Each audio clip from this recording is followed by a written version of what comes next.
Path of Bones, a Cassie Quinn mystery. Written by L.T. Ryan and K.M. Rott. Narrated by Patricia Santamasso and Sean Patrick Hopkins. Chapter 1.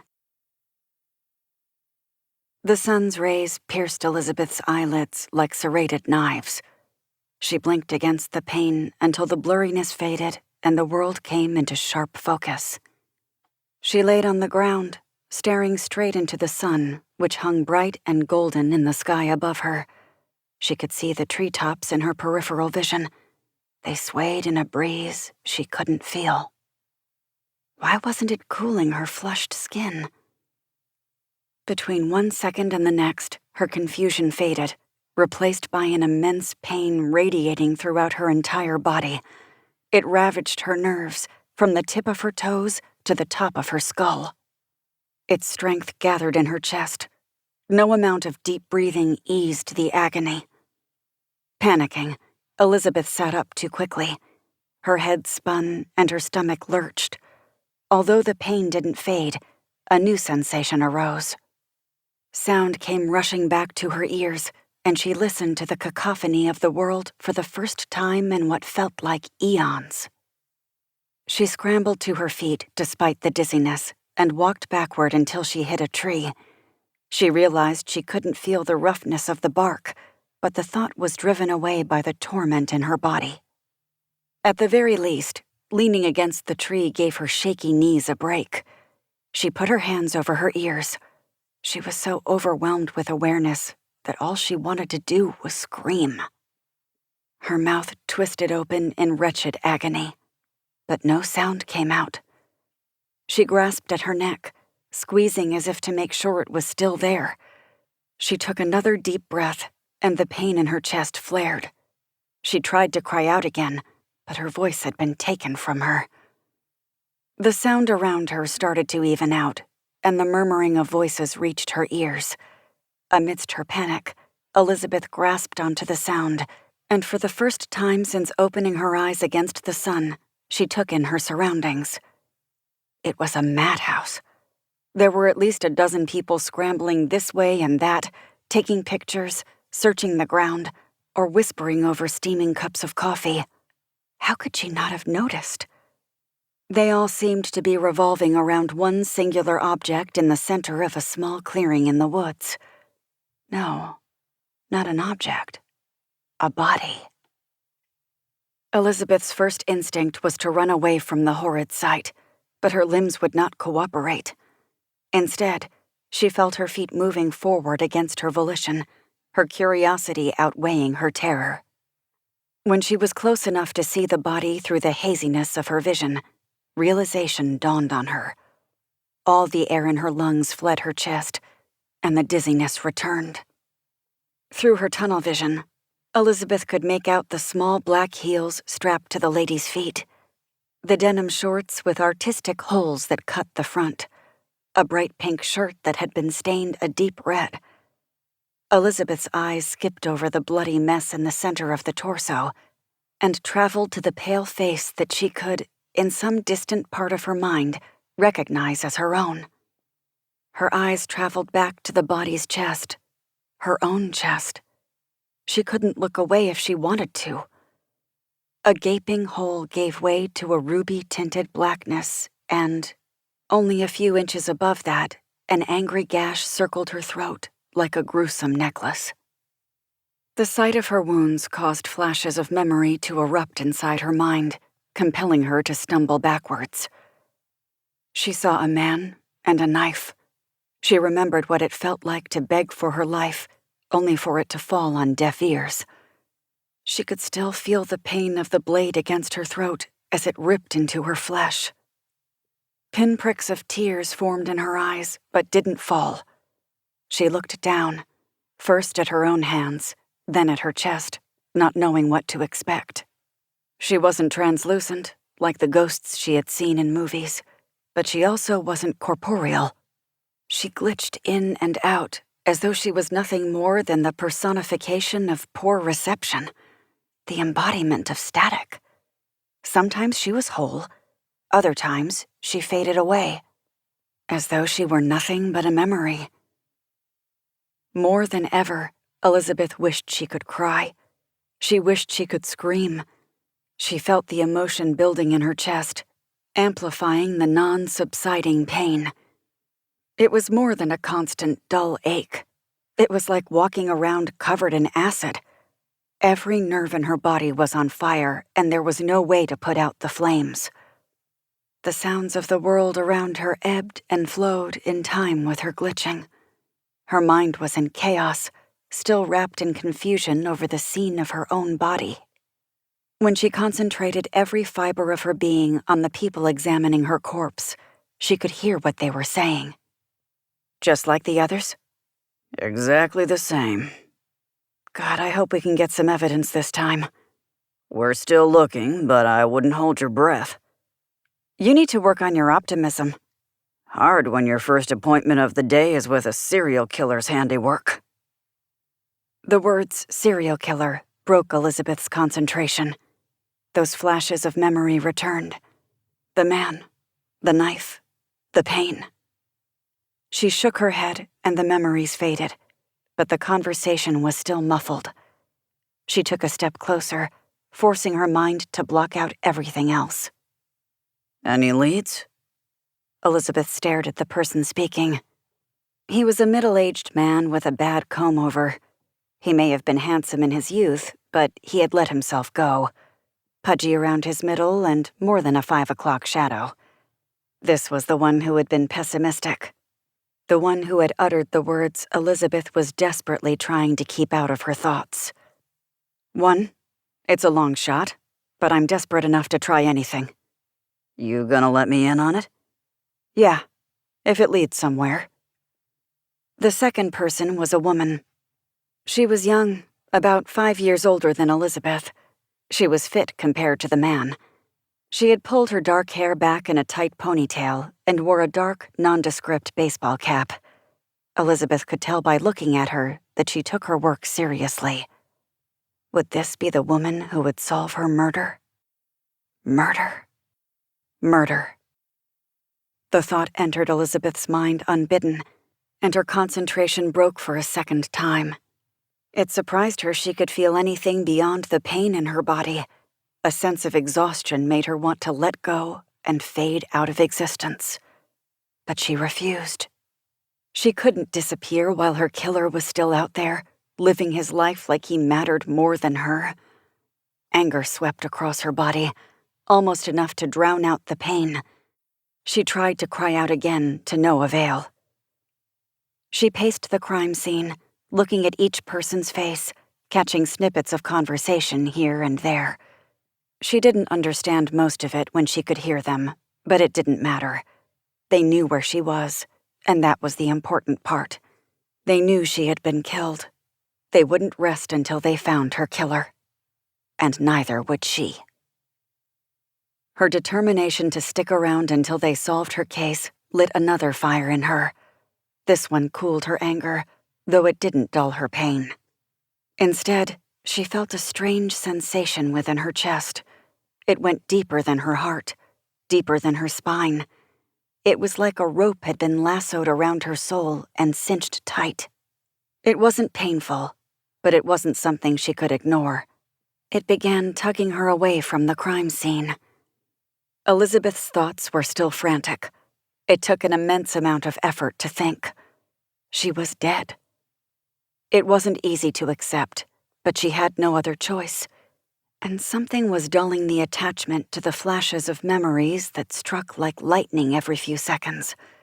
The evidence was right in front of her, literally. Was the lasso trying to lead her to the next life? She didn't see a light other than the sun. No angels came down to escort her to the beyond. She didn't feel a sense of peace washing over her. Were all those stories a lie? Was she going somewhere else? She pondered the questions while her feet dragged her forward. She resisted at first, anxious not to leave her body behind. What would they do with her? Would she ever see herself again? Did she want to? Maybe the lasso was pulling her home, to her empty apartment. Or maybe it was pulling her to her mother and father and sister. Maybe it wanted her to say goodbye to her family. She dug her heels in.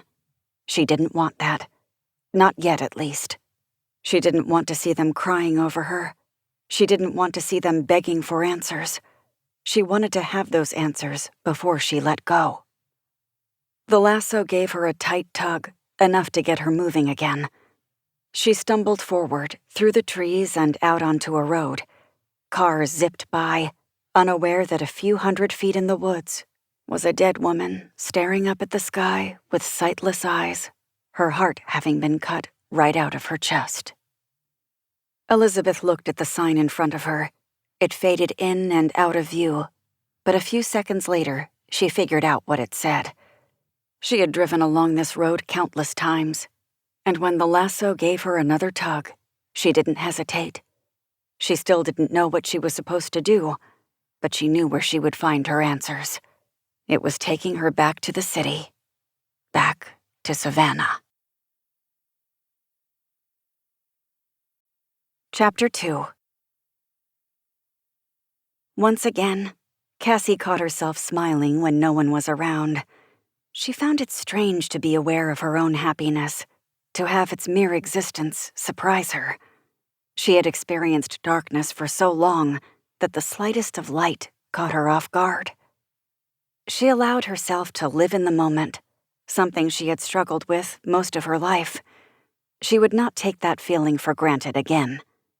It filled her with a warmth that brought a flush to her cheeks. It had been over 10 years since that fateful night in the graveyard, the one that had almost taken her life. In fact, according to the doctors, it had killed her. But by some miracle, or maybe her own strength of will, she clawed her way back to the land of the living, and everything changed. The thought of her would-be killer, Novak, was almost enough to snuff out her happiness. Almost. It started with Novak escaping jail and going on a killing spree. That was not a great start.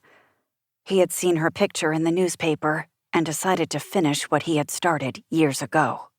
It would have been a gruesome ending for Cassie if Mitch Tanner, a detective and friend from Philadelphia, hadn't saved her life. It was a miracle he was there. The rest of the year had been a whirlwind of cops and trials and statements and media. The officers assigned to her case had kept her name as low profile as possible, but it was hard to go completely undetected. Still, she managed to keep her face out of the news. After all, this was Savannah. A few weeks went by and some other tragedy caught everyone's attention. She was old news. And as crazy as her life had been, it was all worth it. Novak had been given the death penalty. The evidence against him was overwhelming, and his recent escape proved he could not be reformed. If given the chance, he would kill time and time again. 4 months ago, they had taken his life. It was a small consolation for the number of lives he had taken himself. Cassie hadn't known peace until that day. She worried she would see him in her dreams, or while she was awake. But as the days slipped away, so did her worries. He didn't come to her, and she knew he had received the sentence he deserved. Her face started to ache from smiling so much, but she relished the pain. It had been a long time since she had felt this light and carefree, and she would do anything to hold on to the feeling forever. Today is going to be the day. Cassie was shaken from her reverie by Magdalena's voice, but she was so deep in thought she couldn't comprehend the words. The world came back into focus, and she remembered she was supposed to be looking for shipping papers at the museum's front desk. Tanya ran to the break room to get some coffee. She yelled something about her kid keeping her up half the night. "Huh?" Cassie asked, as she didn't hear what Magdalena had said. Magdalena placed a newspaper on the counter between them and leaned closer. "Today's going to be the day. Jason's going to ask you out." Cassie rolled her eyes. "You say that every day." "Yeah, but I have a good feeling about today." "You say that every day, too." Still, Cassie couldn't help but glance at him. He was standing in the middle of the atrium with an elderly gentleman, explaining the best way to navigate the Savannah College of Art and Design's Museum of Art's many halls. His broad shoulders and 6-foot-tall frame made him look imposing, as did his security uniform, but his chocolate eyes and warm smile had a calming effect on everyone. Maybe that was what made him so good at his job. "I see you staring," Magdalena said. Cassie waved her off. "How's the hubby?" Magdalena tossed a handful of braids over her shoulder and leveled Cassie with an intense stare. Magdalena knew Cassie was trying to change the subject. Luckily for Cassie, Magdalena didn't press her. "He's okay. The chemo is taking its toll, but I think we're getting through the worst of it." Her gaze glazed over, but brightened again a second later. "He loved those lemon bars you made him. You keep baking like that, and he's going to divorce me." "And risk never having your macaroni pie again? I doubt it." Magdalena was another bright spot at the museum. She was a few decades older than Cassie, but always had at least 10 times the energy. Cassie swore Magdalena never wore the same outfit twice, and there wasn't a drab article of clothing in that woman's wardrobe. No one could ever guess what she would wear on any given day. Today, it was a patchwork skirt of orange, purple, and white, topped with a yellow blazer and a simple white blouse underneath. She wore a chunky necklace, huge hoop earrings, and rings on almost every finger. And yet, she didn't look outlandish or gaudy.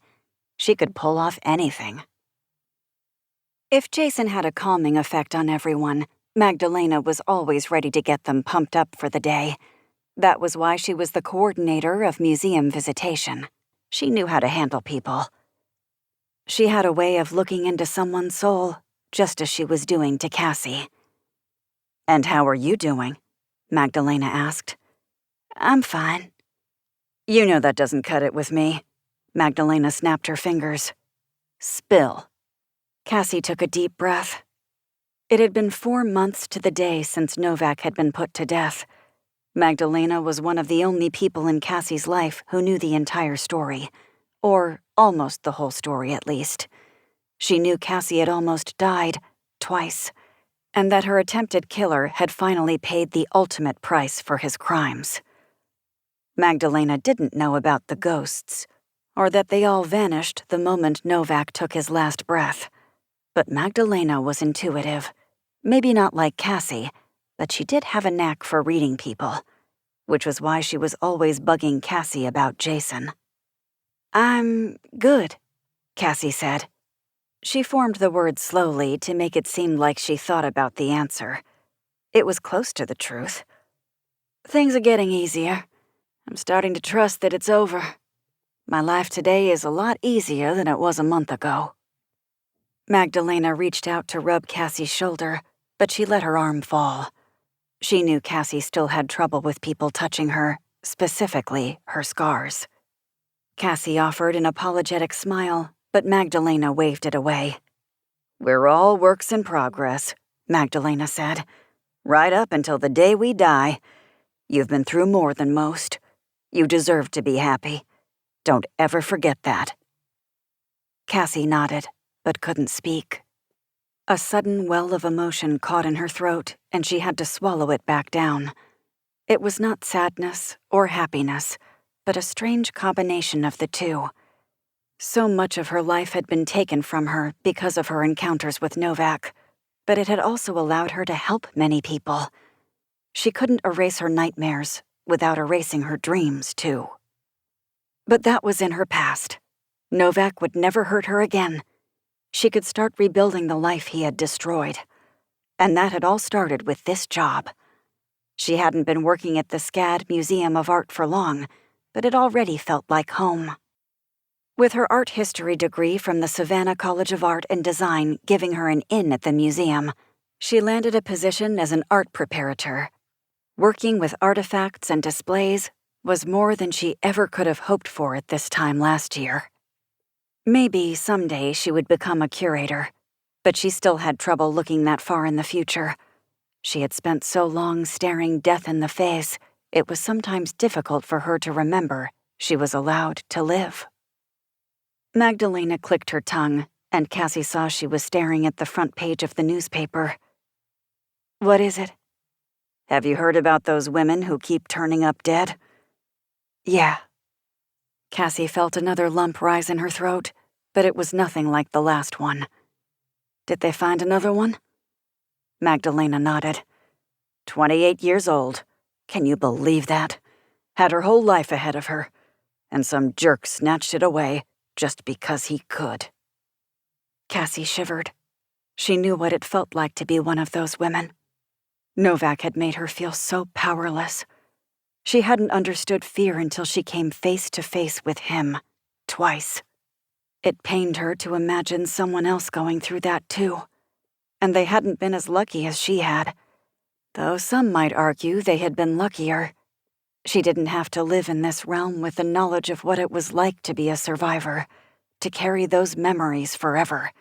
And for Cassie, it had been worse. All their psychic energy weighed down on her. At least, it had. Things were different now. "Look at me running my mouth," Magdalena said, folding the paper in half. "You need to say something when I get going, or I'll never stop." "It's fine," Cassie said.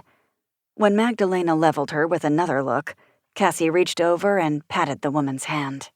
"Really, it's fine. I can't go around scared for the rest of my life. That's what these last few months have been about, fortifying myself against the world." "Don't fortify yourself too much." Magdalena cast a significant glance over her shoulder. "What was that you were saying about talking too much?" The woman let out a belly laugh as her phone chimed. When she dug it out of her pocket, her smile faded. Cassie already knew what it was about, but she asked anyway.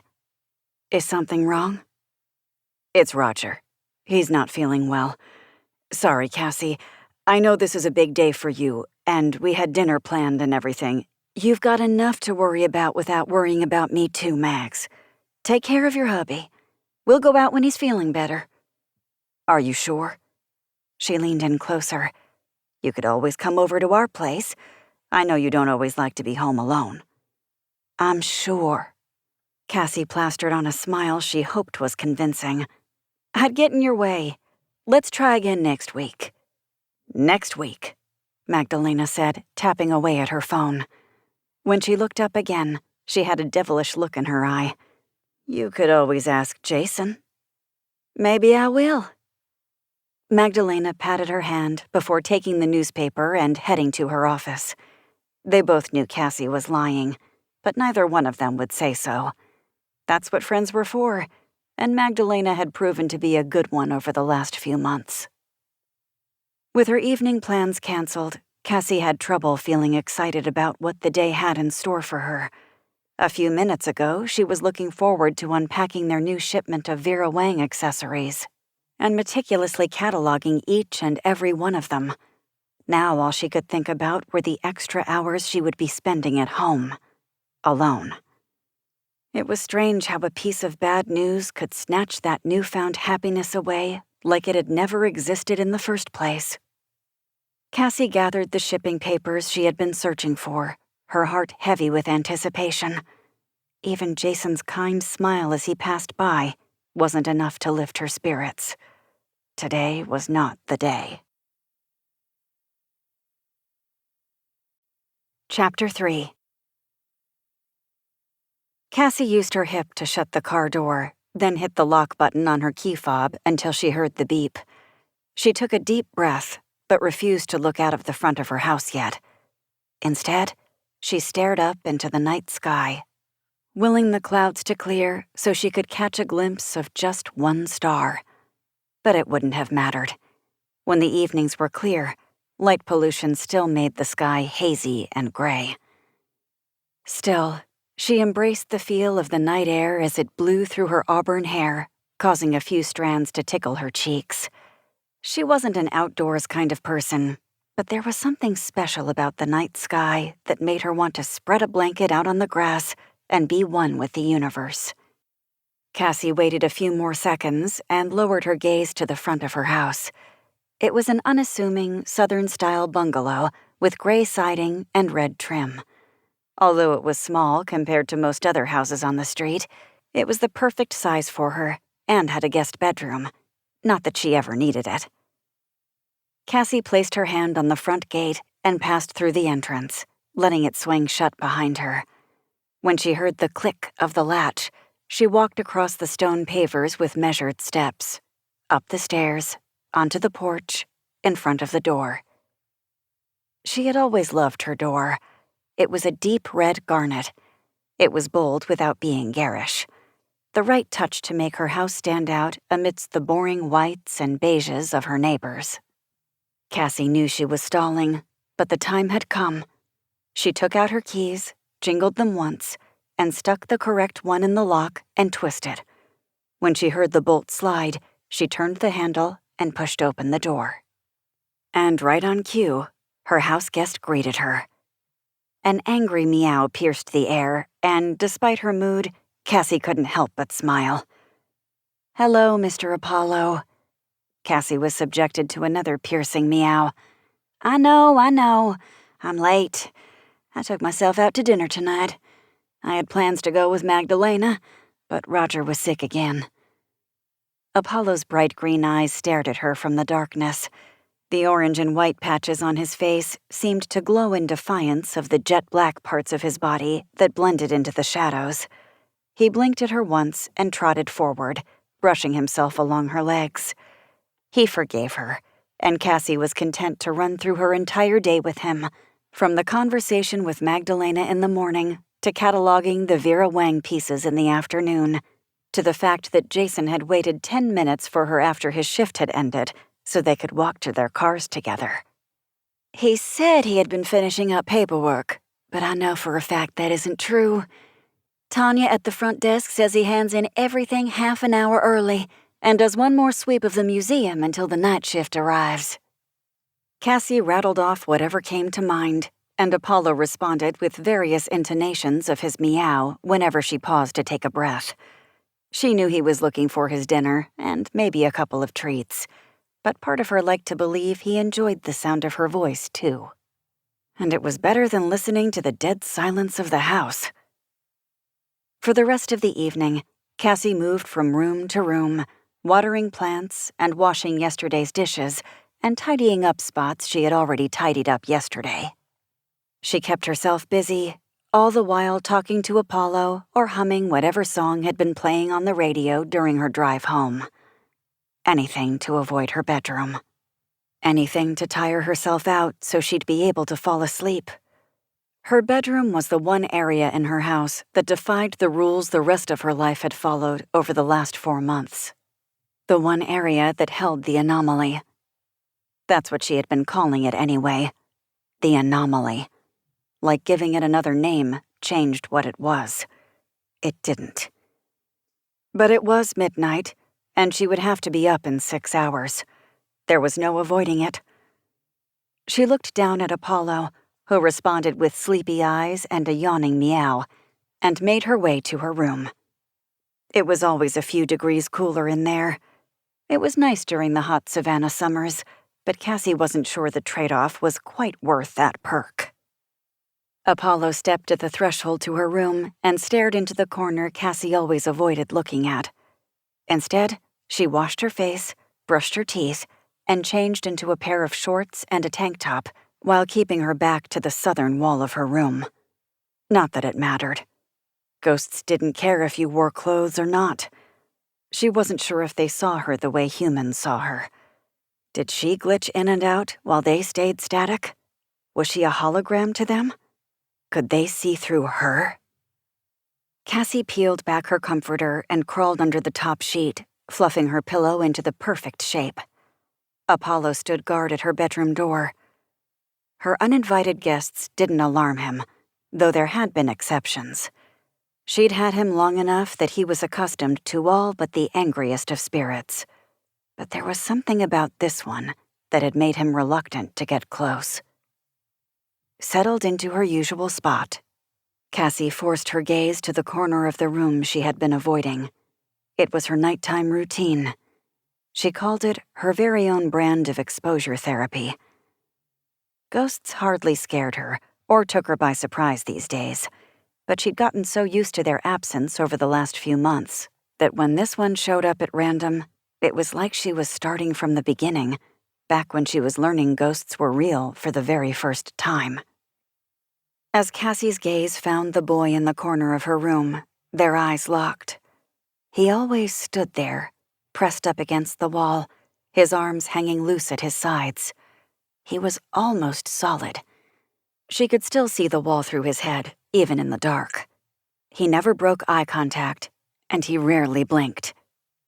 He was dressed in an oversized t-shirt and neon shorts, clearly from the 80s. The colors were dull, but not from age or use. That's how most ghosts appeared, like the color had been drained from their skin, their clothes, their souls. The boy was maybe 8 years old. If he were any older, he'd have been tiny for his age. He never spoke to her. At times it was a relief, and at others, it was maddening. She had no idea what he needed from her, and she didn't know why all the other spirits had faded when he had not. She spent 10 years seeing and speaking for the dead, but Cassie couldn't land on a set of rules for the other world. Some spoke in words, while others spoke in images. Some could move objects with ease, while others passed through everything they touched. Some refused to move on until she helped them, while others faded away before she had the chance. The little boy didn't break eye contact, and Cassie knew he wouldn't. She gave him a few minutes, hoping and dreading that he might say something, but he stared and stared and stared. She shifted away from him and closed her eyes. As she fell asleep, her mind drifted from one memory to the next. Magdalena and Jason filled her with a warmth she tried to hold on to, but she could still feel the spirit in the corner of the room staring at her. The inability to wish him away cast a deep shadow across any happiness the day had brought her, and she knew tomorrow would be the same. So would the next day, and the next. When Cassie slipped into a restless sleep, she didn't dream. She hadn't dreamt in months. The portents that had once filled her nights were absent. She saw and felt nothing at all. Chapter 4. He stepped out of his car and looked up at a sky littered with stars. Out here in the country, he could breathe. The clean air energized him. Nature connected him to the world, to the entire universe. He could do anything he wanted. Nothing could stop him. No more fear. Not even death could stop him. He circled his vehicle and opened the rear passenger side door. In the back seat sat a large plastic storage container, the kind with handles on each end that flipped up and secured the lid in place.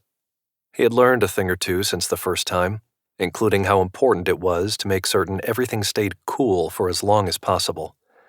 He had to complete all his tasks before deterioration, and there was always so much to do. Unable to help himself, he popped open the lid. On one end was a covered bucket, and on the other was a small, empty container. Seeing the dash of red on the inside of the plastic made his heart beat faster. This was the answer to all his problems. This would grant him the freedom to look up at the stars for years to come. He restrained himself from opening the lid to the bucket, despite an incessant need to make sure everything was safe. This time had gone smoother than the last. His learning curve no longer hindered the mission. He was now working toward mastery. With that skill came the calm he couldn't put into words. It was faith in himself and trust in the outcome.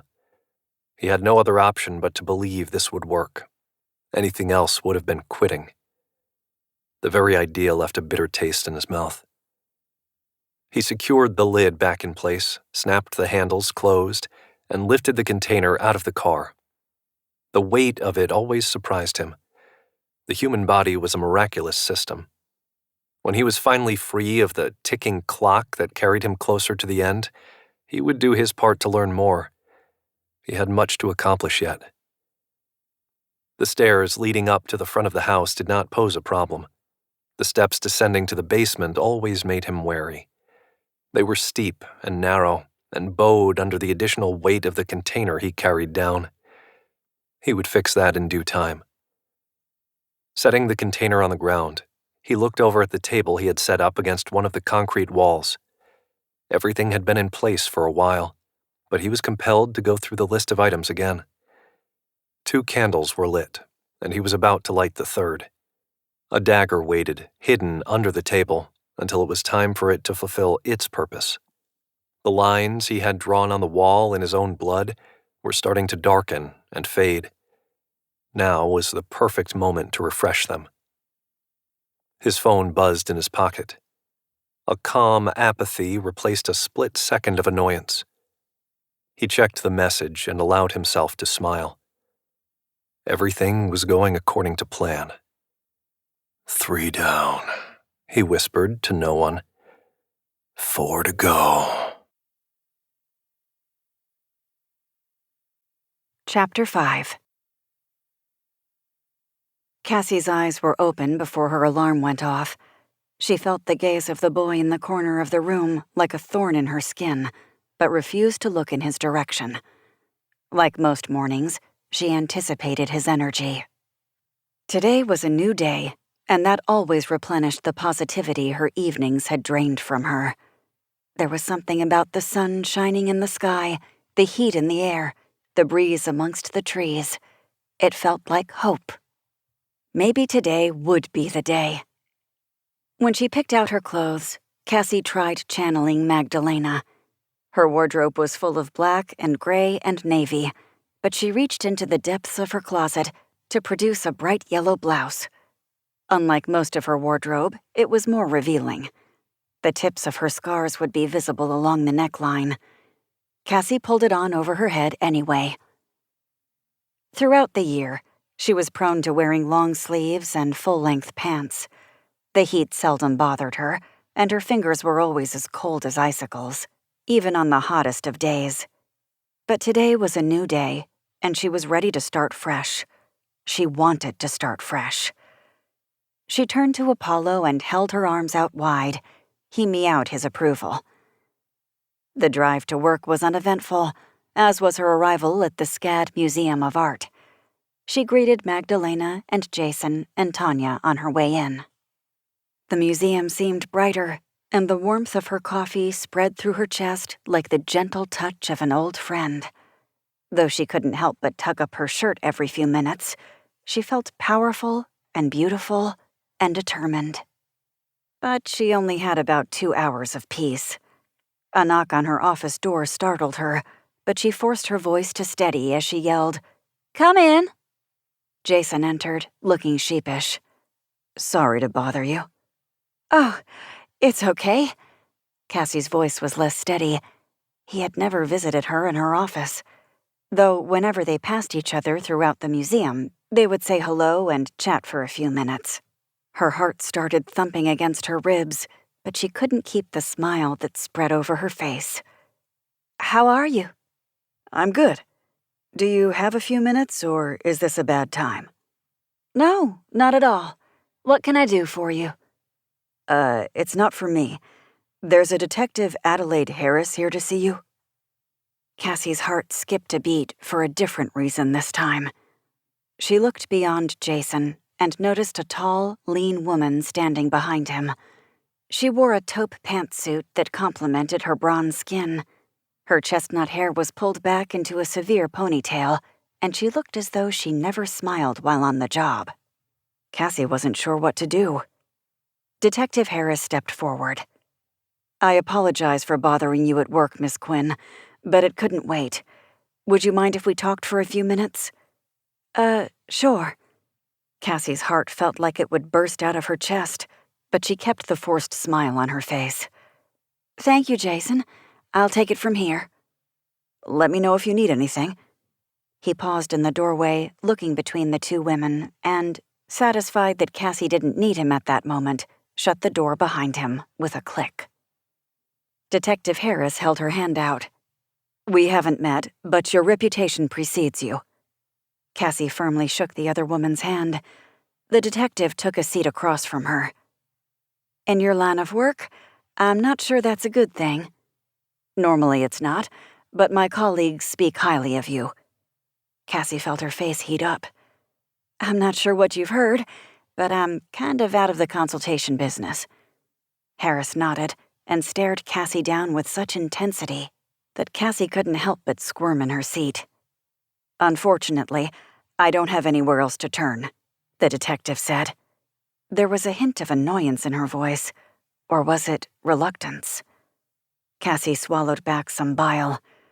She had known this day would come sooner or later, but she thought she would have a bit more of a reprieve. What can I help you with? There's no gentle way to put this, so I apologize for being blunt. Have you heard about the dead women in the papers?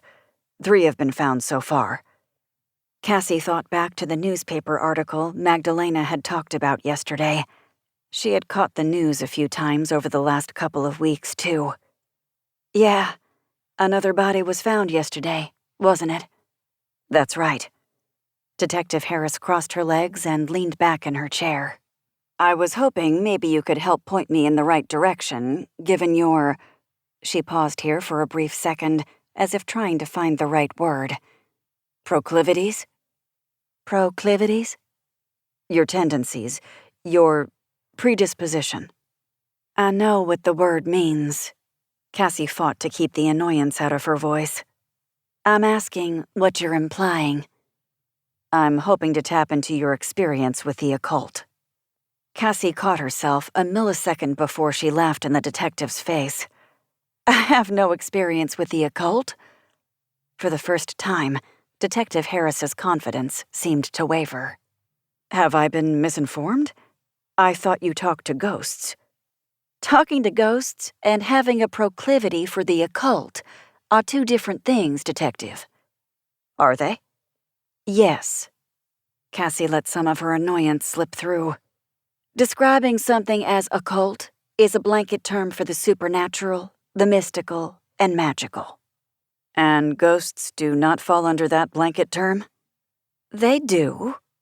Cassie measured her words. She didn't want to be rude, but she also didn't want this detective to get the wrong idea. But that's not what you meant when you asked me that, is it? No. It was Detective Harris's turn to shift uncomfortably in her seat. No, it's not. I don't practice magic or make sacrifices on an altar. I'm sorry if I offended you. Detective Harris took a moment to gather herself. Maybe you could enlighten me about your abilities? Cassie took a deep breath. She'd had this conversation countless times in the past, but it didn't get easier or less awkward. I could communicate with the dead. Sometimes I would get feelings about certain cases, visions even, where I'd see the past, their past, or even scenes they wanted to show me from the present. Could? Harris asked. Past tense? Yes. Cassie swallowed hard. She swore the people 2 rooms away heard it. The detective had an imposing presence, and Cassie felt it. It's been some time since I've been able to tap into that side of myself. Does this have anything to do with Novak's sentencing? Cassie stopped herself from shuddering at the mention of his name. You've done your research. I have. It seemed like a good idea. I can't know for sure, Cassie continued. But yeah, it seems like my abilities faded as soon as he died. Detective Harris gazed at Cassie for several seconds, though it felt like hours. And you haven't received any messages? Any communications? Cassie's smile was tight. She could tell Detective Harris was grasping at straws she didn't believe existed. It was clear to Cassie that the police had no leads. They were trying any avenue they could think of, and that included her. I haven't seen any ghosts related to this case. I'm sorry. Detective Harris stood. If I'm being honest, I figured it was a long shot. Cassie stood too. You don't believe what you've heard, do you? I deal with facts, not rumors, Detective Harris said. I wouldn't consider the number of cases I've helped close as rumor. Luck. Luck can be construed as magic or mysticism. Touché. You'll find what you're looking for. Is that one of your feelings? Cassie smiled, and it was genuine. No, it's an observation. You care about this case, about these women. I don't think you'll stop until you solve it. Once again, Detective Harris's confidence flickered, and she let her guard down for a moment. We don't have a lot of evidence. The crime scenes are barren. Without a lead, I'm afraid these women are destined for the cold case files. You won't let that happen. Detective Harris's resolve returned to her face. She set her jaw. No, I won't. If I see anything, I'll reach out. Harris produced her card. Please do. I'll take any help I can get, even if it's unconventional. These women deserve to have their story told. Cassie took the detective's card, unsure if she would ever be able to help in a case like this again. She felt surprised by how the uncertainty bothered her. She looked back up at the detective, her jaw set. I promise, if anything comes to me, you'll be the first to know. Chapter 6. Cassie couldn't concentrate for the rest of the day. Her brain buzzed as though it was full of bees, and the incessant sound was enough to drive her crazy. Instead of coordinating the new pieces they had added to their Vera Wang collection, she spent her time Googling anything and everything she could find about the women who'd turned up dead. There had been 3 so far. The papers didn't have too much information since the police didn't want their investigation derailed. They hadn't yet revealed the cause of death. During the last press conference about the murders, they had only offered the standard statement. They were treating the investigation very seriously and focusing as much of their manpower on the case as possible. She had heard those words plenty of times, and she didn't need Harris's insider information to realize the cops didn't have much to go on. One family had put up a reward for anyone with information that led to an arrest, but so far, the comments on their Facebook post were filled with either well wishes or conspiracy theories. Cassie's heart broke for those left behind. What had happened to those women was inconceivable. The friends and families of the victims had to face an ongoing horror until they had their answers. It would be a long time before they would be able to make peace with their losses. Cassie thought about her own family, which always brought about a mixture of pain and longing. After the incident in the graveyard 10 years ago, her parents had rented an apartment in Savannah so they could help Cassie with her recovery. Her sister was still in college at the time, but she tried to visit Cassie as much as possible. Savannah was a long way from California, but the few times she made it back to Georgia meant a lot to Cassie. Life was good for a while, or as good as it could get following such a trauma. Her parents were more than happy to help in any way they could, but they couldn't have known what she was going through at the time. They wouldn't have understood that her life had changed irrevocably. She had a breakdown, and while her therapist attributed it to stress, Cassie knew it wasn't related to her recovery. But how could she tell anyone what she was seeing? They wouldn't believe her, and even if they tried to be patient and understanding, it would have broken Cassie to know they thought she was crazy. So she pushed her parents away. She grew distant with her sister. Whether she was trying to protect them from what she saw or trying to keep herself out of an insane asylum, Cassie still didn't know. Either way, the relationship she had with her family became superficial. The 4 of them had always been close. She and her sister were good kids. They were both introverts who had always cared more about their grades than being the popular kids in school. Cassie's father was the king of dad jokes, and he always trusted them to make decisions for themselves, despite his protective nature. Her mom was the kindest person Cassie knew, a woman who would do anything for her kids. That's why it hurt so much when Cassie phased them out of her life. These days, she texted her sister every few months, but they were not as close as they had been as kids. She spoke to her parents around the holidays and on birthdays, but the conversations were brief. Her father would regale her with harrowing fishing tales or ask her how her house was holding up. Her mom was there, just listening. When she spoke, the conversation ended in tears on both sides. Cassie hadn't found a way to explain her abilities to her family. Her parents lived in Charlotte, but they still had friends in Savannah, so they probably had heard the rumors about Cassie. Savannah was a smaller city, with residents who enjoyed a good gossip.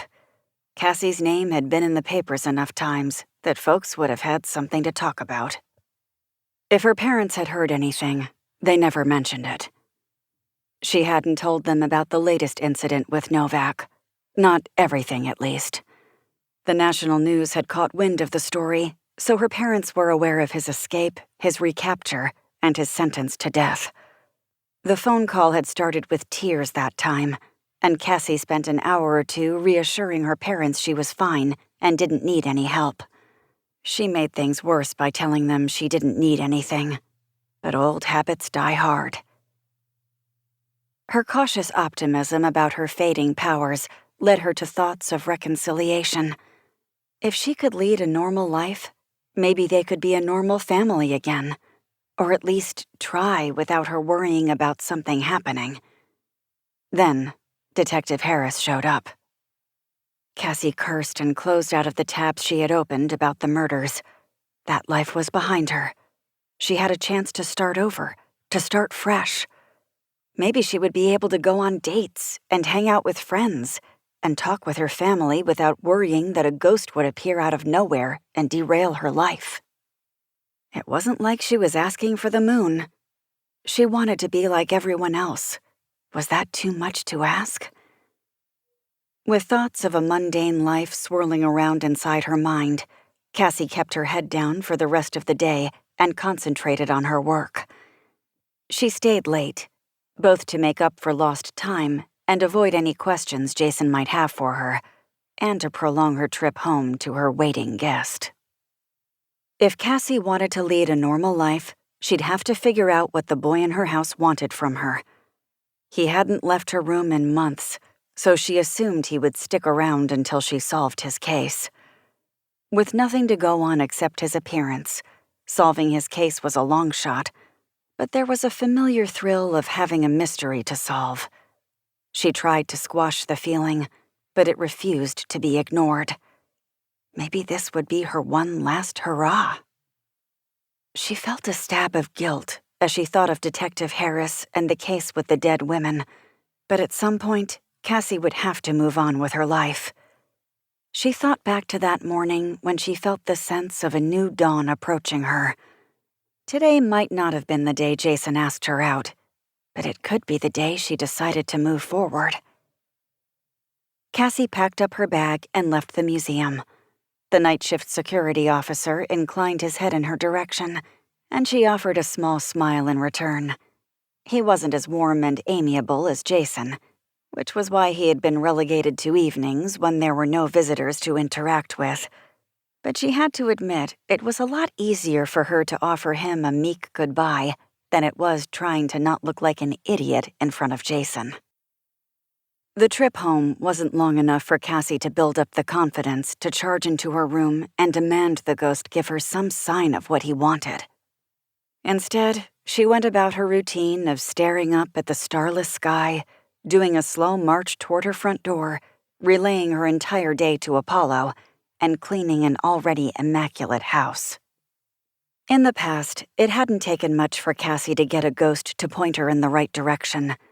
Most of them wanted their cases solved. They craved peace of mind, which allowed them to move on with whatever afterlife existed for them. Sometimes it would take a day or two for them to figure out how to communicate, but once they did, there was a whirlwind of activity until they faded from view. But this little boy had been different from the beginning. He had shown up in her room one night and was there, like clockwork, every night since. It didn't matter what day of the week it was or what time she decided to crawl into bed. He never spoke to her, and he never moved around. She never saw him outside of her bedroom. At first, it had been a relief that he hadn't followed her wherever she went, but it became maddening. Why did he remain in the corner? Why didn't he try to communicate? Was something wrong with him, other than the obvious? Was something wrong with her? She had tried talking to him in the beginning, but he never responded. He blinked and stared. He never so much as shifted his weight from one foot to the other. She wasn't sure he could hear her, and if it hadn't been for his gaze following her every move, she wouldn't have been sure he could see her either. Now she had the proper motivation. When he had first appeared, she was reluctant to interact with him, and though she had tried, she'd given up after a few days of zero communication. In the days that followed, they fell into an uncomfortable routine. He stood there, and she ignored him, except for those few moments every night where she opened a narrow window of possible communication. He had never taken it before, so she wasn't sure why she thought he would now, but if she wanted to reclaim her life, she had to try. So, she replaced her usual level of dread with faux confidence and marched toward her room, ready to begin the process of solving his case one way or another. When she found Apollo curled up in the middle of her bed, she knew something was off. Over the last few months, he would enter her room on occasion, but most of the time, he stood guard at the threshold. He hadn't felt comfortable enough to sleep in there for some time. Cassie's eyes darted to the corner of her room to see that it stood empty. Her gaze flickered to each corner, thinking she might have just forgotten which one he haunted, but they were all empty. With her entire plan thrown out the window, Cassie pulled on her pajamas, crawled into bed, and stared at the corner of her room, attempting to will him to appear one more time. She couldn't help but feel disappointed when he didn't. Chapter 7. Cassie was startled awake when a strange noise infiltrated her dreamless slumber. It hadn't been all that loud, but its cadence was strange enough to be out of the ordinary. It had risen above the normal hum that persisted. At first, she tried to ignore it, clinging to what little rest she was able to get that night. She hated to admit it, but the little boy's absence threw her off more than his constant staring. What if she had missed her opportunity to help him? Plenty of ghosts had faded in and out of her life over the years, and though she always hated the idea that she might not have helped them, she could at least say she had tried. However, she had spent months ignoring the little boy. Not only had she not helped him, but she had also worked against getting mixed up in his case. She'd gone out of her way to avoid interacting with him. What if it was too late? What happened to the spirits who left her behind? Did they try to find someone else who could help them? Or were they relegated to a special kind of hell? As these thoughts pulled Cassie closer and closer to consciousness, the strange sounds playing in the background grew louder. They came into sharper focus, and Cassie realized it was one sound, one voice. Her eyes snapped open, and she shot up in bed with such force that Apollo bolted from where he was curled up next to her feet. He let out a startled meow on his way into the hallway and disappeared around the corner. Cassie ignored Apollo's dramatic exit and found herself once again staring at an empty corner of the room. She had a few seconds to be confused until she noticed movement out of the corner of her eye. When she twisted around, Cassie found herself face to face with a woman holding her head in her hands, rocking back and forth. Every few seconds, the woman would flicker in and out of existence like a light bulb on its last legs. Her voice came and went with the connection, no louder than a whisper. When the woman looked up, Cassie saw pure anguish in the spirit's eyes. Cassie was out of bed and down the hall before she realized what she was doing. Her body seemed several steps ahead of her brain, and by the time they were both in sync, she was already in the kitchen. leaning against the counter like it was the only thing in the world capable of holding her up. A flurry of emotions hit her with such ferocity that her knees buckled. She sank to the ground, dizzy and exhausted. She laid her head on the floor and took stock of her body. While she was tired from the lack of sleep and her sudden jolt out of bed, the adrenaline pumping through her veins shook with energy. Her heart was pounding, but after taking a few deep breaths, she managed to ground herself. The thoughts sprinting around inside her brain were harder to control. She wasn't scared of the woman in her bedroom, but she was surprised. It had been so long since she'd seen a figure besides the little boy that her body thought the best way to handle the situation was to run away. Now that she had some distance between her and the supposed danger, she started to understand how she felt. The first emotion to reach the surface was anger. Why now? It had been months, and the day Detective Harris had reached out to Cassie, her usual visitor was gone and replaced by a woman she had not seen. Cassie couldn't be sure, but she would have bet money that the figure was one of the missing girls. People were murdered every day, and not even one of them had come to Cassie. Was it because she had started to investigate it herself? Was it because she let herself care about the outcome of the case? Tears sprang to Cassie's eyes as the next emotion hit her square in her chest. Sadness gripped her heart and squeezed until she thought she would explode by the sheer force of it. One shallow breath chased another until she found herself hyperventilating into the granite tiles. Apollo paused a few feet away from her and gauged the situation, sauntering forward and nudging her head with his nose. She sobbed harder, and he flopped down against her arm, purring and nudging until she was able to sit up and wipe her eyes. The pain in her chest faded, but the panic attack and sudden drop in adrenaline left her emotionally and physically exhausted. The tips of her fingers and toes tingled. Apollo brushed against her and offered her a sweet meow. "Thank you," she whispered, her voice raw from crying. She bent forward to pet him, and he arched his back against her touch. She could still hear his purring when she stood back up. Cassie took a deep breath and looked at the clock. If she hurried, she could still make it to work on time.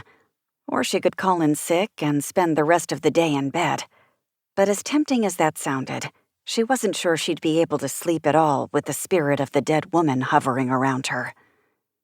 Cassie drank a full glass of water and set her mind to go to work. She returned to her room with caution and found it empty. The woman no longer being there set Cassie more on edge. Yesterday's bravery was long gone, so Cassie pulled out a lightweight long-sleeve shirt and matching black pants. She threw on her most comfortable flats and ran a brush through her hair without bothering to eat breakfast. When she arrived at work, Jason greeted her with a hearty hello. She tried to offer him the same energy in return, but didn't have any to spare. The crease that formed between his eyebrows was enough to make her pause and come up with something close to the truth. "Didn't sleep well last night." "Bad dreams?" he asked. "Yeah, something like that." "Anything to do with what that detective wanted?" Cassie's mouth opened to respond, but she found herself caught between answers. If she said yes, she might have to explain why the detective had wanted to talk to her in the first place. If she said no, she would have to come up with a believable lie. Jason shook his head and offered a sheepish smile. "I'm being nosy. I'm sorry. Ignore me." No, it's fine." Cassie took a deep breath. "It did have something to do with that. It's just difficult to talk about." "Are you in any kind of trouble? Is there anything I can do to help?" Jason's concern made Cassie's chest ache in a different kind of way. "I'm not in any trouble, I promise. But I appreciate the offer. Thank you." Cassie thought she caught disappointment on Jason's face, but it was replaced with his trademark smile. "Anytime, Cassie. I mean that." Cassie retreated to her workstation. with a big cup of coffee and a protein bar. She sat down intending to stay so busy she wouldn't be able to think of anything other than what was right in front of her. Nothing else would exist for at least the next 8 hours. No detectives, no murders, no ghosts. Less than an hour later, however, there was a knock on her office door. Cassie's head snapped up so quickly she felt her neck crack. For a split second, she was terrified she might see Detective Harris standing there again, or worse, the woman from this morning. Instead, the collections manager, Jane Livingston, stood there with her head cocked to one side and an eyebrow raised in question. She was over 6 feet tall, with short blonde hair and red-rimmed glasses. She was a cookie-cutter replica of what Cassie always believed a female executive powerhouse would look like. But her warmth and professionalism were unlike anything Cassie had ever experienced. She didn't look down on her subordinates, and always did the most to make everyone feel welcomed and supported. Jane's voice hinted at a British upbringing. "You all right? Didn't scare you, did I?" "A bit." Cassie rubbed the back of her neck and laughed. "Sorry, I was in the zone." "That's what I like to hear." Jane leaned against the door and offered a charming smile. "You've done a great job cataloging the new Vera shipment. Thank you." "My pleasure. We received a lot of exceptional pieces in this time." "I know, right?" Jane's whole face lit up. "A friend of a friend works at the Met, and we got first dibs on the pieces they were looking to pass along. Might have gone over the budget, but it was worth it.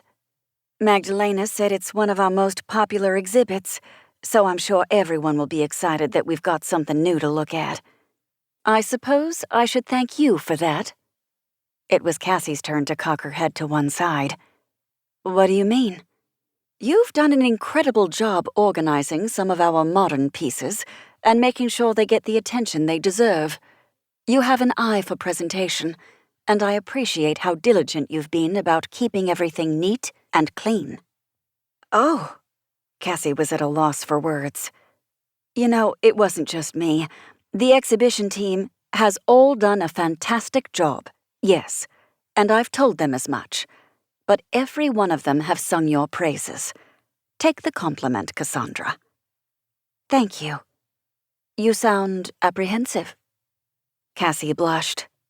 "I'm either about to get a raise or a larger workload, and I don't think it's the former." Jane threw her head back and laughed. It was loud and raucous and contagious. It seemed too big for her lean figure, and for that, Cassie loved it more. "Guilty as charged, I'm afraid." Jane's eyes sparkled. "You've done such a fantastic job with the modern art that I'm hoping I might have you switch gears for a few months.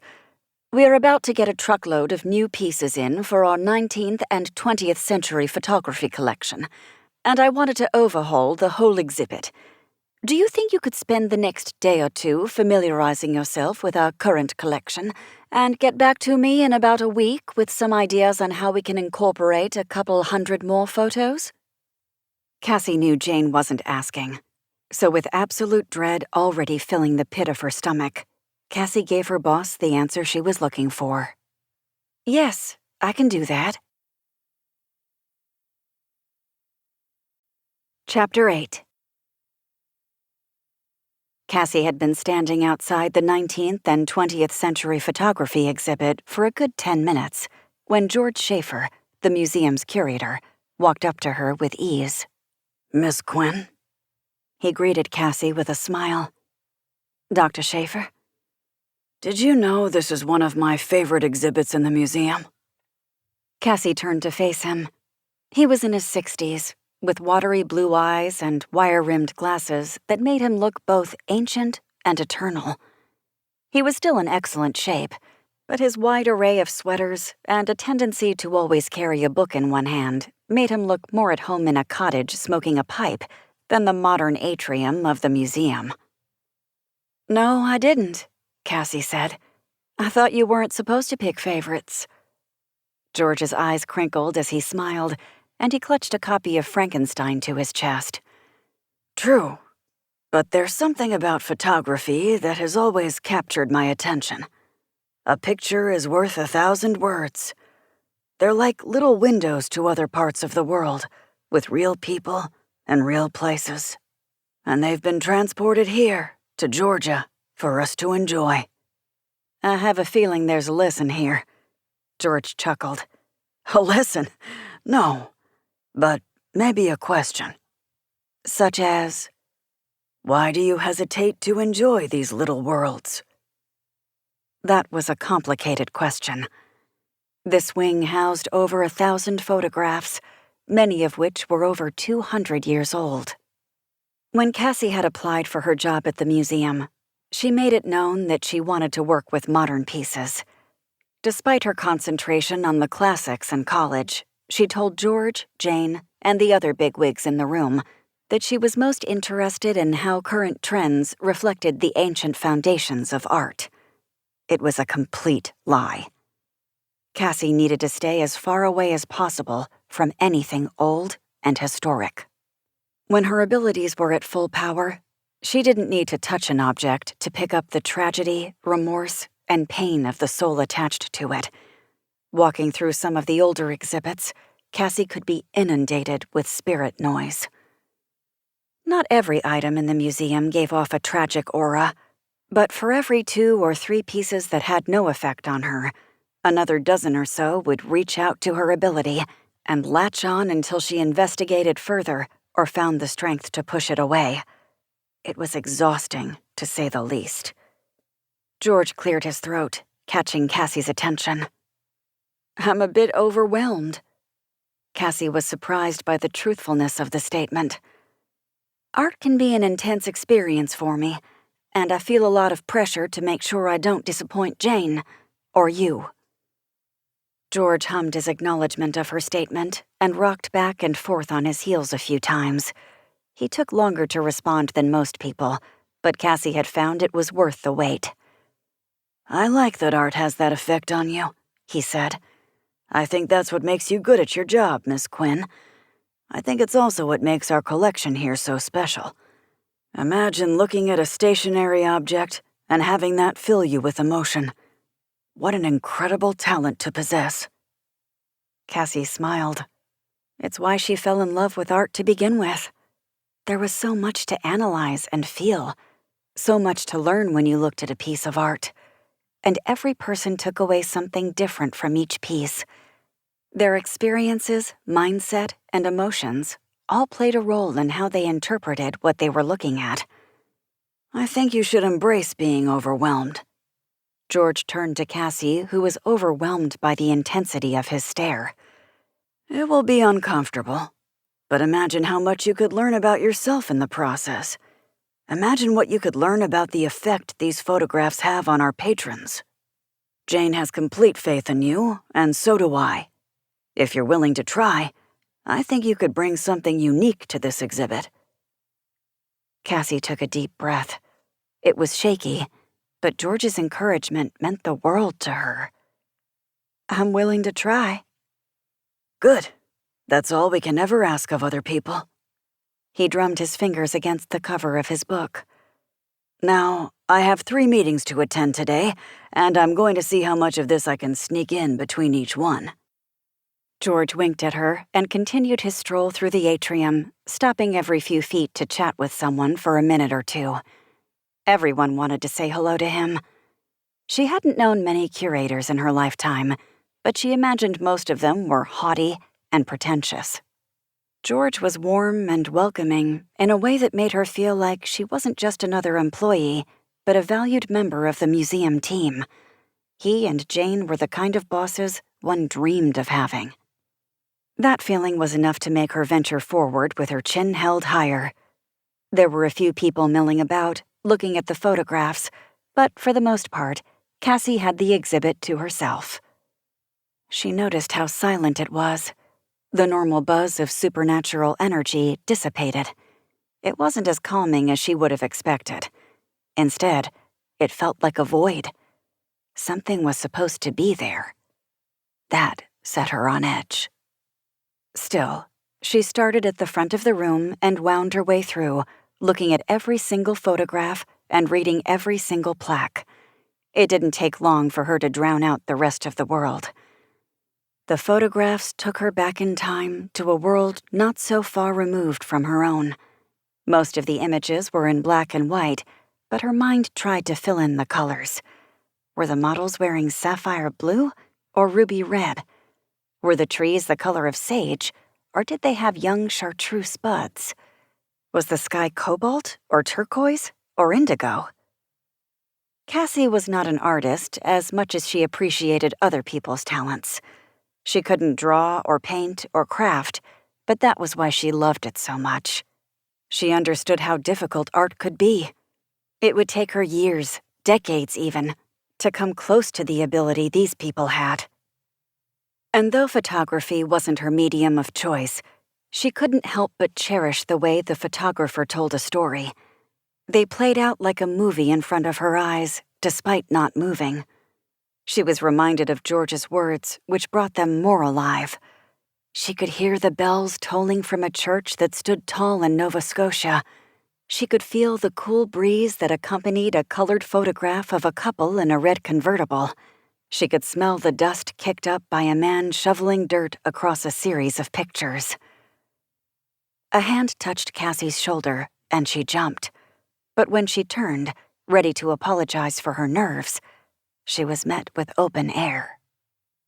She heard the quiet murmurings of people on the other side of the gallery, but there was no one within sight, let alone anyone within reach. The faint smell of blood wafted through the air, and though it was subtle, Cassie had smelled the scent too many times to mistake it for anything else. At the realization, the hair on her arms stood on end, and that half-forgotten electric buzz of energy swept over her body. Cassie squeezed her eyes shut and took several long, deep breaths. She could feel the panic rising in her chest, but she refused to give in to the feeling. Not at work. Not with other people around. She didn't want pity or kindness or attention. She waited until the hum of energy subsided to open her eyes. No one had noticed her odd behavior, and she would make sure it stayed that way. Instead of running out of the exhibit, she walked further away from the entrance. Her concentration wasn't as absolute as it was a moment ago, but she refused to give in. She ignored the electric buzzing, she ignored the goosebumps on her arms, and she ignored the tingle along the back of her neck.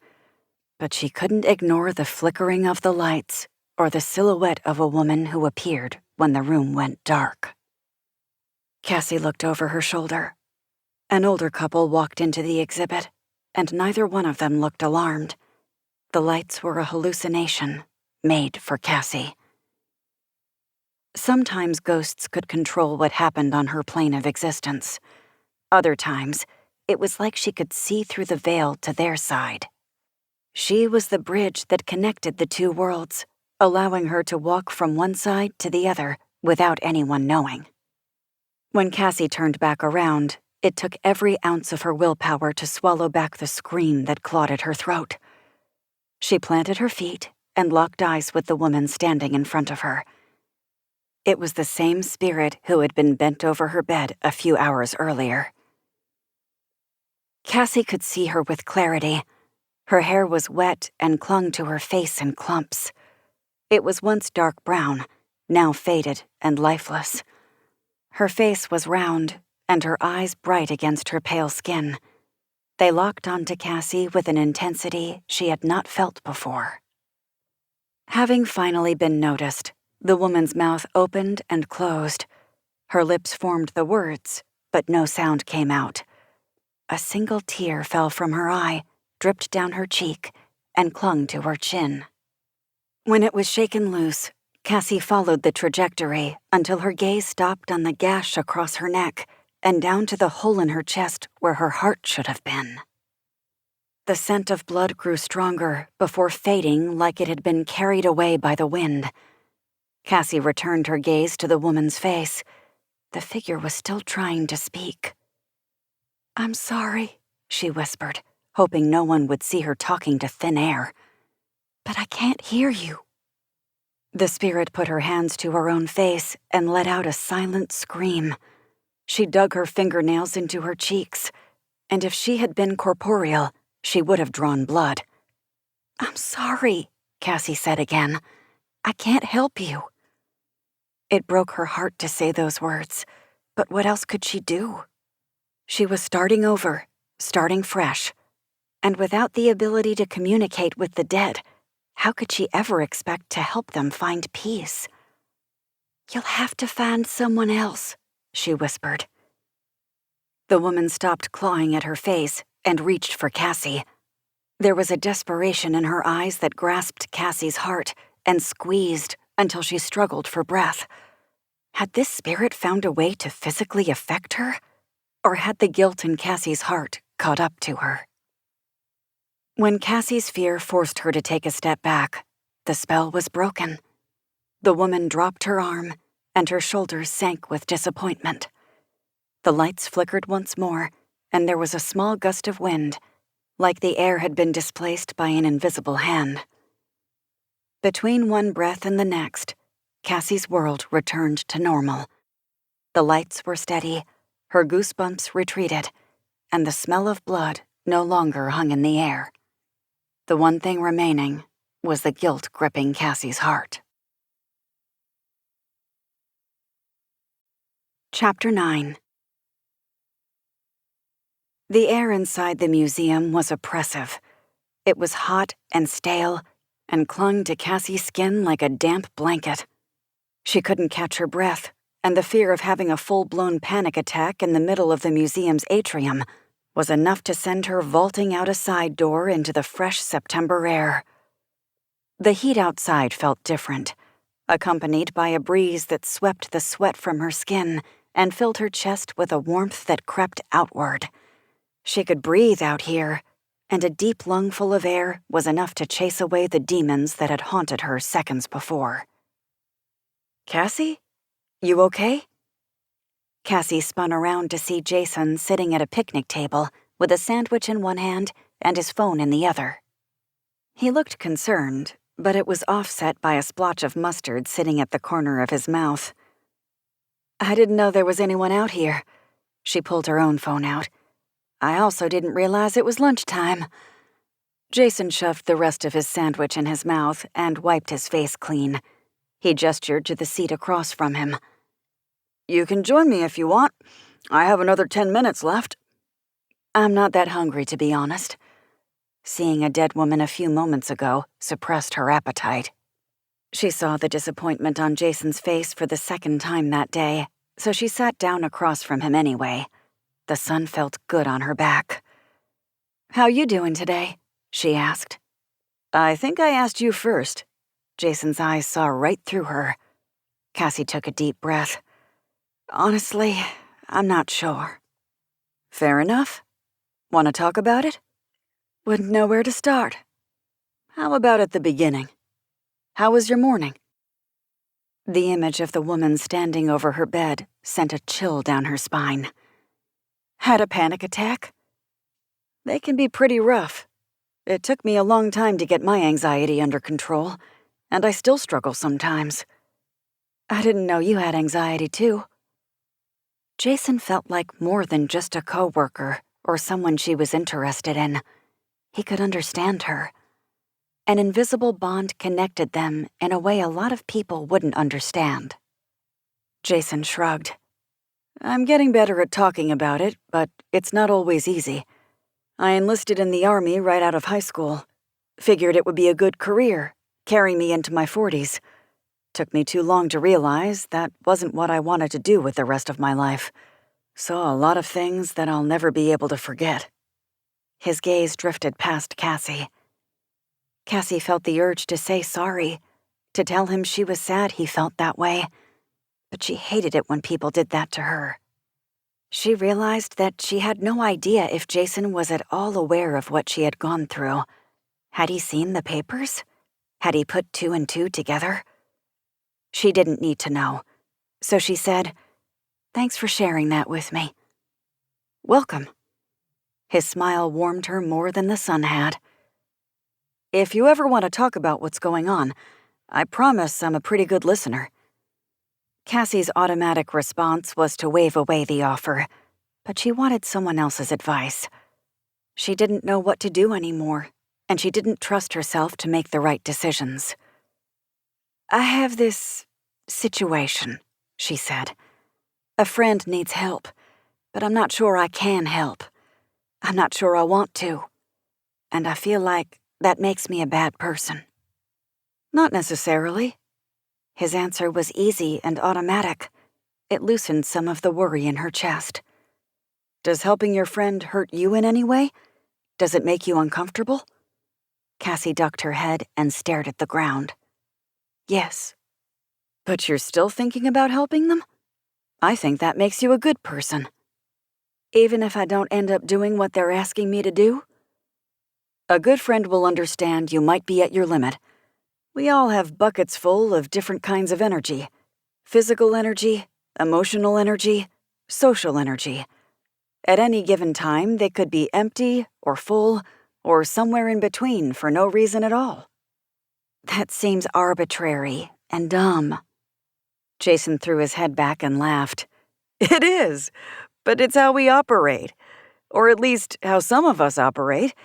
Maybe you have to wait until one of your buckets fills up more." "What if my friend can't wait?" Cassie asked. "What if there's a time limit on helping?" Jason twisted the corner of his mouth up while he thought. "You have to decide if you can still help them while your bucket isn't full. Are the consequences of depleting your energy higher than the consequences of not helping your friend?" It was Cassie's turn to scrunch up her face. "I don't know." "Maybe you don't have to take it on all by yourself. Is there someone else who can help?" Cassie thought of the detective, who was so determined to solve the case. "You know, I think there is." Jason leaned back, clapped his hands, and held them out wide. "See? There you go! Problem solved." Cassie blushed. She felt vulnerable and silly and dumb. "I didn't mean to turn your lunch break into a therapy session. I'm sorry about that." "I'm not." Jason looked down at his hands and smiled. "I like talking to you." "Likewise," Cassie smiled. "Well, that's good to hear." Jason took a deep breath and locked eyes with her again. "I've been meaning to ask this for a while, but I was wondering if you might want to grab dinner with me sometime." Cassie's blush deepened. She opened her mouth to answer that, yes, she'd love to, but no sound came out. The image of the woman with a gaping hole in her chest returned, unbidden, to the forefront of her mind. Jason caught the hesitation. "I didn't mean to make you uncomfortable. I thought, yes, I mean no." Cassie smacked her hand against her forehead. "No, you did not make me uncomfortable. And yes, I would love to go to dinner with you sometime." Jason gave a nervous smile. "I'm feeling a but coming on here." "But," Cassie said, "my friend—" "Ah." The inflection in Jason's voice made her realize the assumption he made.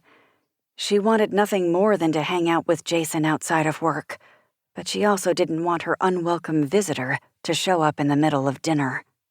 She had learned not to react over the years, but they still caught her off guard occasionally.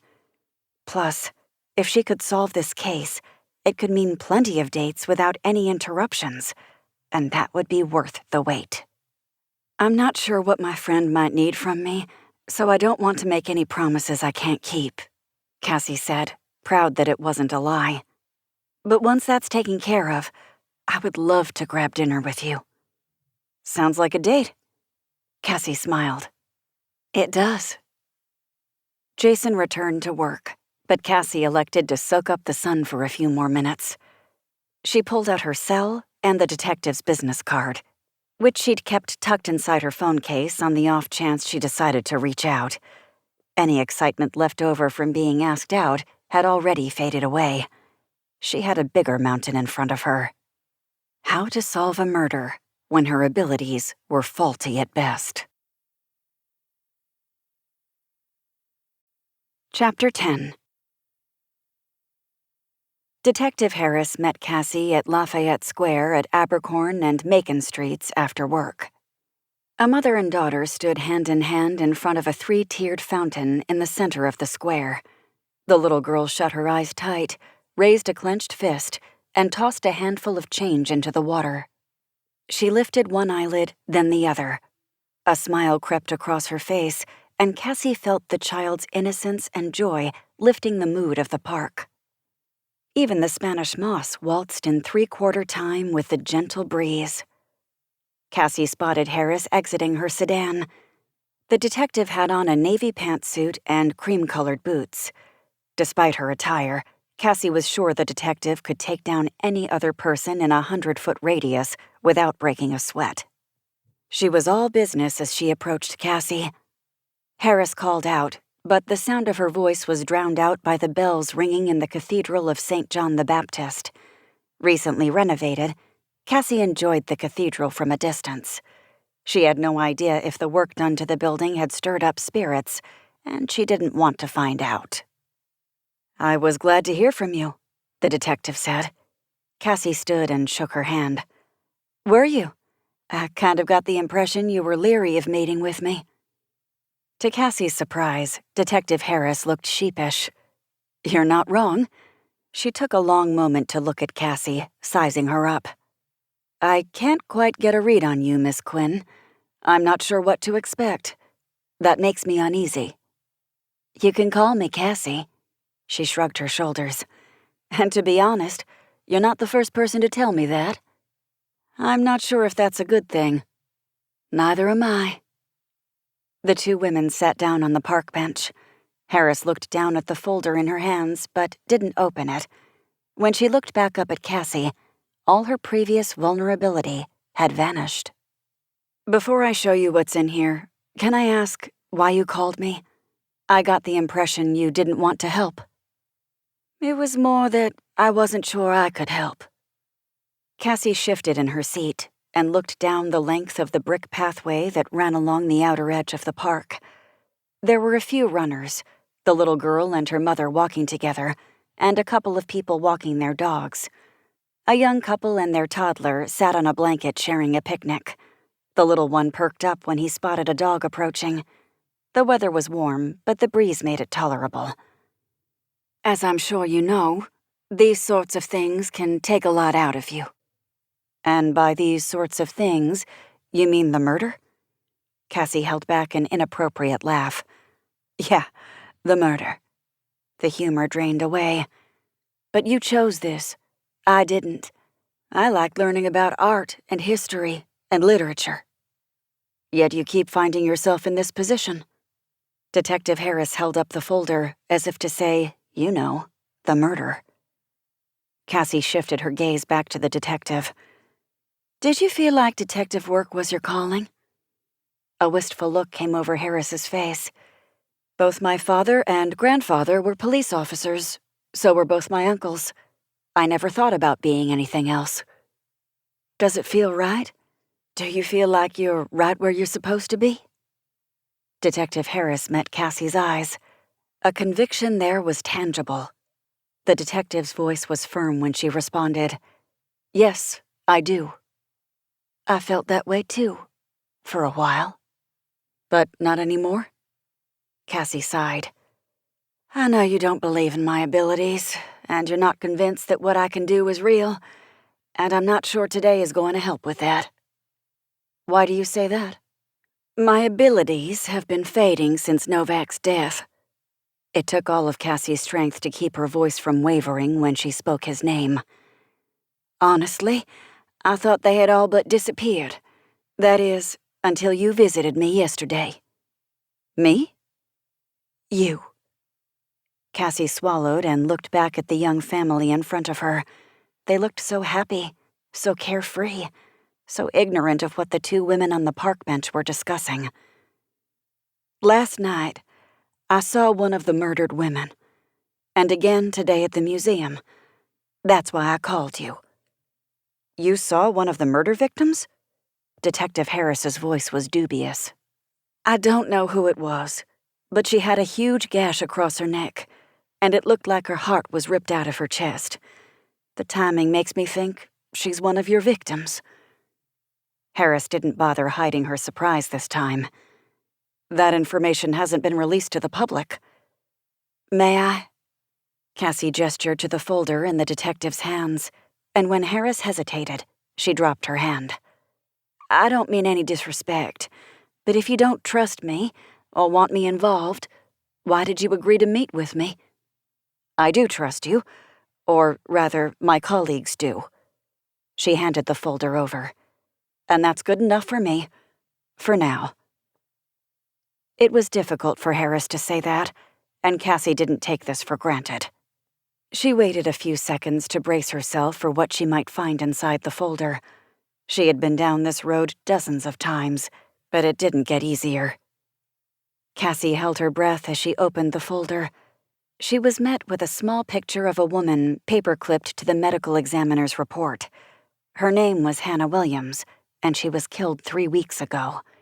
When she flipped the paper up, there were several 8x10 images of the woman's dead body in the woods, with close-ups on the gash across her neck and of her empty chest. Cassie's stomach tightened, but she kept her face calm and relaxed as she moved to the next woman. Jessica Tran, killed 2 weeks ago. She had the same slash across her neck and the same wounds in her chest.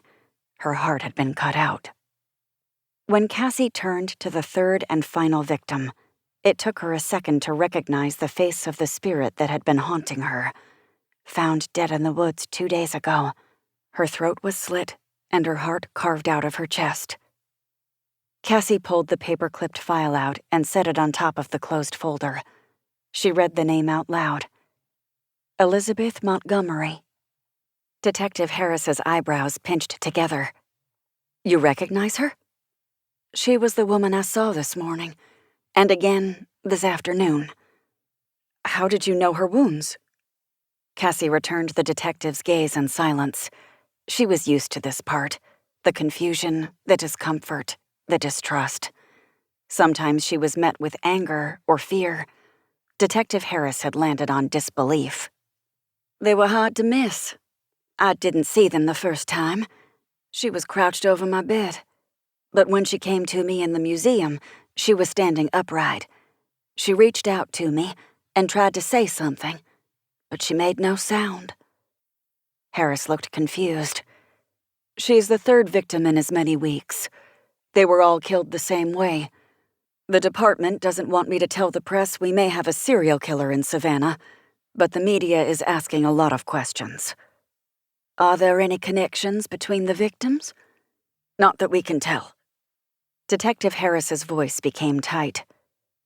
"Other than that, they're all women. They're different ages, different races, different hair colors, different jobs, different socioeconomic statuses. Their home addresses are in different parts of the city. They have different blood types and medical histories. If I'm being honest, we haven't been able to figure out why any of them have been targeted." "Crime of opportunity?" Cassie asked. "Statistically, women make easier targets." "Any sexual assault?"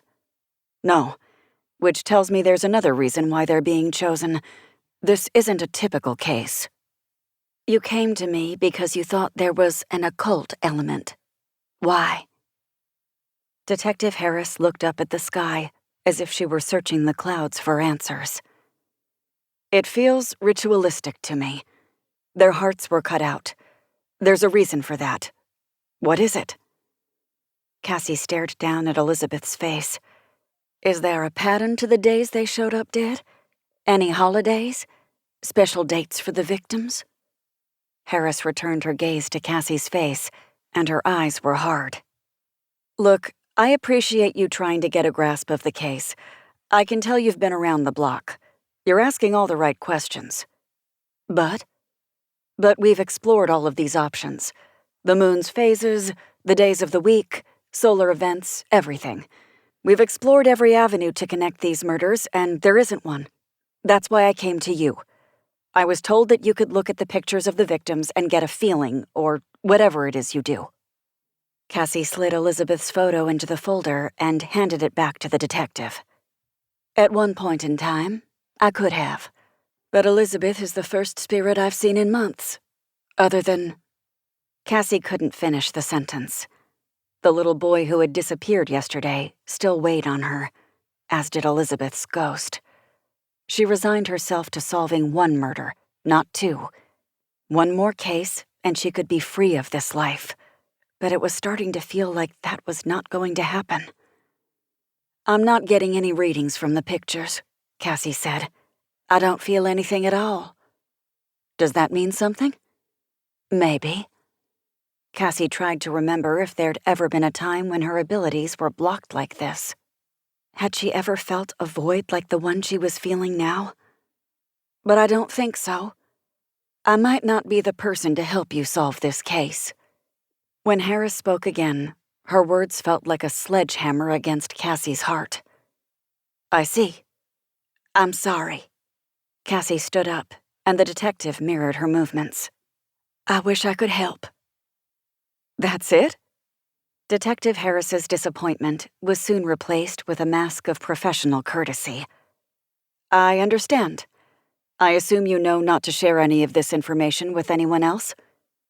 Cassie felt guilty, but unless Elizabeth found her voice, Cassie had nothing else to go on.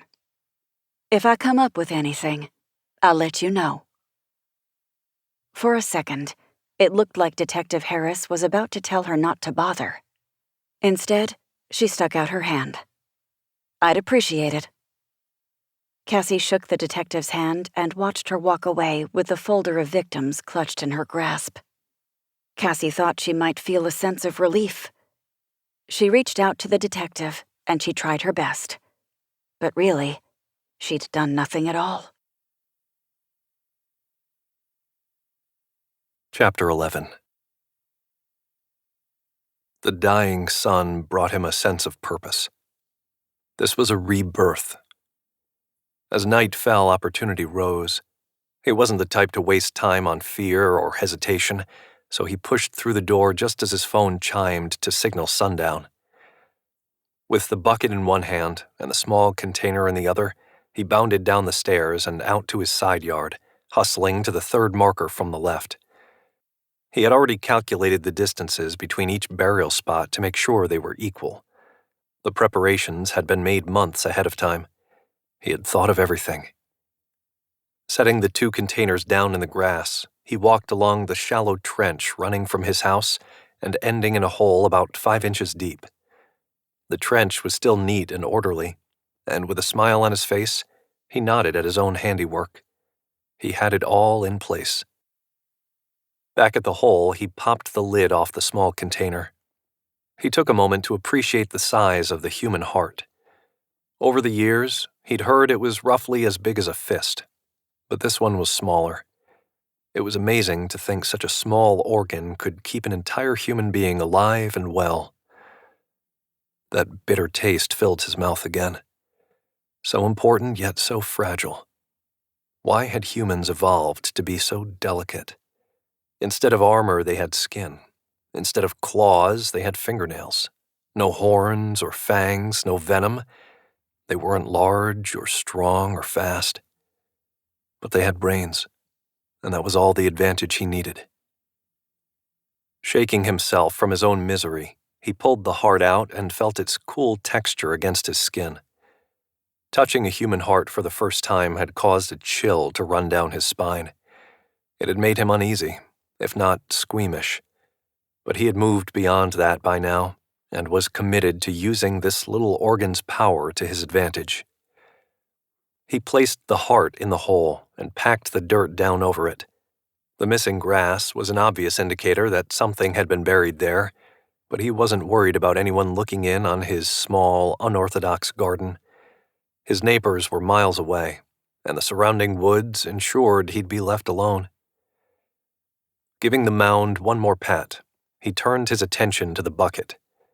This part required patience and a steady hand. His eagerness to complete the next step of the ritual made him want to rush through it so he could return to the basement, but his iron will held him back. There was no point in doing any of this if it wasn't done right the first time around. He peeled the lid off the bucket and peered at the crimson liquid inside. The smell was not pleasant, but he had grown accustomed to the way his new hobby accosted his senses. He had never been a weak man, and he wouldn't start now. Not even under the current circumstances. The bucket strained his muscles as he lifted it, but despite the slight shaking in his arms, he poured the liquid into the trench, walking back toward the house with purposeful steps.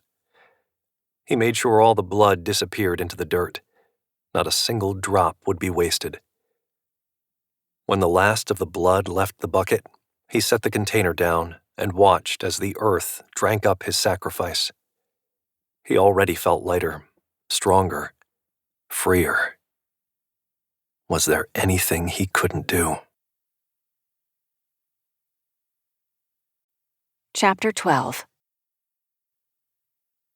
Cassie couldn't sleep that night, compounding the effect the early morning had on her brain. She wasn't sure if it had anything to do with the little boy's absence, Elizabeth's presence, or Detective Harris's disappointment. Or maybe it was a combination of all three. She dragged herself out of bed. Her limbs felt like they each carried an extra 10 pounds. On the upside, Elizabeth hadn't shown up this morning, and though Cassie wasn't ruling it out, she was hedging her bets and trying to stay hopeful. She made extra-strength coffee, packed a lunch, and headed to the museum. It was the little victories. But by the time she made it to the break room for lunch, half the staff was crowded around the small TV in the corner. Cassie found a spot between Magdalena and Jason. "What's going on?" she whispered. Magdalena shook her head. Jason leaned down. "Isn't that the detective that came here the other day?" Cassie shifted to one side so she could see the screen better. The camera zoomed in on Harris, who stood outside the precinct, surrounded by reporters. She didn't look uncomfortable, but Cassie knew enough about the woman to realize she'd rather be solving the case than talking to the press.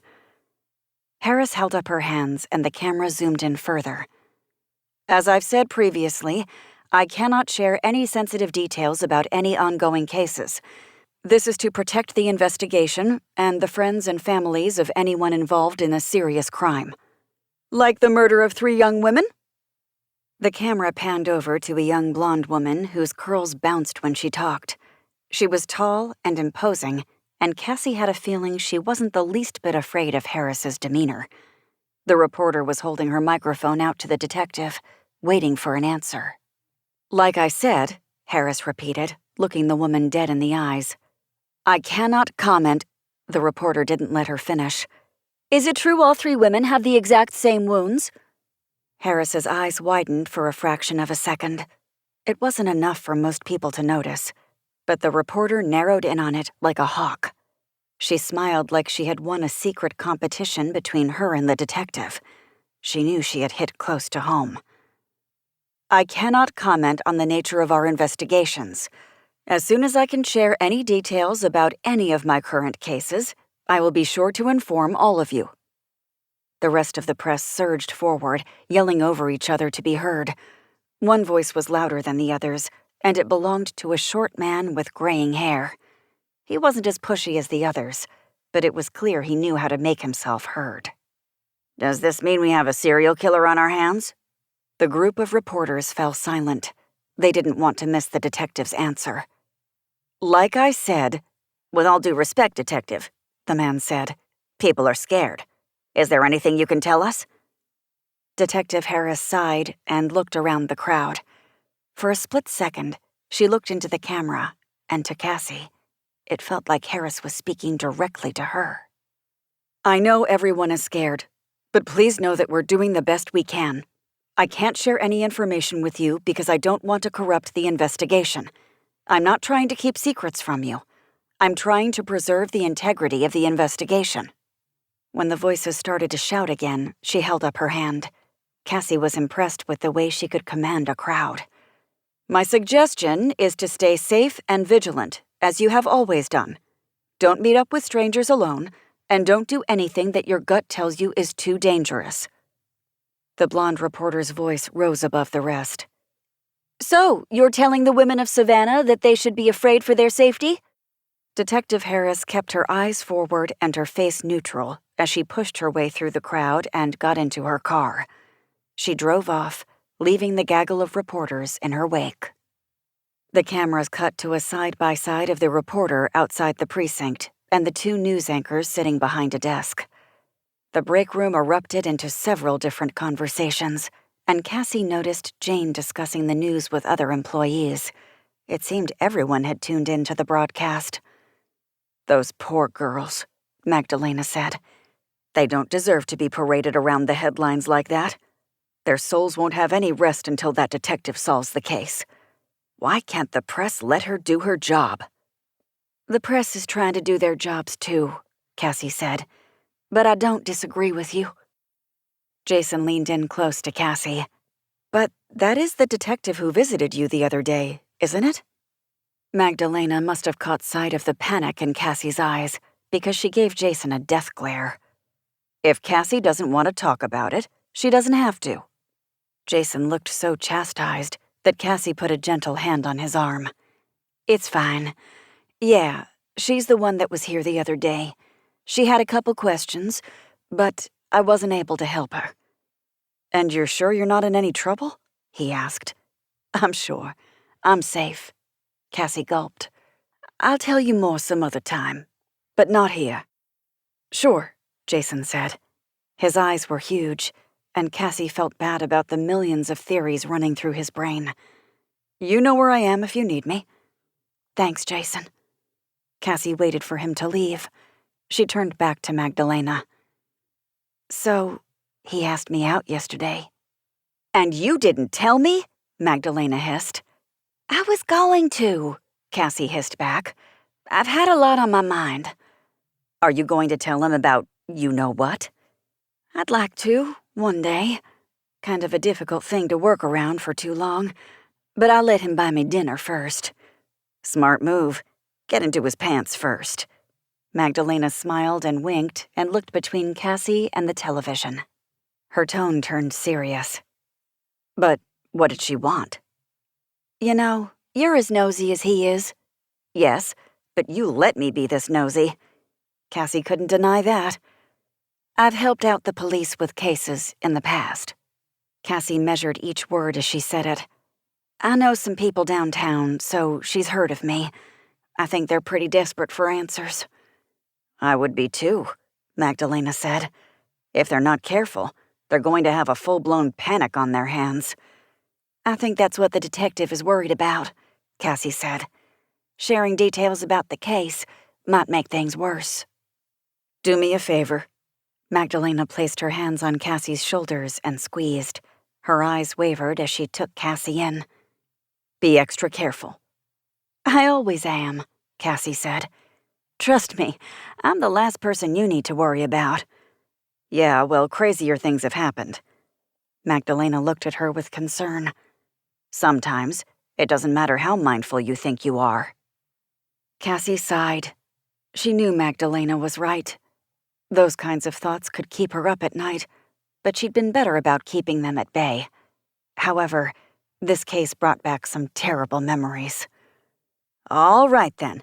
Magdalena clapped her hands together. "Are we going to try to elbow our way to a table?" Cassie looked around the room. It was still packed, and half of the other employees were still watching the news channel. "I think I'll eat in my office," she said. "It's too crowded in here." "All right. I'll see you later, sweetie. Keep your head up." Cassie smiled and took her lunch back to her workstation. She wasn't hungry anymore, but she forced herself to eat half of her sandwich. It was just a way to waste time, though. She knew what she had to do next, and while she always enjoyed talking to the person she was about to call, she knew reaching out to him would further embroil her in the case. She scrolled through her contacts and found his name. She hesitated, then hit the call button. Chapter 13. "Cassie? What's wrong?" David's voice was gruff, but warm. He was a bear of a man whose bark was far worse than his bite, though he could still hold his own in a fight. Cassie had met him a few years ago on a gruesome case, and over the years he'd gone out of his way to check on her. He sat behind a desk these days, but he was still one of the sharpest cops she knew, and one of the few who believed in her gift. "Why does something always have to be wrong?" She injected as much sweetness into her voice as possible. "Maybe I want to catch up with an old friend." You were never a good liar, Cassie, David chuckled. But I promise my ego can handle it. That was another reason she liked David. He was both a professional and a friend, at least to those who hadn't made it onto his shit list. When he was on the clock, he was all business. But when he went home to his wife and grandkids, he transformed into the gentlest soul Cassie had ever met. He and his wife had invited her over a few times, and it had always made her feel like she had family in Savannah when hers was hours away. There was no point in beating around the bush. "I'm calling about the 3 women who've turned up dead." David cleared his throat. Have you seen something? I can put you in touch with the lead detective. "Harris, right? Yeah, I've met her." David chuckled, but there was no humor in it. She's a great detective, one of the best I've ever seen. But her bedside manner could use some improvement. I'll have to agree with you there. Cassie cradled her phone against her shoulder and took another bite of her sandwich. "I talked with her last night about the victims, but she seemed pretty cagey about giving me too much information. I was hoping you could fill in some of the blank spaces for me." David sighed. I gotta be honest. I don't like the idea of going behind her back. Professional courtesy. I know. Cassie put her sandwich down and took a sip of water before she continued. "I don't want to put you in a position that could get you in trouble, and if I'm crossing the line here, tell me to back off. But I could use some help." There was shuffling in the background, and David's voice lowered to just above a whisper. Why don't you tell me what you know, and I'll see if there's anything I can add. Cassie sat back in her chair and stared up at the ceiling tiles above her head. "I know each woman had her throat slit and her heart removed. I know their bodies were all dumped in the woods. I also know there's no connection between any of the victims, other than they're women." You've got most of the facts, then. "Harris sought me out because she thought I had a proclivity for the occult." Cassie paused to hear David's reaction and was not disappointed by his amused snort. "When I started asking about possible ritualistic aspects, she shut down. Granted, she was the one who came to me about that sort of thing." I don't think the bosses are putting much credence in her theories at the moment. To be honest, she seems to be grasping at straws. "Do you blame her?" David sighed. No, I don't. I'd be exploring every option, including you. "You suggested my name, didn't you?" Cassie could feel his shrug through the phone. I did, he said. She had me look over the case files, but I couldn't come up with anything she hadn't already thought of. Other than you, of course. "I'm sure that was an interesting conversation." She's heard about you. Hard not to around here. "But I'm sure having a referral from the great David Klein didn't hurt." Now you're trying to make me blush. David drew a deep breath. When she came to you, did you feel anything? See anything? "Not at first, but that night, one of the victims showed up." Is that the first one since? "You can say his name, David." He doesn't deserve to have his name spoken aloud ever again. "Fat chance of that happening. They're writing a book about him." A bubble of emotion rose in her chest, and she wasn't sure if she wanted to laugh or cry. She let it subside and spoke again. "They'll turn it into a made-for-TV movie." You sound awfully cavalier. It was Cassie's turn to shrug. "I don't know how I feel about it. I'll never forget him, not until the day I die. But I don't need to be afraid of him either. He's gone. Maybe my story will help someone else work through their own trauma. Or maybe I'll inspire the next David Klein." You're a bigger person than I'll ever be, Cassie. David's chair squeaked, and his voice grew quiet again. That man deserved something worse than a needle in his arm. I don't disagree. But to answer your question, yes, it was the first new ghost to show up since Novak's death. Cassie felt a pang of guilt for her lie, but she hadn't told anyone about the little boy, not even David. And she appeared for the first time after Harris's visit. Interesting. He sounded animated. That's another point for the idea that your abilities could be tied to knowledge about the victim or the crime. Maybe that ghost, or whatever was hanging around Harris, sensed you could help. Let's not get into your conspiracy theories, please. A long time ago, she gave up on guessing why she had these abilities. She took another sip of her water, trying to wash the bad taste out of her mouth. Is there anything else you can tell me? David's silence was too long to be a normal part of the conversation. When he spoke again, his voice was quieter. All their blood was drained. Each of these women were bled dry. I'm guessing he did it from the gashes in their necks? You guess right. That lends more credence to a ritualistic killing, Cassie said. David blew a gust of air straight into the phone's mouthpiece. The person doing this is choosing women for a reason, but he's not particular about his victims. It tells me he's not playing out a fantasy with one person in mind. So he hates all women? It's possible. The murder is not sexual in nature. If he's cutting their throats first, he's not looking to prolong their deaths and make them suffer. Then again, cutting out their hearts is a pretty brutal act. Does that have any kind of significance? Each organ has a certain function or meaning, right? The heart symbolizes love, or maybe it could have a specific significance to him. But without more information, there's no way of knowing what his motive is. And the way to get more information is to find more bodies.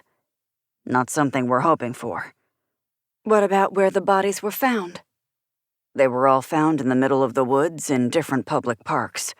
He could have taken them there in the dead of night, killed them, and no one would be any wiser until the morning when their bodies were found. Cassie sat upright. Is there any pattern to the locations? Not that I could tell. Cassie deflated, but David continued with some hope in his voice. But humans can't truly be random. Everything we do is influenced by our behaviors, our life experiences. For example, all the squares in Savannah, or as it pertains to this investigation, all parks within driving distance. Cassie nodded. They live somewhere around here. We know most serial killers are male, and the crime indicates this is true. He could be anywhere from in his 20s to his early 50s. Smart enough to get away with several murders, and strong enough to carry the bodies around. He'll blend in, perhaps be average or unremarkable, but enough of an outcast that he's coping with his issues in a less than productive way. Cassie finished her sandwich. The first crime scene is where the most mistakes are made, right? Correct. If the killer hasn't perfected their method yet, they're more likely to leave something behind. Cassie knew she was taking a chance with her next request. Would you be willing to give me the first location's address? The silence stretched on for a beat, and then two. The first body we found isn't necessarily the first person he killed. That person might not be amongst one of the three we have come across. I understand. This is a long shot. I know. Cassie wouldn't let him stretch out the moment any longer. If I can go to the crime scene, I may be able to pick something up. I might be able to help, David. He sighed. I know. There was typing in the background, then a deep sigh. You ready? And remember, you didn't hear this from me. Cassie grabbed a notebook and pen from her desk. Go ahead. Chapter 14. As soon as Cassie got off work, she made a beeline for Lamarville Community Park. This was where the first body had been found 3 weeks ago. There was a chance Cassie could get a read from the site and find some answers. The gravel crunched under Cassie's tires as she pulled into a parking spot. The humidity broke, and drizzle hung in the air. Only a few people were still out and about, which meant she wouldn't have many onlookers as she tried to find where the first woman had been killed. Cassie took a few calming breaths and got out of the car. She didn't have high hopes she would find anything to latch onto, given that her abilities were spotty at best these days. Regardless, Elizabeth's presence meant Cassie's abilities still worked. At this rate, Cassie didn't know what to expect. She exited the car and took in her surroundings. As she walked down a path into the trees, all outside noises were swallowed by the forest. There were no cars or laughing kids. Instead, there were chirping birds and singing insects and raindrops hitting the leaves overhead. The crack of a stick echoed around her as a deer took off running in the opposite direction. The sun disappeared behind the canopies above her, and a chill breeze made Cassie pull her hoodie tighter around her chest. She didn't hate being outside, but given her fair complexion and strange ability to attract both living and dead people, becoming one with nature had its own set of variables. Not to mention what a forest like this could keep secret. Dense woods and treacherous land were often a dumping ground for the worst kind of people. It didn't take long for her to find the spot David described. There was a beaten path back to where the body had been dumped. Whether it was from the police or mourners, she wasn't sure.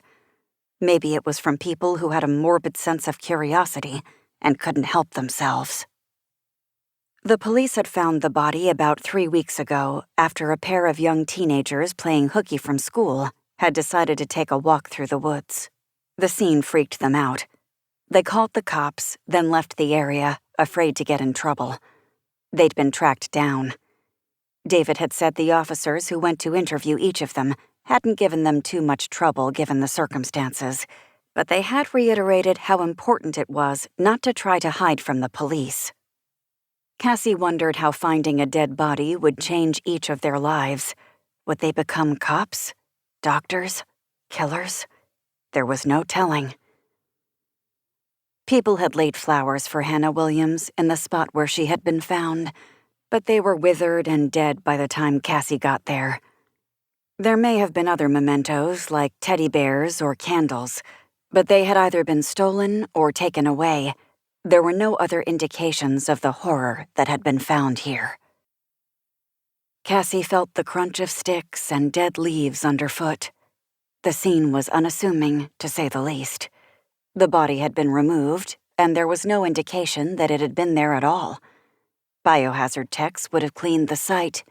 Rain took care of the rest, washing away any remnants of blood or signs of struggle, so there wasn't much to look at. The police would have already gathered all the evidence there was to find. She wouldn't kid herself into thinking she was any better at playing detective than Harris or her colleagues. "So why are you here?" she chastised herself. The wind answered with a sharp gust of air, and Cassie closed her eyes against it. Why was she there? David had said Hannah might not have been the first person this man had killed, despite her being the first body they found. The trees were too dense to navigate with a vehicle, so he had either lured her into the trees or carried her there when no one was looking. But he had covered his tracks and left zero evidence behind. Cassie opened her eyes. So why this spot? What was special about this specific location?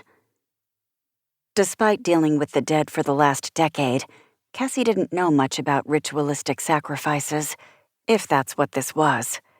Still, she tried to take in the area surrounding the crime scene. She saw many oak trees, which, to her uneducated eye, looked ordinary. Cassie took a few more steps forward as another breeze blew through the trees, carrying the faint smell of blood with it. Was it because she was several steps closer to where the woman had been dumped? Or would she be coming face to face with another spirit? Would it be Elizabeth, or Hannah, or someone else? Cassie felt her frustration rise. On a good day, the spirit world was cagey. Ghosts appeared when they could, and they did not when they could not. It was as simple as that. But with her abilities on the fritz, she had no idea if she was having trouble tapping into the other side. The idea that she could be surrounded by ghosts and not know was worse than all the horrors she had seen over the years. Another branch snapped to Cassie's left, and she froze. She wasn't sure if she should stand still or crouch down to hide. If someone were that close, they would have already seen her, and it wouldn't make a difference what she did. Her heart started beating in response to her chaotic thoughts. The wind rose again, this time bringing in a stronger scent of blood. It must have been concentrated, because she could smell it with more ease than she could in the museum, despite the breeze and open air. Were her powers coming back, or was the spirit stronger than it had been yesterday? Movement on her left made Cassie turn her head in time to see a figure blink away. Most people would have said it was a trick of the light, but Cassie had been doing this too long to not know what she just saw.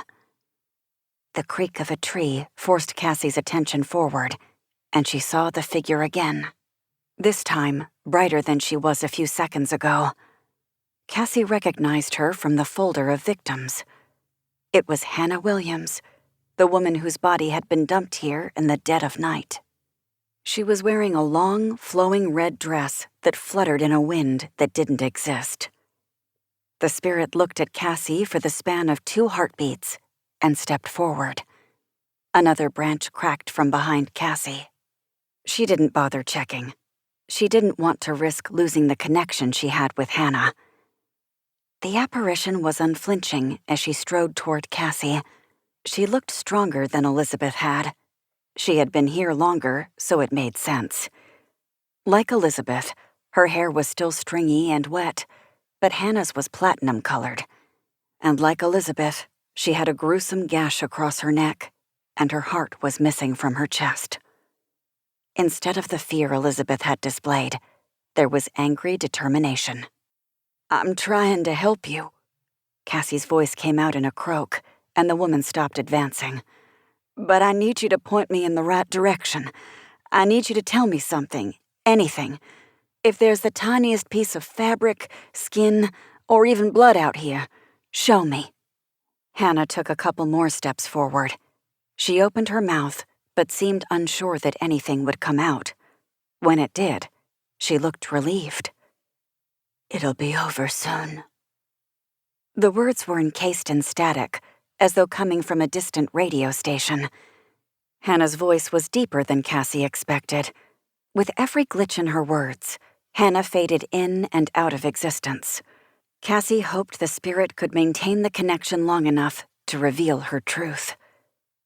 Emboldened after making contact, Hannah took a step forward and opened her mouth again. "It'll be over soon," she repeated in the same deep tone, but this time the sound had been amplified by a factor of 10. Cassie planted her feet as she bowed back. Every cell in her body was telling her to run in the opposite direction, but that instinct hadn't served her well when she was on a case. Ghosts didn't care about distance or speed or walls. If they formed a connection to a person, place, or thing, they would find you one day, no matter where you tried to hide. But had Hannah formed a connection to Cassie because Cassie had decided to investigate this case? Or was Hannah only linked to this dumping ground? Cassie had no way of knowing unless Hannah told her. "It'll be over soon." Softer, more passionate. "I don't know what that means." Cassie tried to keep her voice steady and neutral. Heightened emotions didn't mix well with the spirit world, and Cassie had only been around Hannah for a minute or two. She didn't know what kind of spirit she was. "Who were you talking about?" "It'll be over." Hannah's gaze shifted to behind Cassie. Her eyes widened. The sentence died on her lips, and she blinked out of existence between one breath and the next. And when a hand fell on Cassie's shoulder, she couldn't stop the scream that ripped from her throat. Chapter 15. "It's me! It's just me!" Cassie twisted around to find herself face to face with Detective Harris. Her throat burned and her heart drummed against her chest. She put her hand out to steady herself. The rush of adrenaline made her dizzy, and for a second, she wasn't sure she'd be able to stay upright without help. Oh, God! You scared the ever-living shit out of me! Harris's concerned gaze turned into one of disapproval. What are you doing out here? Cassie's senses came back to her, and soon enough, her heart rate was back to normal. She looked over her shoulder, but Hannah was gone. When she met Harris's eyes again, they had cooled further. Looking for answers, Cassie said. How did you know I was here?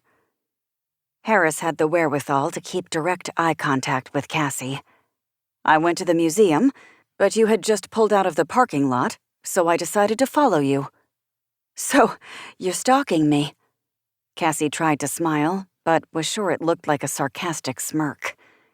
Ignoring Cassie's comment, Harris asked, "How did you know to come here?"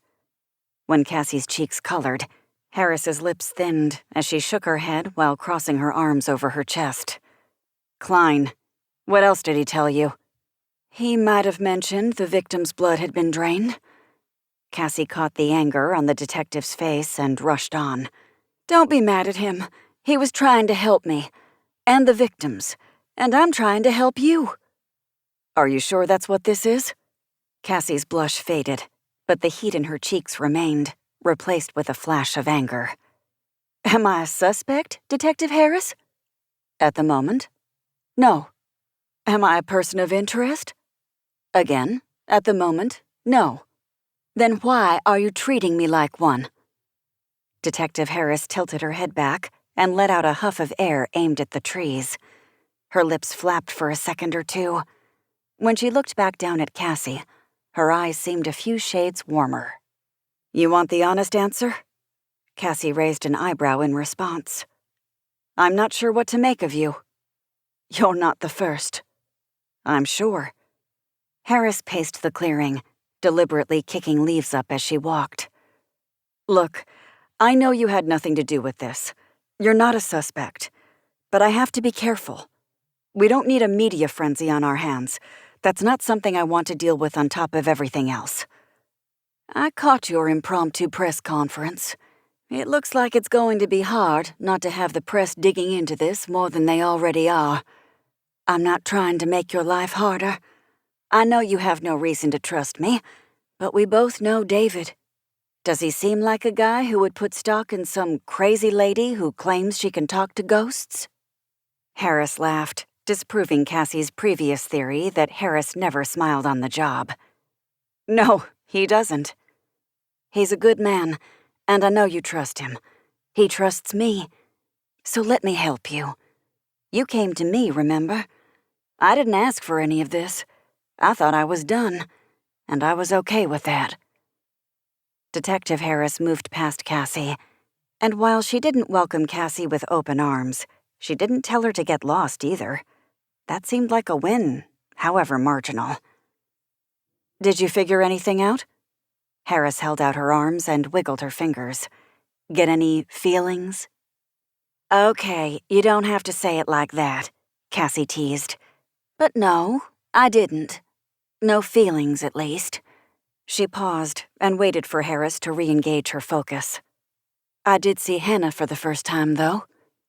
Detective Harris couldn't hide the disbelief on her face, but she went with it anyway. Is that what was happening right before I arrived? You mean right before you scared me? Yeah.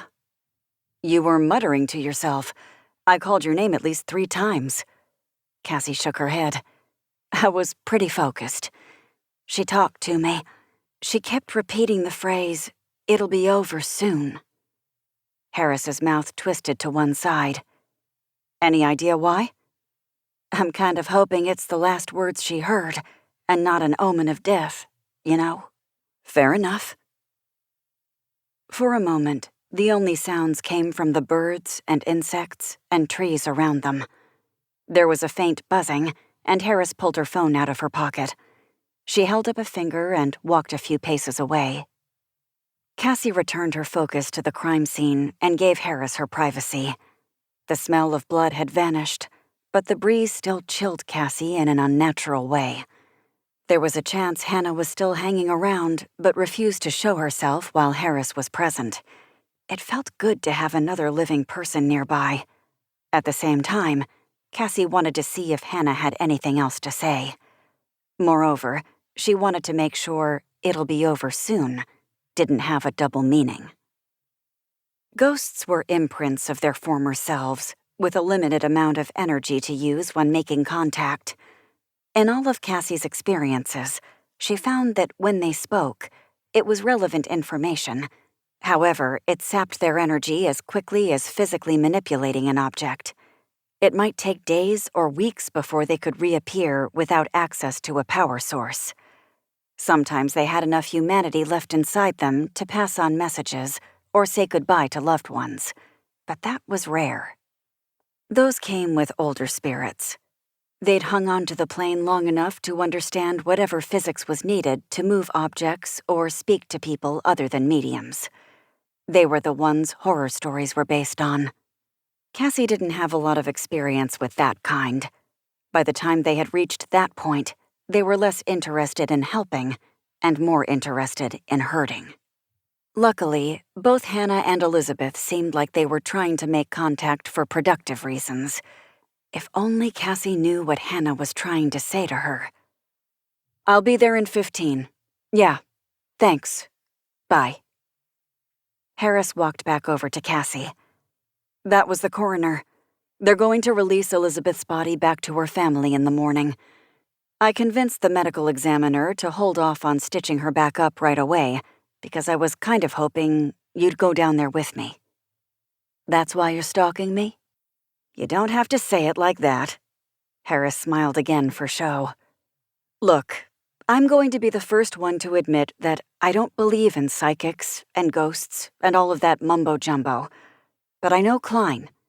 I've looked up to him for years, and I've seen enough of your file to know that you get results. Plus, you're kind of a spooky chick." "I'm spooky?" Cassie couldn't help but laugh. "What does that even mean?" Harris's demeanor changed, and her face tightened. "You kind of freak me out, Quinn.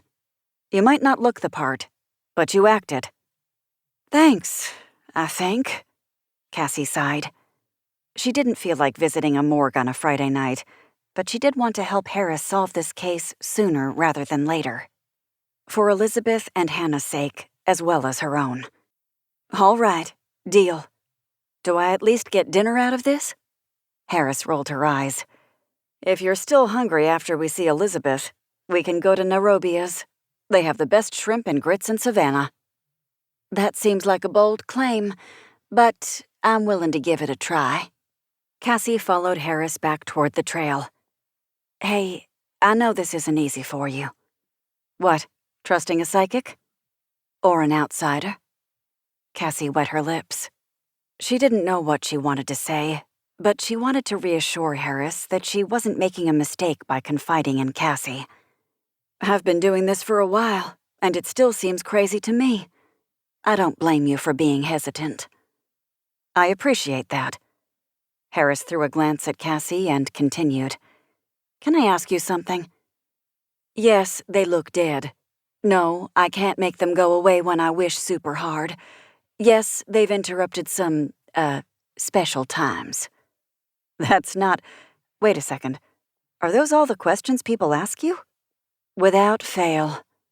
"Wow." Harris looked like she was caught between wanting to laugh and feeling bad for Cassie. "You know what? I'm not surprised." "What was your question?" Harris's face turned serious. "Do you ever get scared?" Cassie took her time with the question and offered a slow nod. "I would say it's gotten easier, but that fear doesn't go away, you know?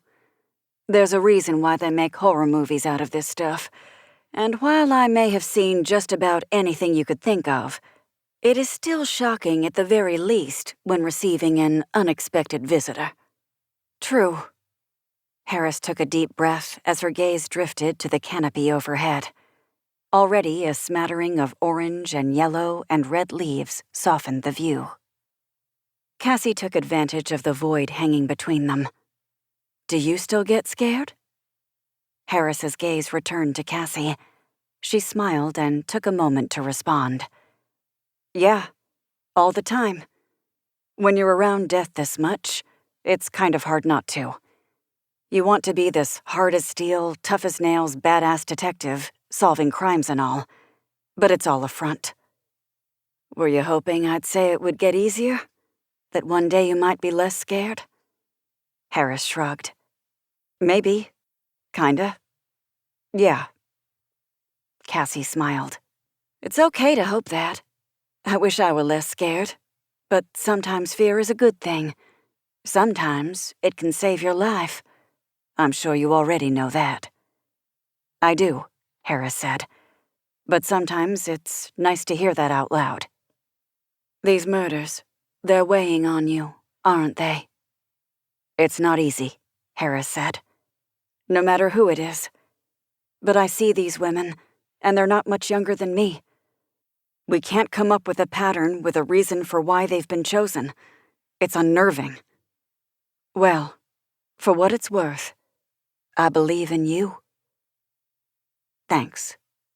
Harris's smile was genuine, but sad. Come on, we don't have much time. Cassie got into her car and waited for Harris to pull out. She followed the detective onto the street and toward the city morgue. What a thrilling Friday night, she thought. Chapter 16. The city morgue was an unimposing brick building that belied the darkness passing through its walls. Sometimes bodies were stored there while the workers awaited identification or autopsies. Cassie hated morgues. For someone with her gift, the place could best be described as an awkward social mixer, with the undead. She had been several times, and it never got easier. Spirits often liked to hang around their bodies. Cassie could be inundated with ghosts and psychic vibes. When her gift was stronger, she could sift through them and focus on the ones who would help her solve a case. Now, she wasn't sure what would happen when she stepped into that building. Harris got out of her car first, and Cassie followed. You okay? Harris asked. You look pale. Well, paler than usual. I'm fine. Cassie rolled her eyes at Harris. This place makes me nervous. Not sure what I'm going to see inside. Well, I can guarantee you're about to see a dead body, Harris said. If that helps. Not in the slightest, Cassie responded, but followed Harris inside anyway. The detective introduced herself to the employee at the front desk and was buzzed through the heavy steel doors, where they were met by Dr. Seth Underwood. He was a large, bald man with dark, beady eyes and a huge mustache that made him look like a walrus. His outward demeanor was all business, but sidle up next to him at the bar at the Wormhole on Bull Street, and he'd keep you in stitches half the night. Dr. Underwood? Harris held out her hand for him to shake. It's good to see you again. This is... Cassie Quinn? Underwood ignored Harris's hand and stared Cassie down for a beat too long. For a moment, Cassie wondered if she was about to receive a lecture.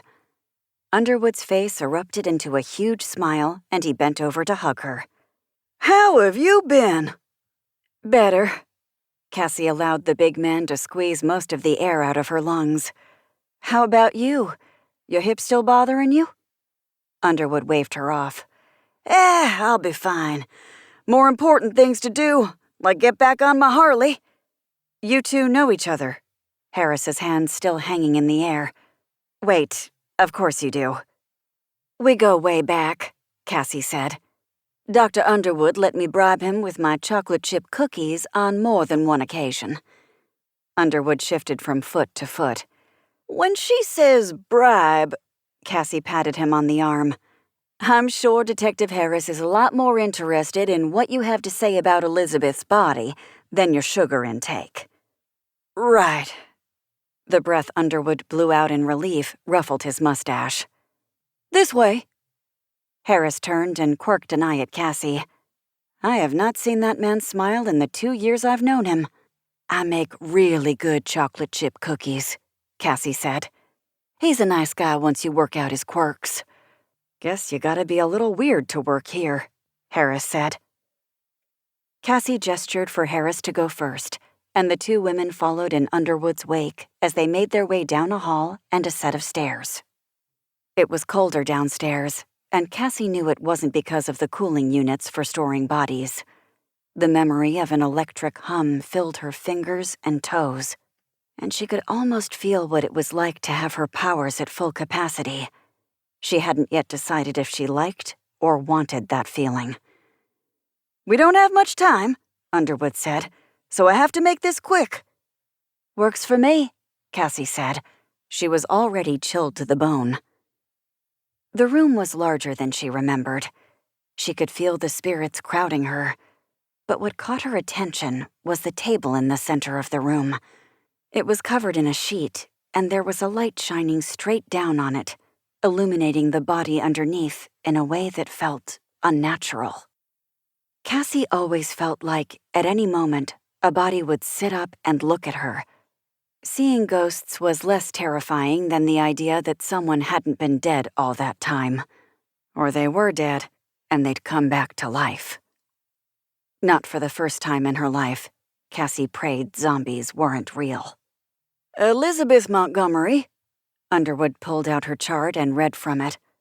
28 years old, 7 1/4 inch horizontal laceration that severed the carotid artery and damaged the windpipe. 10 3/8 inch vertical laceration, several broken ribs, missing heart. "Just like the others," Harris whispered. "Identical, other than small variations in the length of the lacerations and the damage to the chest cavity."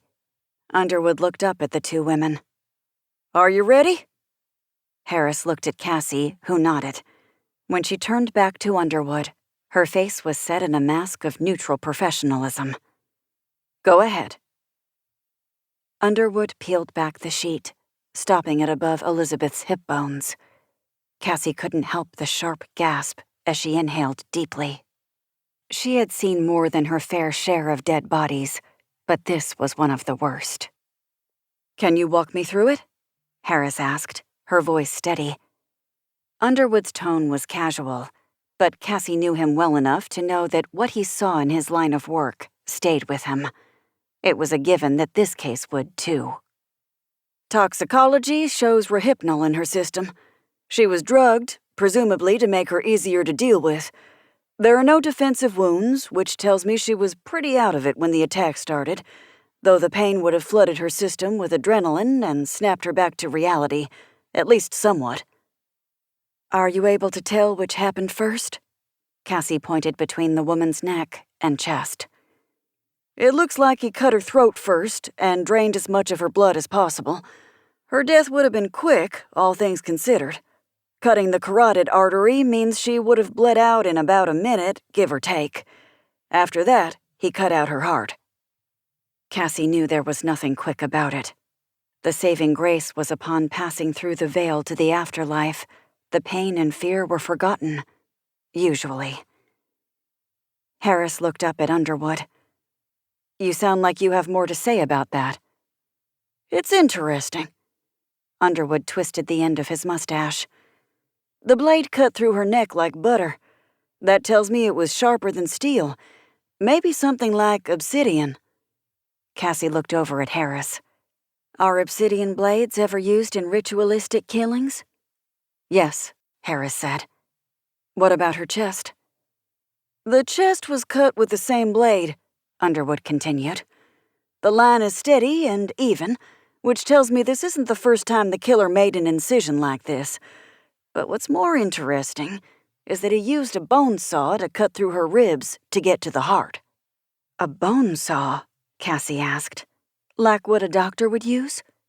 "Exactly like what a doctor would use," Underwood said. "This guy knew what he was doing." "Does that mean the killer is a doctor?" Cassie asked. "Maybe," Harris said. "We don't have enough evidence to prove that yet. Hunters know plenty about anatomy, animals or otherwise, and there are ways to get your hand on any kind of tool. Is he a hunter? Did he learn it by watching YouTube and practicing on cadavers or animals?" But someone would hear a bone saw, wouldn't they? Cassie asked.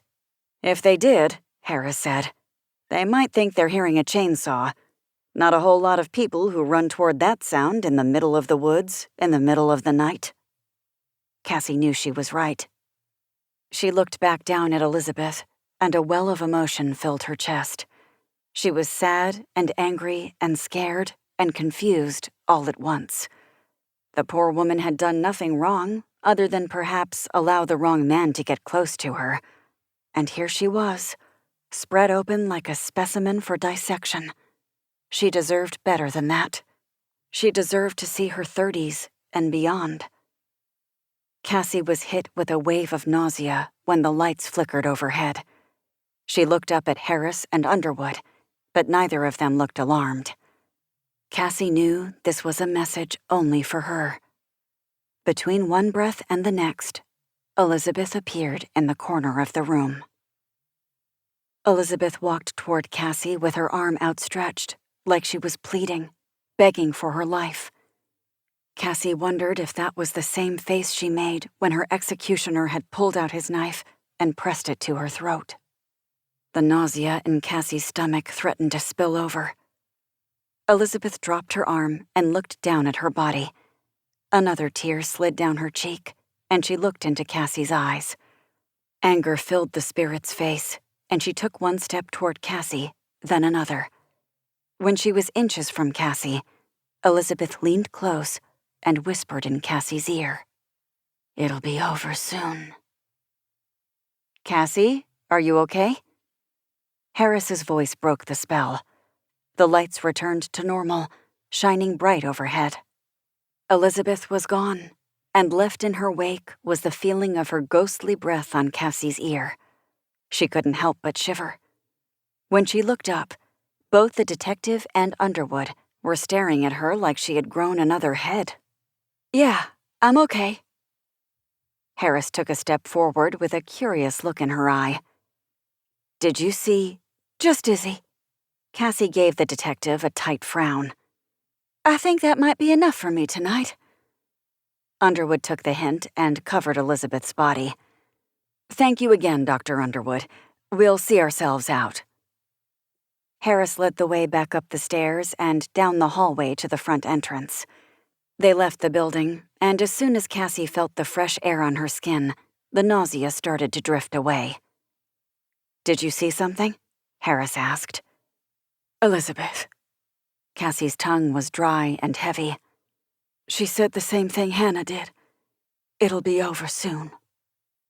If he slit her throat before opening her chest, maybe he was speaking to her, trying to reassure her? Or maybe it means all of this will be over soon, and our window of opportunity to catch the killer is dwindling, Cassie suggested. "I don't like the sound of that." "Yeah, me neither." Chapter 17. Cassie woke up on Saturday morning with a renewed vigor. Electricity buzzed through her body. While she slept, her brain had worked on Elizabeth's case, and dawn had brought with it plenty of new questions. The idea that these were ritualistic killings circled Cassie's mind. Learning that the weapon could be an obsidian knife added to that theory, and she knew where to go to prove her theory. Dr. George Schaefer volunteered at the local library. Twice a month, he lectured for free on a different artist, ranging from today's world all the way back to ancient Greece and beyond. Cassie had attended a few times, and it was such a thrill to see people young and old alike enjoying his talks. Art history wasn't always the most thrilling of subjects, but Dr. Schaefer found ways to keep it engaging. George had a way of connecting to people through art, and his breadth of knowledge was astounding. With 40 years of experience under his belt, he knew a little about a lot. And when he didn't know the answer, he took the time to look it up and get back to you. He was a bit of a local hero for those who knew him. Today's lecture was on one of Cassie's favorite artists, Artemisia Gentileschi. She was a 17th-century Italian painter who rose above her station as a woman to make a name for herself. She often painted women from myth and figures from the Bible. Artemisia's rape played a pivotal role in her art, and Cassie had always been taken aback by the power depicted in her paintings, particularly Judith slaying Holofernes. Looking at it projected on the overhead screen that hung from the library's wall, Cassie was overcome with emotion. She felt a kinship with the artist who lived with unspeakable pain, and yet found a way to channel her anger and bravery into her work. She didn't let society's rules dictate who she should be. She instead used every opportunity to defy expectations and prove she was as good, if not better, than her male peers. Cassie waited until the room cleared, and she approached George, who was packing his equipment. One of the library staff wheeled the projector away, and when George noticed Cassie's presence, a grin broke out across his face. Miss Quinn! What a pleasant surprise. How'd I do? Incredible, as always. Cassie found it easy to compliment George. He was a kind soul who gave his time for free. She's one of my favorites. I seem to remember that from your entry interview. George winked at her and grew serious. How are you? Been having some trouble sleeping, Cassie said, but I'm feeling good today. That's fantastic to hear. George paused and stared at Cassie, trying to read her mind. You didn't come here on a whim. You're right. Should we grab a chair? Cassie nodded and followed George into an alcove where they could talk in private. The library had set up a temporary display full of female authors and artists to coincide with the lecture. Cassie was delighted to see the young girls each picking out several books to read. So, Miss Quinn, what can I do for you today? Cassie turned back to George and felt the color rise in her cheeks. It's a bit unorthodox. I love unorthodox. He leaned back in his seat. Hit me. I'm doing some research on my own, outside of work, and I'm stuck. I guess I was hoping you might be able to point me in the right direction. I can do my best. What are you researching? Cassie braced herself. Ritualistic sacrifice? George's eyes sparkled, and for a moment, Cassie considered the idea that he saw through her farce and knew why she was asking him for help. A fascinating subject. Is it? It's part of why we enjoy Ms. Gentileschi's work, isn't it? Often violent and gruesome, but there's a strange catharsis there. Art, whether it's a painting or a book or a movie, is designed to tell us a story. We can relate to it in a myriad of ways. Art can invite us to join in on a celebration, or it could warn us against danger. Old wives' tales, for example, are an oral tradition that stem from real-life horrors. Urban legends might make us pause before we step out into the middle of the night for an evening stroll. Ritualistic sacrifice has been around for millennia. It's nothing to glorify, but we as a global community continue to be fascinated by it. I think that's human nature. That makes me feel a little better, Cassie admitted. George smiled. So, are we talking about human sacrifice according to the Aztec Empire, or were you shooting for something more modern? Cassie felt sheepish. I'm not sure. I feel like it all could apply. George was excited. That's true. One lays the foundation for the other. Did you know that it wasn't until recently we discovered the Spanish accounts of Aztec sacrifice were true? Apparently, they would cut open the chests of their victims and offer their still-beating hearts to the gods. Sometimes they would consume parts of their bodies to be closer with their deities. But why? She knew this was the question entire groups of scholars spent lifetimes trying to answer. She decided to narrow it down. What did their hearts symbolize? The Aztecs considered the heart to be the seat of an individual, an important part of their personhood. Liberating this part and giving it to the gods was a great honor. So, the sacrifices were voluntary? Not always. It depended on the objective. Was a person offering themselves in sacrifice to a deity, or was someone sacrificing another person to their deity? It sounds like splitting hairs, but you can imagine the difference is extreme when you're sitting at the sharp end of the knife. Cassie couldn't argue with that. She was sure the 3 women killed over the last few weeks would agree. But Cassie couldn't say for certain they had been ritualistically sacrificed. The detectives hadn't found the hearts, which was more significant than not. So, Cassie wondered how long it would take George to catch on. How has this ritualistic sacrifice transformed over the years? George leaned back in his chair and steepled his fingers. Different cultures have used human sacrifice for different reasons all throughout history. As you can imagine, modern society frowns upon such practices. But it does still happen? There are cults around the world that still believe in the power of human sacrifice. George gave Cassie a significant look. Many serial killers also conduct such a practice. I'm not being as clever as I think, am I? No, you're not. He tapped the side of his nose. But to your credit, I wouldn't have connected the dots if it hadn't been for your visitor the other day. Cassie hung her head. Detective Harris, I'm sorry about that. He held up a hand. There's no need to apologize.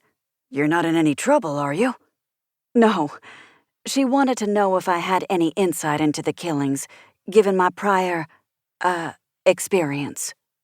George did not know about Cassie's ability to see spirits, but he was aware of her connection to Novak. I told her I didn't know of anything that could help, but I haven't been able to get the case out of my head since. George nodded sagely. It's not always clear why serial killers act the way they do. I am by no means an expert here, although I don't think it takes a genius to see that each person, each killer, has their own motive and ways of coping with trauma. So, if a person were to, say, cut out someone's heart and drain all their blood, what do you think their motive and trauma would be? George laughed. I think that's a question better suited for the police. But if we're considering this an act of ritualistic sacrifice, it could have several different meanings. A lot of cultures place great emphasis on certain organs as well as a person's blood. The heart, for instance, is what keeps us alive, but it also represents love. People can die from a broken heart. The Aztecs also knew of its power, which is why they offered it to their gods. Its removal, I would imagine, could either represent a freeing of the victim's personhood or love, or a punishment for those same 2 principles. And the blood? Cassie asked. George looked at her for a few seconds. The papers haven't mentioned anything about the way the victims have been killed. Cassie looked around to make sure they were alone. That may be insider information. In that case, I will keep it to myself. George leaned forward. Blood also gives us life by carrying oxygen to our cells. Some consider it to have healing properties. Bloodletting was the act of withdrawing blood from a patient to prevent or cure an illness. We know diseases don't work that way. On the other hand, there's a reason why blood sacrifices are often made to gods and demons. We still believe there's a lot of power in our blood. Cassie shook her head. It's weird to think people still believe in that. George shrugged. People who take communion are consuming the body and blood of Christ, are they not? Yeah, Cassie said, but that's metaphorical. Is it that much of a stretch? I don't condone such practices, but ritualistic sacrifice, to me, would seem less crazy if I were truly desperate. Imagine that all your crops are dying, and a shaman tells you that if you cut off the head of your neighbor and bury it in your field, your crops will begin to grow. Most people wouldn't jump straight to murder, but imagine that your family is starving to death. Can't you imagine you'd try anything if you thought you could get away with it? Yeah, but that stuff doesn't work, Cassie said. Maybe not, but that's not the point, is it? It provides hope, And sometimes that can be more promising than anything reality provides. It still seemed like a strange idea, especially here in Savannah. But then again, she could talk to ghosts. Who was she to say what was real and what was not? Are the police considering ritualistic sacrifice? George asked. I'm not sure. In all honesty, I don't think they know what to do with the information they have. They're looking into anything that might explain why someone would do this to those women. George nodded solemnly. What happened to those women was a terrible crime. He eyed Cassie and measured his words with caution. But it's not your responsibility to solve this case. Cassie's mouth tightened. What could she say to that? In a way, he was right. But knowing what those women went through made her heart ache. Survivor's guilt, they call it. She felt bad for being alive while the 3 women wound up dead. Cassie knew she couldn't have stopped their deaths, and yet, her brain was yelling at her to do something, anything, so it didn't happen to another person. Plus, there was Elizabeth. Somewhere along life's path, Cassie decided that if she had the ability to fix a terrible injustice, it was her responsibility to do that. She wasn't some girl who considered herself an amateur detective. She could communicate with the dead, and that gave her a leg up on most people, including the police department. I know. Cassie tried to put some weight behind her words. But helping feels better than doing nothing. George looked proud. You're a good person, Miss Quinn. We need more people like you in this world. I don't know about that. She wouldn't wish her abilities on anyone. But that means a lot, coming from you. Chapter 18. Cassie emerged from the Bull Street Library to 4 missed calls from Harris. She stopped dead in her tracks with a heart so heavy, it sunk to her toes. When Cassie called the detective back, her worst fears were realized. Harris did not mince her words. Another woman has been killed. Cassie stopped dead in her tracks. Are you serious?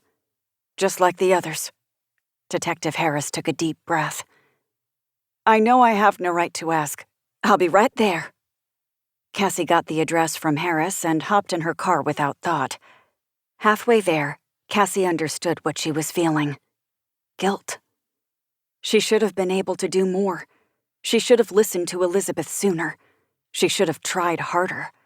If she had, maybe this latest victim wouldn't have fallen prey to this killer. Maybe he would already be in prison, and Cassie would be moving on with her life. When Cassie arrived at the crime scene, a few vehicles were parked nearby.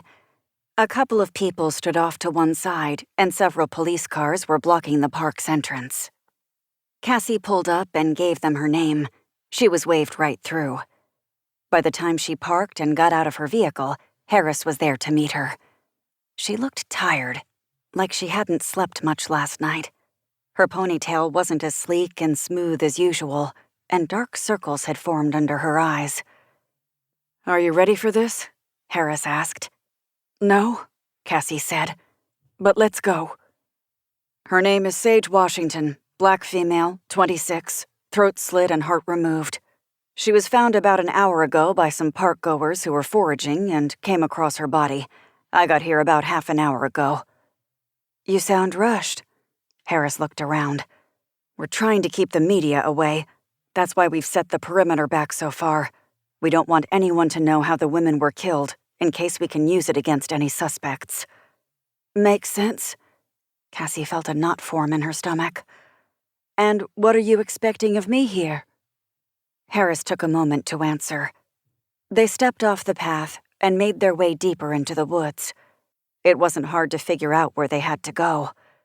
There was a circle of crops standing amidst the trees, and inside that, a circle of yellow caution tape.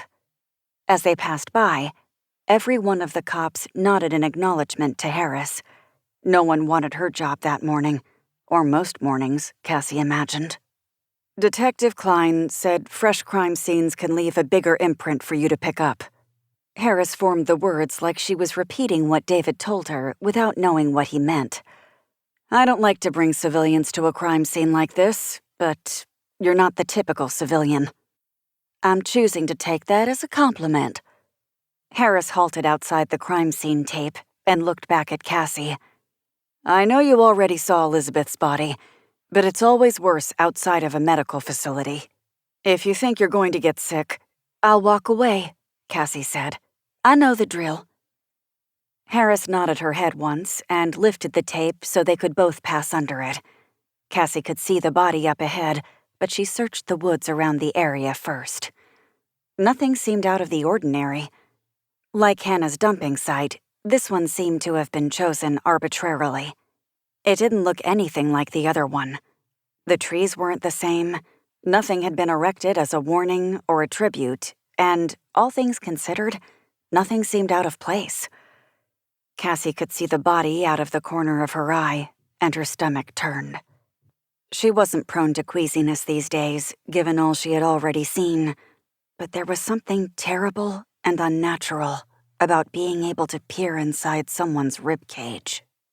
She could have gone her entire life without experiencing that. But as Harris led her closer to the body, Cassie felt drawn to it, and when they were close enough to see the entire picture, she couldn't look away. Sage's face was pale and lifeless. Her eyes were still open, staring unceasingly at the sky above. Her throat had been sliced in the same way Elizabeth's had, at least according to Cassie's untrained eyes.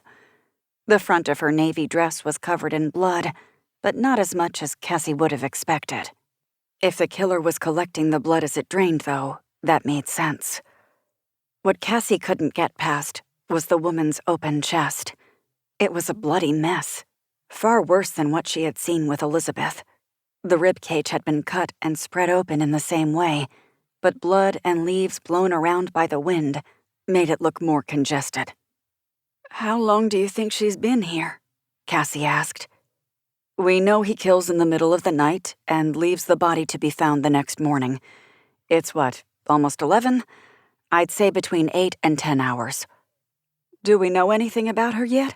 Cassie asked. "Anything significant?"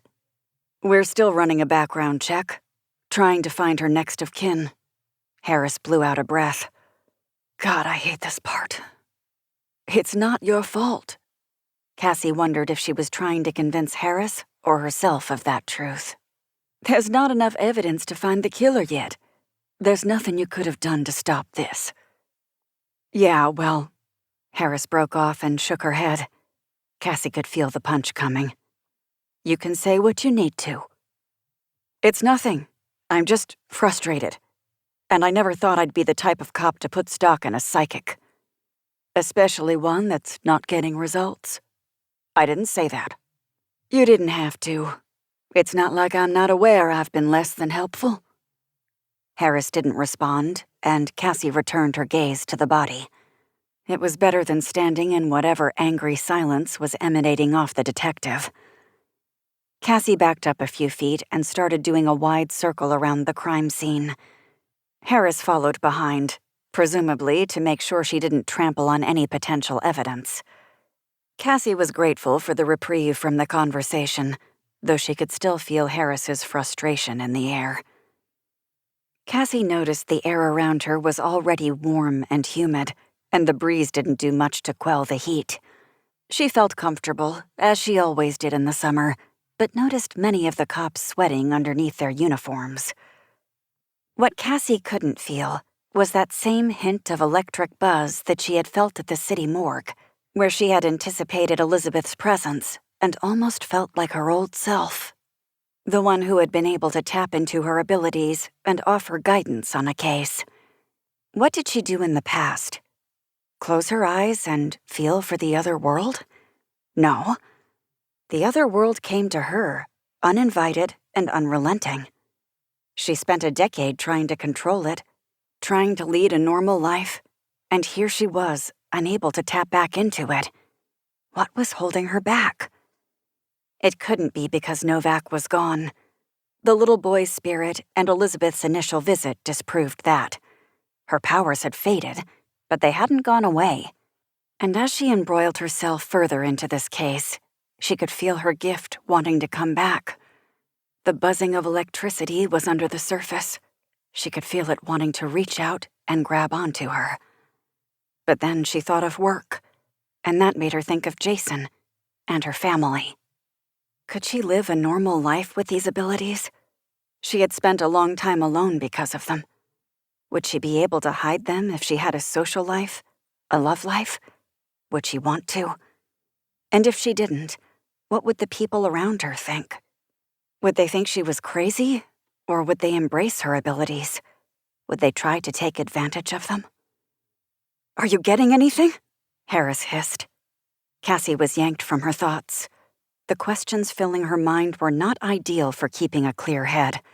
She turned to Harris. "No, I'm sorry." Harris was saved from offering empty reassurances when a pudgy, balding officer walked up to them. He looked between Cassie and Harris, but must have dismissed any questions he had. "The media's here," he told Harris. "She's here." Shit. Chapter 19. As soon as Harris and Cassie made their way back to the trail, Cassie didn't have to wonder who she was. Cassie spotted the blonde reporter she had seen on the news channel the other day. Her curls were as bright and bouncy as ever, and the look on her face was one of triumph. The reporter knew Harris didn't want her there, and she didn't care. Harris turned back to the pudgy man. "I don't want anyone near that crime scene who doesn't belong. The media gets nothing. Not even a grainy image of her body. Got it?" But Cassie wasn't paying attention to their exchange. She watched as one of the guards left his post and walked right up to the reporter. He tossed a look over his shoulder before leaning in close to her and whispering something. Cassie couldn't hear what they were saying, but by the look on the woman's face, she was trying to turn on her charm. It wasn't working, and the man pointed a finger at her and walked away. He returned to his post and looked back at Harris, catching Cassie's eye in the process. "What are you going to say to her?" the pudgy man asked as Cassie turned back into their conversation. "Whatever I need to," Harris said. Cassie didn't know what to do. She didn't want to leave in case Harris still needed her, but she also didn't want to be caught on camera. Chances are she already was, but she could be mistaken for another detective. Still, Cassie inched her way to the barrier where a few more stragglers looked on. Most of them had the decency to keep their phones away, but for the ones who didn't, Cassie offered her back. Harris's voice wasn't difficult to hear. "Miss Campbell, always a pleasure." "Is it, Detective?" The reporter's southern twang was in full effect this morning. "I get the distinct impression you don't want to talk to me." "It's not personal." Harris kept her tone professional. "I'm trying to do a job, Miss Campbell, and when I'm distracted by the media, I have trouble doing that job." "The people have a right to know whether or not there's a serial killer on the loose in Savannah." "As I explained the other day, I cannot release details of an open investigation. We must uphold the integrity of the case to ensure there is no misinformation." "Do you think there's a significance that all the women who've been killed have had their hearts ripped out of their chest? What do you think that means?" Harris looked like the reporter had sucker punched her. She recovered, but had revealed that Ms. Campbell had probably hit too close to home. "Like I said, I can't comment on an open investigation. Once I'm able to release any details, I'll be sure to contact one of the other news channels." Cassie had the distinct pleasure of seeing a flash of anger across the reporter's face. Harris turned around and stalked toward Cassie. The detective grabbed Cassie's elbow and steered her further away from the growing crowd. "Have you told anyone the details I shared with you about the investigation?" Cassie opened her mouth to say no, she hadn't, but she remembered the conversation she had had with George earlier that morning.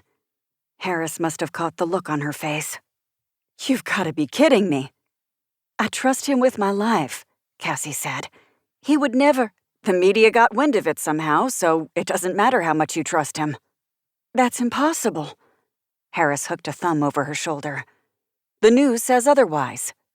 I told him this morning, right before you called me. There's no way he could have told anyone. Cassie's brain was frantic. Plus, she already knew something the other day when you were on the news. The silence stretched on. I'm really sorry, Cassie started. Harris held up a hand. She waited for a beat. I can't stress enough how important it is that the information I divulge to you is in strict confidence. Miss Campbell is getting her information from somewhere else, but that is no excuse for you to go around prattling about the case to whomever you feel like discussing it with. I wasn't prattling. Cassie couldn't keep the hurt out of her voice. Dr. George Schaefer is my boss at the museum. He's an academic and a respected member of the community. I trust him with sensitive information. To be frank, Ms. Quinn, this sensitive information isn't for you to share. You trusted me enough to be a part of this investigation in whatever capacity I could. I went to Dr. Schaefer because I thought he might have pertinent information. And? Harris asked. Did he? So, you do want to hear it? Or do you want to yell at me some more? Harris leaned in close. Ms. Quinn, I have 4 dead bodies on my hands and a plucky reporter halfway up my ass. I don't need your sarcasm. I need your help. Cassie took a deep breath to calm her anger. I may have come across something that could back up your theory about the occult. I'm listening. I went to George asking about ritualistic sacrifice throughout history. There are a lot of reasons why someone might perform a human sacrifice. They may want to honor a god or placate a demon. They could want to heal their land or another person. The rituals involve the heart or blood, and their actions have meaning. There's symbolism to the sacrifice. The detective looked at Cassie and, not for the first time, Cassie felt like she was being sized up. What I'm about to share with you stays between us. Is that understood? Cassie stopped herself from rolling her eyes.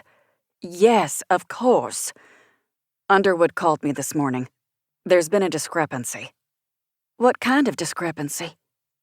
Elizabeth's medical charts say her blood type was A positive, but she had a Red Cross donation card in her wallet at the time of death. It says she's O negative. That's a big mistake to make in someone's medical records. That's the thing. I don't think it was a mistake. Harris's eyes had a fire in them. I think her records were changed. Everything is digital these days. If you have the right equipment, time, and knowledge, it can be done. You think the murderer hacked Elizabeth's medical records? I'm not coming to any conclusions yet. Harris crossed her arms and lowered her voice. But it's the killer's first real mistake, and our first real lead. There could be a digital trace. And given that Underwood was insistent that the killer knew what he was doing when he opened the victim's chest, I can see this leading back to a hospital. But there's still a lot to work through. I suppose that could make sense, Cassie said. You don't sound convinced. No, I just don't like the idea that this could be a doctor or a nurse. Wouldn't be the first time, Harris said. There's a whole category for it. Angel of death. But those are mercy killings. This doesn't feel like mercy to me. What about it'll be over soon? Harris asked. That could fit in with the idea of a mercy killing. Cassie looked around and lowered her voice. Their hearts were ripped out of their chests. What would be the purpose of that? Harris tipped her head back. I don't know. Cassie let the silence hang in the air for 30 seconds. What are we going to do? You're going to go home and wait until I call you. I don't want you investigating any more crime scenes or confiding in any more associates. Please, I can help. Ms. Quinn, do I need to remind you that you are not a detective, nor are you a police officer? No, of course not. Do I need to remind you that you are not an official consultant on this case? No, please, Detective. I appreciate your insight into the case, and I will take your advice about ritualistic sacrifices into consideration. Harris walked Cassie back over to the barricade, keeping the public back. For now, I have a stronger, more promising lead to follow regarding the doctor angle. If that leads to a dead end, you will be the first person I call. Until then, Please give me room to do my job." "Of course." Cassie was angry at the way her voice trembled. "I'm sorry for any inconvenience I've caused." Harris looked down at her watch. When she spoke, her voice was still cool. "It's been no inconvenience at all." Cassie knew it was a lie. Chapter 20.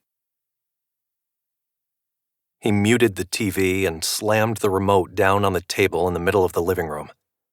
Part of him wanted to cringe. It was an antique after all, and another part of him wished to throw it through the window instead. He did neither. He stood and paced the room. The police force was doing a shoddy job of keeping the murders quiet. That lead detective, Harris, cared little for the young reporter with the blonde curls revealing more information than she should. The reporter aggravated him too. To expect that his entire operation could fly under the radar would have been naive. He knew that he'd receive some media attention, but he had hoped it'd be another week or two before that happened. Speeding up his timeline wasn't appealing, but something needed to change.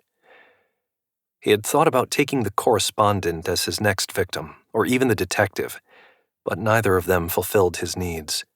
Plus, that would bring more attention to his operation. It would have been easier to kill the reporter, and maybe more satisfying given her smug appearance, but there was no way he could justify it. He wasn't a monster. He had a job to do. But he was also a realist. He wouldn't take the option off the table, not completely. As a last resort, one of the women may have to go. Perhaps one could be used as a red herring of sorts. It could throw the cops and media off his trail and make them second-guess what they thought they knew about the case. The idea sparked his imagination, and he chastised himself for not thinking of this sooner. Anger welled inside of him, and he had to flee. He had to be outside. He had to be anywhere but here. Through the hall, out the door, and down the front steps. The sun was warm on his face and had an immediate calming effect. It renewed his sense of purpose. He never wanted to lose this feeling. Taking stock of the fourth marker in his yard, he noted how the empty hole seemed to pull him. Last night, he had retrieved the necessary ingredients to enact the next part of the ritual, but he had needed to wait one more day to put it in its proper place. The sun dimmed with a passing cloud in time with his darkening mood. These were the hardest days. He had everything required, but he had to be patient. Forever patient. The reporter was a problem, the detective too. These problems would have to wait. He was several steps ahead of them. Neither woman had a clue as to his true motive, and if they figured it out, as unlikely as it was, he had the perfect wrench to throw in their little machine. An unbreakable patsy to make sure he remained untouchable. That thought brought a smile to his face. He made his way back to his house, climbed the stairs, and returned to the living room. This time, when he caught sight of the news, he felt no annoyance. It was in his best interest to be patient, and that's what he planned to do. Chapter 21. Cassie didn't bother figuring out where she wanted to go when she pulled away from the park. She picked a direction and floored it. Anger bubbled inside of her like a volcano, but she didn't know why. Yes, Harris had dismissed her, but the detective hadn't raised her voice or insulted her. She also hadn't lied. Cassie was not working on the case in any official capacity. Besides, her theories were also just that, theories. Cassie had no evidence and no solid reason to force Harris to investigate the occult theory instead of the doctor theory. Cassie learned a long time ago that being a detective was not like in the movies. Detectives in the real world are lucky to have their first or second or even third lead pan out. One clue didn't always lead to the next right away. It was a lot of legwork and a lot of dead ends, a lot of wasted time to get the correct answer, a lot of dead bodies. So why was she still fuming? Cassie took one deep breath and then another. She knew she wasn't frustrated with the detective or the case. She was frustrated with herself. She was mad about getting involved again, mad about caring. She couldn't turn that part of herself off, and she didn't want to. But empathy was sometimes exhausting. She wanted this, but what would it cost? She had waited so long to get a job that satisfied her. A couple months in, she was already taking a day off to do some extracurricular detective work. She had put off going out with a guy she liked because she was too busy trying to figure out how to solve Elizabeth's case. And when this case is resolved, would that be the end? What about the little boy who disappeared? What about the next ghost to stroll into her life, demanding her full attention? Savannah was full of dead bodies, old and new. Every step she took in the city was on a path of bones, and she was always in danger of stumbling over the next one. Was that the future she wanted for herself? With her anger slipping away, Cassie took stock of her surroundings, but her heart pounded harder, threatening to leap out of her chest and onto the road in front of her. She was familiar with this part of Savannah. For the rest of her life, she would never forget what happened to her here. Rather than driving on, Cassie quelled her shaking hands and pulled into Bonaventure Cemetery's entrance. Sweat formed on her brow that had nothing to do with the heat, but she pushed away the fear as she acknowledged it. This place and the man who tried to end her life here no longer had a hold on her. Cassie parked her car and took a moment to collect herself. Once she did, she stepped out of the vehicle, picked a direction, and started walking. It was not the first time she had been back to this place, and she doubted it would be the last. Her therapist had encouraged her to visit it once she felt ready. It's where Cassie learned all about exposure therapy. The first time, she couldn't get out of the car. The second time, she had passed out before taking 2 steps. But every time she tried, she got farther. Now Cassie could walk the entire cemetery. It wasn't comfortable by any means, but it was tolerable. That was a huge win in her book, though she felt she had a long way to go. It might be 10 more years until this place didn't have any effect on her, or maybe it always would. She had come to terms with that a long time ago. Once Cassie got over her initial fear, she came to respect this place. She felt closer to the spirit world here. Whether because this was where it all started, or because there were more spirits here, she was not sure. When the anxiety had become less intense and more controllable, she had realized the cemetery made her feel stronger. She could feel that electric buzz that had been missing in the museum, the one that started to take form in the city morgue. It was a tingling sensation that ran the length of her body, sometimes gathering in her toes, her fingertips, the top of her head. She was like a conduit, and her limbs were the points of entry for her abilities. Despite her years of living with these sensations, she still didn't know what caused them. David had plenty of theories, but Cassie didn't take stock in those. They existed, and that was all that mattered. Cassie found a stone bench along one of the paths and sat down. The warmth of the rock seeped into her body, a pleasant mix with the electricity. She couldn't say she was happy, but there was something affirming in the sensation. The void evaporated, replaced with a power that made her strong and capable and unique. It surprised her to realize how much she had missed it. To others, she looked ordinary. Maybe she was there to visit the grave of a friend or loved one. Maybe she was meeting someone to offer them moral support. Maybe she was grieving the loss in her own way, but she was so much more. It was a beautiful Saturday afternoon, and many people were paying their respects to the dead. A few groups here and there, but mostly people in 1s and 2s visiting graves and laying flowers down. In between each grave, the spirits roamed. Some were fainter than others, but their glitching, almost translucent look was the biggest clue that they no longer walked the earth. They didn't pay much attention to Cassie. It was a relief when she first started visiting the cemetery. Her greatest fear was being inundated with spirits seeking her help, following her home, and begging her to pass on messages. But most of the spirits here were waiting for their loved ones to visit before moving on. A few would stand alone forever, but most wanted that final goodbye. They only had eyes for their friends, families, and lovers. When the ghosts did notice Cassie, not all of them were brave or strong enough to communicate with her. Not all of them needed her help. She always wondered what they could feel from her, how they learned she could help them move on. Was it something they just knew, deep in their souls? She thought back to Elizabeth. Something had drawn the woman to Cassie's house, to her bedroom, in the middle of the night. Something told her where to go, where to ask for help. But asking why and how was a dangerous game. In over 10 years, Cassie hadn't learned the answers to those questions, and so decided to stop asking them.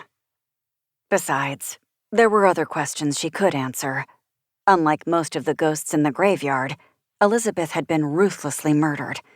Her story needed to be told, and her mystery deserved to be solved. Cassie felt her anger flare up once more. She got to her feet and continued her circuit around the cemetery, taking in the names and dates on the various headstones. She forced herself to let go of the events from the last few days and enjoy the warmth of the sun and the calm of the graveyard. A few minutes later, she found herself standing at the foot of a recent grave. It was covered in fresh flowers and wreaths. Along the top of the headstone, Cassie caught sight of piles of coins and little stones. Notes had been folded in half and placed under a few of the rocks. She put 2 and 2 together. This was the gravesite of one of the victims of the recent string of murders. Cassie looked up and down the pathway, wondering if anyone else was on their way to pay respects to the woman. She hadn't yet decided what she was going to do, but she didn't want anyone to see her do it. She doubled down on that notion as soon as she turned back around and saw a young woman crouched over the grave with her head in her hands. Chapter 22. The young woman appeared as though she had been sitting there all along. Her jet black hair looked faded and lifeless. Her skin was translucent, but didn't glitch out as often as Elizabeth had. She looked more corporeal, almost alive, until she looked up. Cassie took an involuntary step back. The quiet hum of electricity circulating through her body was sharp and painful. The top of her head felt warm, and the tips of her fingers went numb. The ghost's gaze bore into her, as though searching her mind for answers. Cassie couldn't help but break the connection, choosing instead to look down at the headstone. Her name was Jessica Tran. Cassie returned her gaze to the woman and gasped upon seeing her standing. She still looked at Cassie with intense eyes, but with less fire. Perhaps she found what she was looking for. She wore a plain navy dress. Her hair hung down to her waist, and the ends fluttered in an otherworldly breeze. There was a ghastly mark across her neck. Her chest had been opened and her heart removed. Blood soaked into the material, leaving splotches of wet cloth to glisten in the sun. Cassie could feel the strength of this woman. Her anger fueled her ability to stay connected to Earth's realm. She had been dead longer than Elizabeth, so she had had more time to understand what was happening to her. She would be able to control her spirit form better than Elizabeth, too. When Jessica stepped closer and spoke, it was with a clear voice that didn't struggle to escape her throat. "It'll be over soon." Cassie's heart stopped. It was the same line Hannah and Elizabeth had given her. "I don't understand," Cassie said. "I don't know what that means." "It'll be over soon," Jessica repeated. There was a flash of anger in her eyes. I'm sorry, Jessica took another step forward and pressed her hand against Cassie's cheek.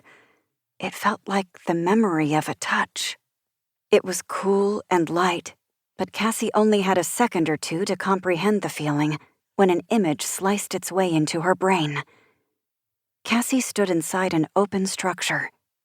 There was a roof over her head, but she could feel the breeze blowing by her, carrying the muffled sound of cars and music and voices and laughter, and the smell of the river and the restaurants. She felt dizzy and drunk, too tired to stand on her own, but unsure of where to go or what to do. There was a scraping noise, and she looked up. In front of her, there was a white vehicle with a large green sticker on the side that read, "Savannah Non-Emergency Medical Transport Van." A man with his back to her was opening the side doors. He was tall and well-built, with brown hair. He was wearing dress pants and a collared shirt, but she couldn't see his face. Cassie swayed on her feet and looked in the direction of the breeze. Although she couldn't see the street, she realized she was several stories off the ground. It was nighttime, and the moon hung low in the sky. She could barely make out whooping and yelling from below. A touch at her elbow alarmed Cassie. She turned back around and realized the man had left the van and was by her side, guiding her toward the vehicle. Something felt off, but in her confusion, she didn't know what to do. As the car got closer to her, the vision started to fade. In a panic, Cassie tried to look over at the man next to her, but her vision faded, and she was back in the cemetery. She blinked against the bright Georgia sun, staring in the face of an elderly woman who had her hand on Cassie's elbow. "Are you okay?" the woman asked. Cassie didn't know how to answer. She was still unsteady on her feet, and she couldn't remember where she was or what she was doing there. When she turned back to Jessica's grave, the memory of the woman's ghost came back to her, but she was nowhere to be seen. "Sweetheart," the woman said, "are you okay? Do we need to call someone?" Cassie processed the woman in front of her. She was wearing a wide-brimmed hat and large sunglasses. A man, presumably her husband, stood behind her, shading his eyes from the sun. "I'm okay," Cassie said. Her mouth was dry and her tongue heavy like a 10-pound weight, but her senses came flooding back. She felt steadier on her feet.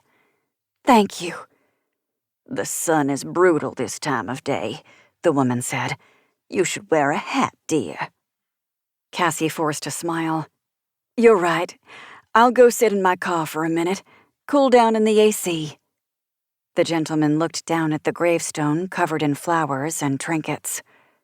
"Did you know her?" "Dear," the woman chastised. "Don't be nosy." "We were acquaintances," Cassie said. She was surprised when it didn't feel like she was lying, but being inside another person's head to witness their last moments of life had a bonding effect. Tragic. The man shook his head. Everyone deserves to live as long as we have. His wife, satisfied that Cassie wasn't about to pass out, let go of her and patted her husband on the arm. Even short lives can burn bright.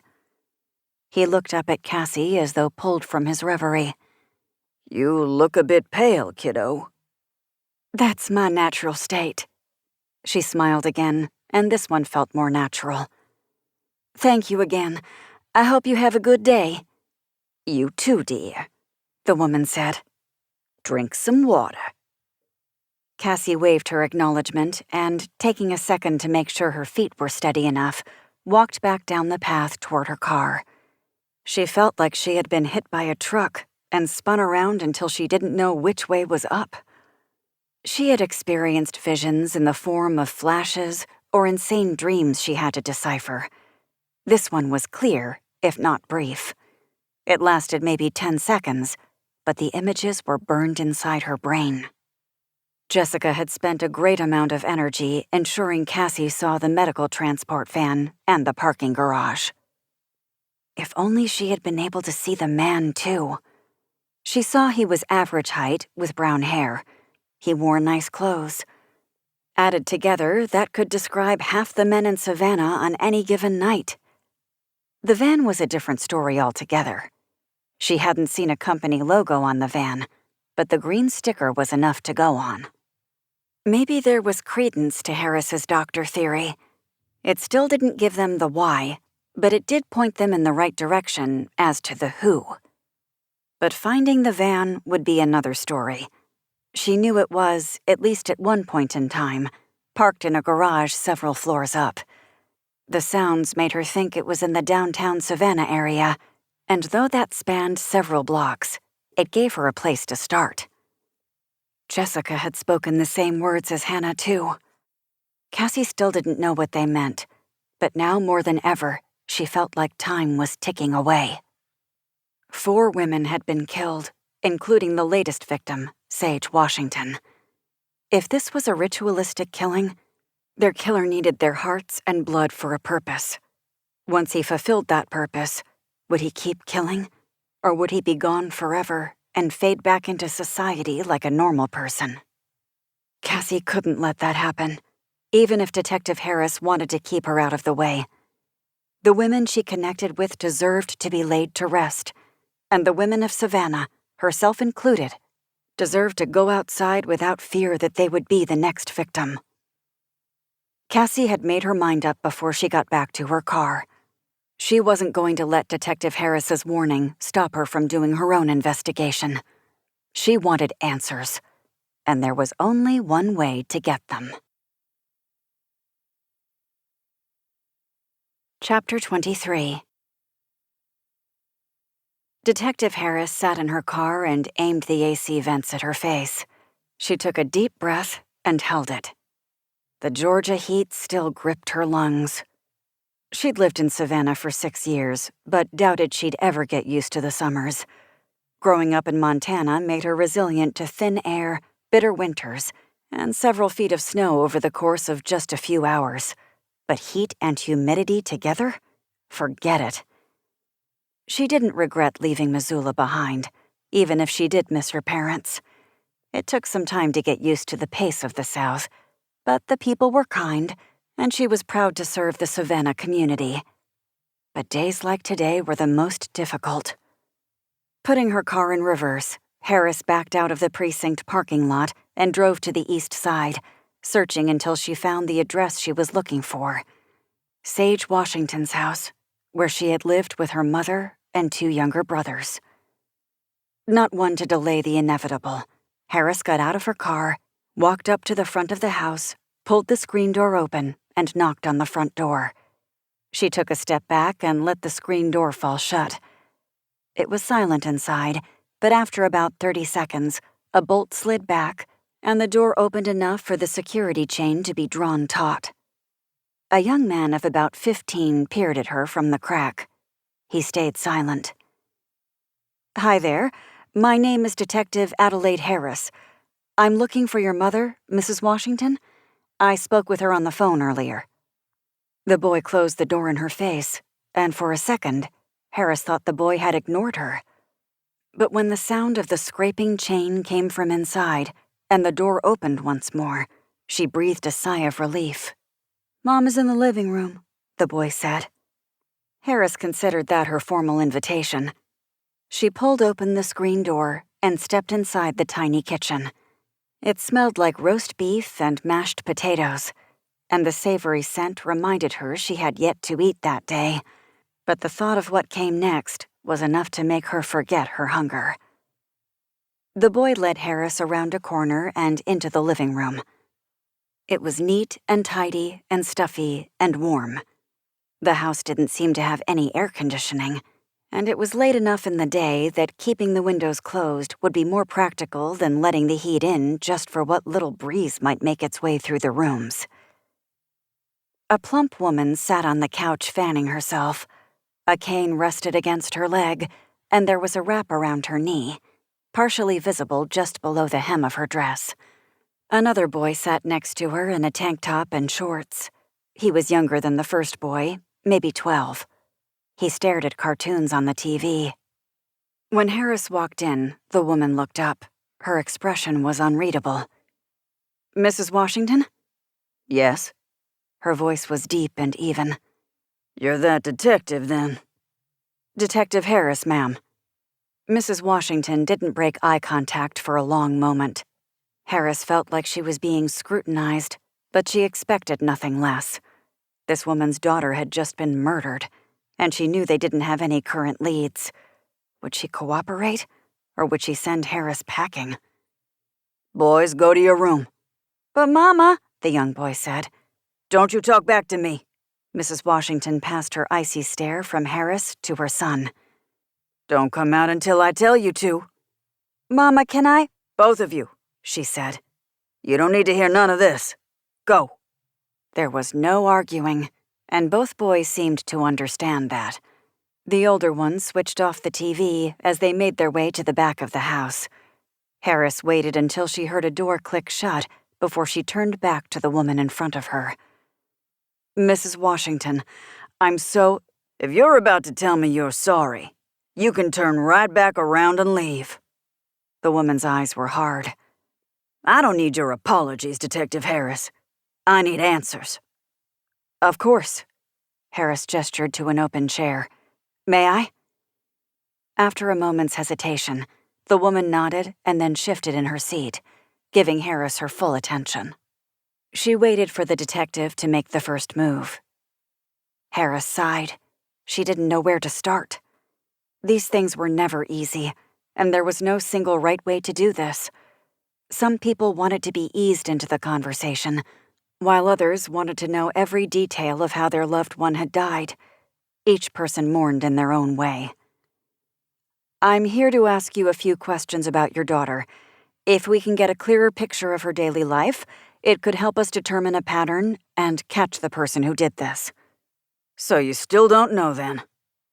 Anything other than the straight, hard truth wouldn't go over well with this woman. No, ma'am, we don't. We have a few leads, but not enough viable evidence to pin this on a suspect. My baby was a good kid. Mrs. Washington's voice wavered for the first time. She never got into trouble. She was a hard worker. Always did well in school. Why would anyone want to do this to her? This might be a strange question, but was Sage's blood type O negative? Yeah. Mrs. Washington's eyebrows furrowed. Why? We think that could be one reason why she was chosen. Chosen? The other woman echoed Harris's words, and a distant look came over her face. But why? We're still trying to figure that out. Harris leaned forward. The night before she died, did you know where Sage was, who she was with? Mrs. Washington's face hardened again. My baby was a good kid. I'm not suggesting she wasn't. Harris worked hard to keep her voice gentle and even. But if we know where she was or what she was up to, then it might help us narrow down our search area. She was downtown. She's older than my boys. A lot more responsible. She stayed home to save up money and help us around the house. She was never a big partier, but she liked to go downtown time to time, you know. With her friends? Mrs. Washington nodded her head. Carla Rigsby and Sherry Coleman. She usually went out with them. Sometimes Lainey Rodriguez. Do you have contact info for them? I gave that to the first officer I spoke to. Any men in her life? Mrs. Washington laughed, but it sounded more like a sob. No. She'd been trying online dating for a while. Never had much luck. She was too smart for any of them. Didn't want to settle. Smart girl. Harris offered a weak smile, but it was not returned. Do you know if she had a date on Friday, or if she was just going out with her friends? Like I said, she tried online dating, but it didn't work for her. She took a moment to calm down. We didn't really talk about it. She was a private person. Never kept anything from me, I guess, but she was shy. Liked to wait until she was sure before she said anything. She always said it wasn't worth bringing anyone home if they weren't going to stick around for a while. Do you know what kind of guys she was into? Sage was smart, careful. She wouldn't have gone out with anyone who could have done this. Who could have... A sob escaped her mouth, and the woman looked away. Sometimes it's the people we least expect. This man could be charismatic, unassuming, completely ordinary, boring even. Sometimes we might act against our better judgment when we're attracted to someone. Mrs. Washington looked back at Harris. The hardness had returned to her eyes. I don't know who she was seeing. I don't know where she was. Talk to her friends. Ma'am, Mrs. Washington shouted toward the back of the house. Jimmy, get out here. Ma'am, please. The other woman grabbed her cane and pushed herself to her feet. I appreciate you coming out here, Detective Harris, but I have to continue making arrangements for my daughter's funeral. Jimmy entered the room and looked up at his mom expectantly. Walk the detective to the door, then we have to go. Harris stood and produced her card. If you think of anything else. Mrs. Washington looked down at the card, back up at Harris, and then turned and ambled from the room. Young Jimmy pulled the card from Detective Harris's hand and tucked it in his pocket before leading her back through the kitchen. At the door, Harris looked down at him. There was a sadness in his eyes that would take years to disappear, if ever. Do you know if your sister was seeing anyone? Jimmy looked over his shoulder before he answered. No, but Carla would. She was always getting Sage in trouble. What kind of trouble? His eyes widened. Nothing bad. Just coming home late. Sometimes she was drunk, but she never drove when she was like that. She sounds like she was a good big sister. Yeah. His voice was far away. She is. Was. Detective Harris didn't know what else to say, so she just thanked him and left, feeling like she was no closer to an answer than she was when she had arrived. Chapter 24. True to her word, Cassie did not call Harris over the next week. She half expected the detective to call her to look at Sage's body, but several days passed with radio silence. Cassie had worn out her welcome. The police department had bigger problems on their hands. Miss Campbell, the reporter who was always one step behind the police department, had confirmed with an unidentified source close to the investigation that the 4 women found over the last month had indeed all died in the same tragic manner, with their throats slashed and their hearts ripped out. Of course, the public went wild. Every news station was talking about Savannah's latest serial killer, while the media played guessing games as to who could be behind these gruesome executions. The police department was busy dealing with nonsensical hotline tips and the press following Harris wherever she went. David had called Cassie halfway through the week to give her an update, but there wasn't much to say. They hadn't found anything new or different about the latest crime scene, and while it was confirmed that each woman's medical records had been changed to cover up that their blood type was O negative, they were no closer to finding out who did it. The women had doctors at different hospitals, so whoever was changing the records was able to hack into multiple systems across the city. David said they had their best people on the breach, but that it wasn't going to be easy to trace if the hacker knew how to cover his tracks. Cassie told David about seeing Jessica Tran and getting a vision of her less than an hour before her death. He had taken note of what the medical van looked like, but said vans like that were issued to several different hospitals in the area and that their own employees drive them. He searched through any missing vehicle reports, but there were none for medical transport vehicles. Cassie had begged him to tell Harris to look at parking garages around the city to see if any of them housed medical vans, but she had refused to waste manpower on what she called a wild goose chase. So, Cassie took matters into her own hands.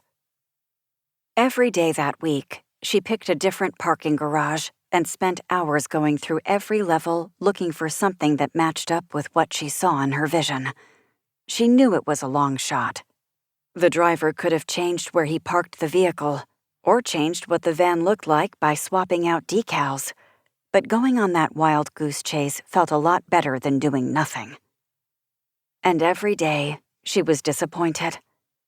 Parking in downtown Savannah wasn't cheap, even when she didn't stay long, and it hurt more when she continued to come up with nothing.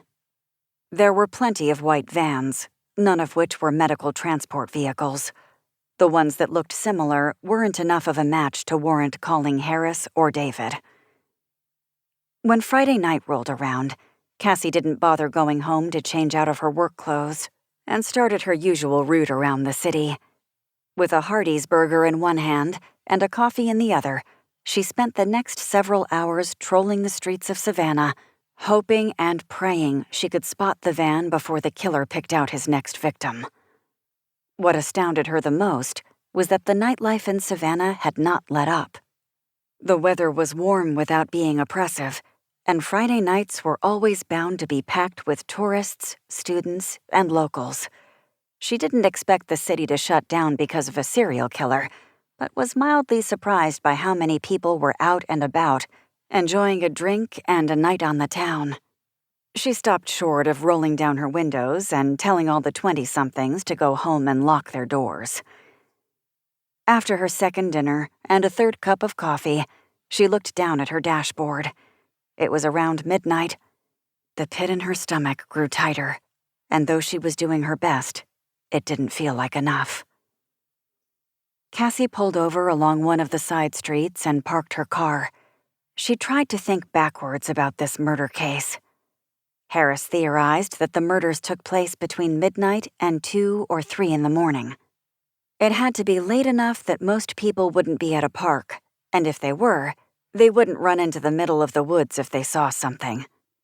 Cassie had a few more hours to figure out where to go. She knew the killer used a medical transport van, which wouldn't stand out regardless of where it was parked. Doctors and nurses and medical couriers were automatically given a pass. As a society, we put our trust in them, and we rarely believed they could break that trust. Then again, if Harris was right about her doctor theory, there'd be plenty of reason to think twice about trusting your doctor. When Jessica Tran was taken to the medical transport van, it was parked in a garage several floors up. The killer did this to keep the vehicle off the street. Most parking garages had cameras at their entrances and exits. But if the killer switched jackets and wore a hat, no one would be able to tell if he entered in his personal vehicle and exited in the van. Maybe Harris had already thought of that and had someone on her team look at the security footage. But Cassie couldn't be sure, and she wasn't about to call up the detective and tell her how to do her job. She would find some real evidence first, and try not to gloat while she was at it. Cassie drained her coffee and threw the empty cup on the floor of her car with the others.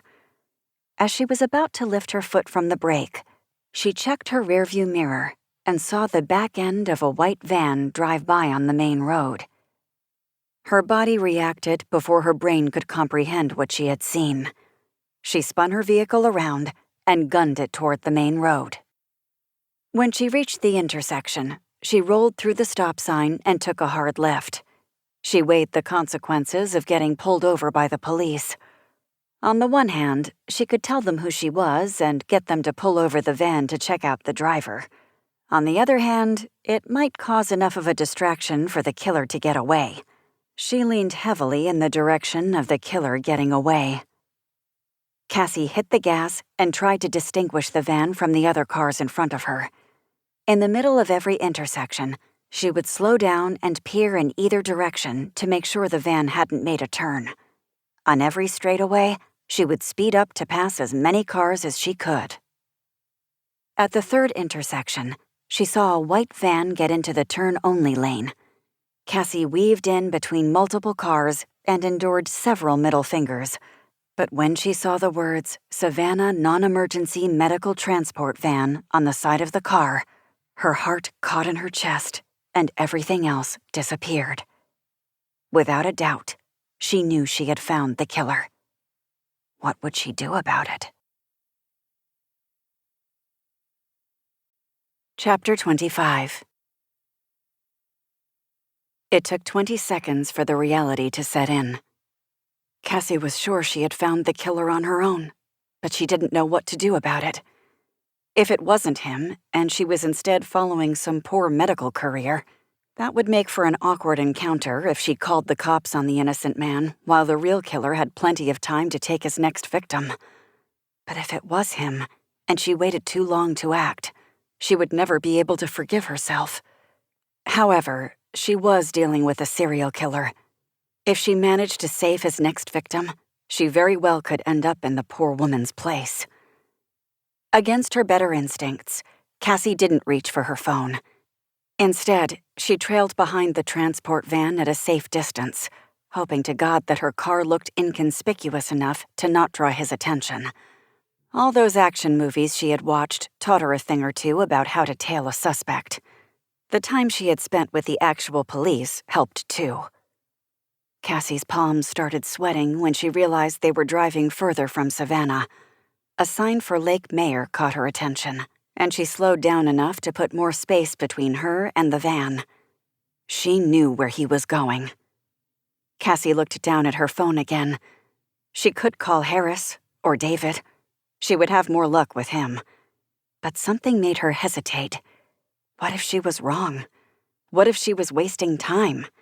What if she pulled resources for a false alarm and another body showed up the next day? Cassie followed at a distance until the van pulled off the parkway and onto East Montgomery Crossroad. She kept her distance and drove straight until he pulled into the park. She took the next right, pulled off the side of the road, and cut her engine. She would be slower on foot, but whoever was driving that van had to find a place to park, pull the girl out, and walk her to the woods to kill her. Unless she was already dead. Cassie pulled out her phone and texted David. She wrote out whatever came to mind. Found the van. Followed it to Lake Mayer. Don't know if it's him. If you don't hear from me in 15, send the entire department. Cassie knew it would give David an aneurysm, but she made sure her phone was on silent and tucked it into her back pocket. It was 12:24 a.m. She had until 12:40 to figure out what was going on and either call off the dogs or pray they got there in time to save her and his next victim. On the upside, it took her about 15 minutes to drive out there. It would take the cops less than 10 once they were made aware of the situation. Cassie jumped out of her car without a second thought and ran toward the lake. Once she hit the path, she jogged until she reached the entrance, then stuck to the shadows as she walked along the parking lot. She reached the end of it and found the van. At this point, her heart was pounding out of her chest. She didn't see any movement inside, but hesitated to approach it. She slipped behind a tree and pulled out her phone, dimming the light enough to not give her away. She had a barrage of missed calls and texts from David. Tell me you're joking. Cassie, you can't be serious. I swear to God, Quinn, you better answer your damn phone. Cassie already had run a half mile. 10 of her 15 minutes passed. I'm fine, she texted back. I'm following him, staying at a distance. We'll be safe. Text you in 10. No sooner had she hit send did David call her, but Cassie hit ignore and put her phone back in her pocket. She felt terrible for putting David in this situation, but she needed to do something. This was life and death. She was sure she was on the right track, but she needed evidence to prove this was the killer. Cassie sprinted from tree to tree until she got close enough to the van to be sure no one was inside. When she peered through the windows, she didn't see anything of significance, and she didn't want to alert anyone by opening the door and risking the overhead light giving her away. The whisper of a voice was carried on the wind. In the dead of night, on the edge of a lake, everything carried. And while the traffic from the highway echoed across the open water, so did something else. Cassie followed her instincts. She took off at a dead sprint, staying on her toes and keeping to the paved path where the crunch of sticks and dead leaves and loose stones wouldn't give her away. She slowed down as she hit the first turn in the path and spotted 2 figures in the distance. She blinked, and they disappeared into the trees. They were too solid to be anything other than living, breathing people, and as brief a glimpse as it was, Cassie noticed one of the figures was half carrying the other. Had he drugged her? Cassie took off again, this time sticking to the grass on the outside of the path, closest to the road they came in on. If the killer spotted her, the cops might not have the chance to catch him again, and she refused to be the reason why he got away. When Cassie reached the edge of the trees, she pulled her phone out. She had run about a mile, and her extra 10 minutes were up. She had more texts and missed calls from David, but she didn't bother reading any of them. 2 figures entering the woods, Cassie typed out. Send help. Doubt entered her mind as soon as she hit send, but logic battled with anxiety and won out. At this point, the chances were low that this wasn't the killer with the medical van dragging a woman into the woods in the dead of night. Everything was right in front of her. She had to figure out how to stall him until the cops arrived. Cassie tucked her phone back in her pocket before David could respond. She took a deep breath and ventured into the trees, grateful that she had worn her flats to work today instead of heels. The canopy offered by the trees darkened the woods much more than the open air, but her eyes adjusted in a few seconds. Pulling her phone out to use the flashlight would have been an idiotic move. So she moved through the forest as quickly and quietly as she could, despite the brambles digging into her legs. The voices carried by the wind earlier were louder, and Cassie could hear movement ahead. She slowed down and readjusted her trajectory, though it was hard to get a precise direction amidst the trees. A few minutes later, a light switched on to her right, and Cassie froze. It was far enough away that she didn't worry about being noticed, but when it swept toward her, she ducked behind a tree just in case. The noise she made could be construed as that of an animal, but she doubted she would be mistaken for a deer if the light landed on her. Once the beam turned in the other direction, Cassie took the opportunity to sprint from tree to tree, keeping a wide berth but circling in closer. Her heart was pounding against her ribcage like a sledgehammer against sand, and she was terrified that he would be able to hear it. When the flashlight stopped moving, so did Cassie. She took a few deep breaths and knelt, searching with her hands until she found a branch thick enough to do some real damage. When a voice spoke again, Cassie realized she was much closer than she anticipated. This time it was the girl, and she sounded confused and exhausted. "Where are we?" She sounded like she had been crying. "I told you," the man said, his voice calm. "We're going to have a campfire." "I don't want to have a campfire," the girl said. "You don't want to make some s'mores?" "No," the girl was crying. "I want to go home. Please, I'm tired." "Don't worry," the man said. "It'll be over soon." Chapter 26. "Where are we?" the girl asked again. "You wanted a campfire, remember?" The man's voice was gentle and coaxing, but Cassie was starting to pick up on some anxiety, too. It was masked well, but something was off. Was he worried about being caught? Could serial killers feel remorse? "I don't feel good." "Well, lucky for you, I'm a doctor," the man replied. "Come on, I'll give you a checkup. Won't that be fun?" Instead of answering, the woman threw up. Cassie took advantage of the distraction to move closer, praying that the crunch of leaves underfoot wouldn't give her away. She was still several feet away, but she could at least see the 2 people in front of her. She caught a glimpse of them and ducked behind a tree. The man was tall and trim, with broad shoulders and muscled arms. He was the man from her vision. The woman was short, with bright pink hair. She was dressed like she had been out partying. She looked strange against the backdrop of the forest. "It's so dark out here," she said. "I'll light the fire soon. Why don't you sit down?" "I don't want to get dirty," the girl complained, but Cassie heard rustling leaves and assumed the girl sat down anyway. Cassie gripped the branch harder. Her hands were starting to ache. Her legs were bleeding. Her pants had ripped half a dozen times.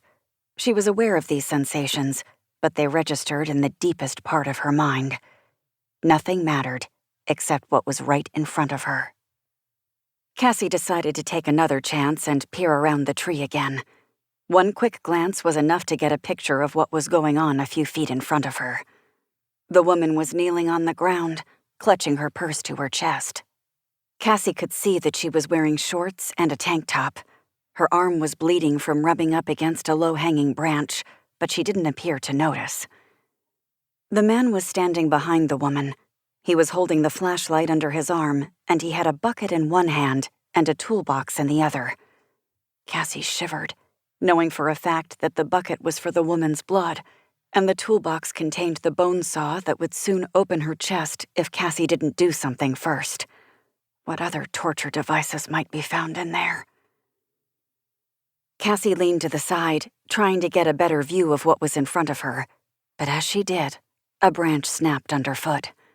She had a split second to duck back behind the tree when the man whirled around and put the spotlight on her hiding spot. Every muscle in her body tensed as she waited and waited for the beam to move away. She didn't dare breathe, lest she give away her position.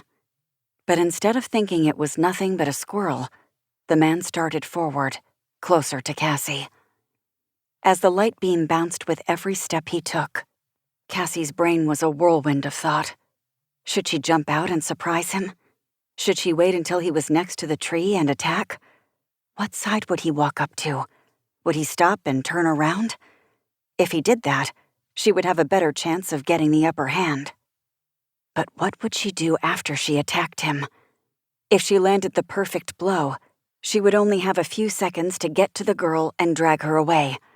But since the woman was drugged, she wouldn't be able to keep up with Cassie. Or would she be afraid of Cassie and try to get away? Maybe even try to go back to the man. And if Cassie didn't land the perfect blow, she would have to struggle with the killer, a losing proposition. He was bigger and stronger than she was. She had taken self-defense classes after being attacked by Novak, but she was no expert. And those classes were always about how to get the upper hand and run away, not how to take out a serial killer and free his victim.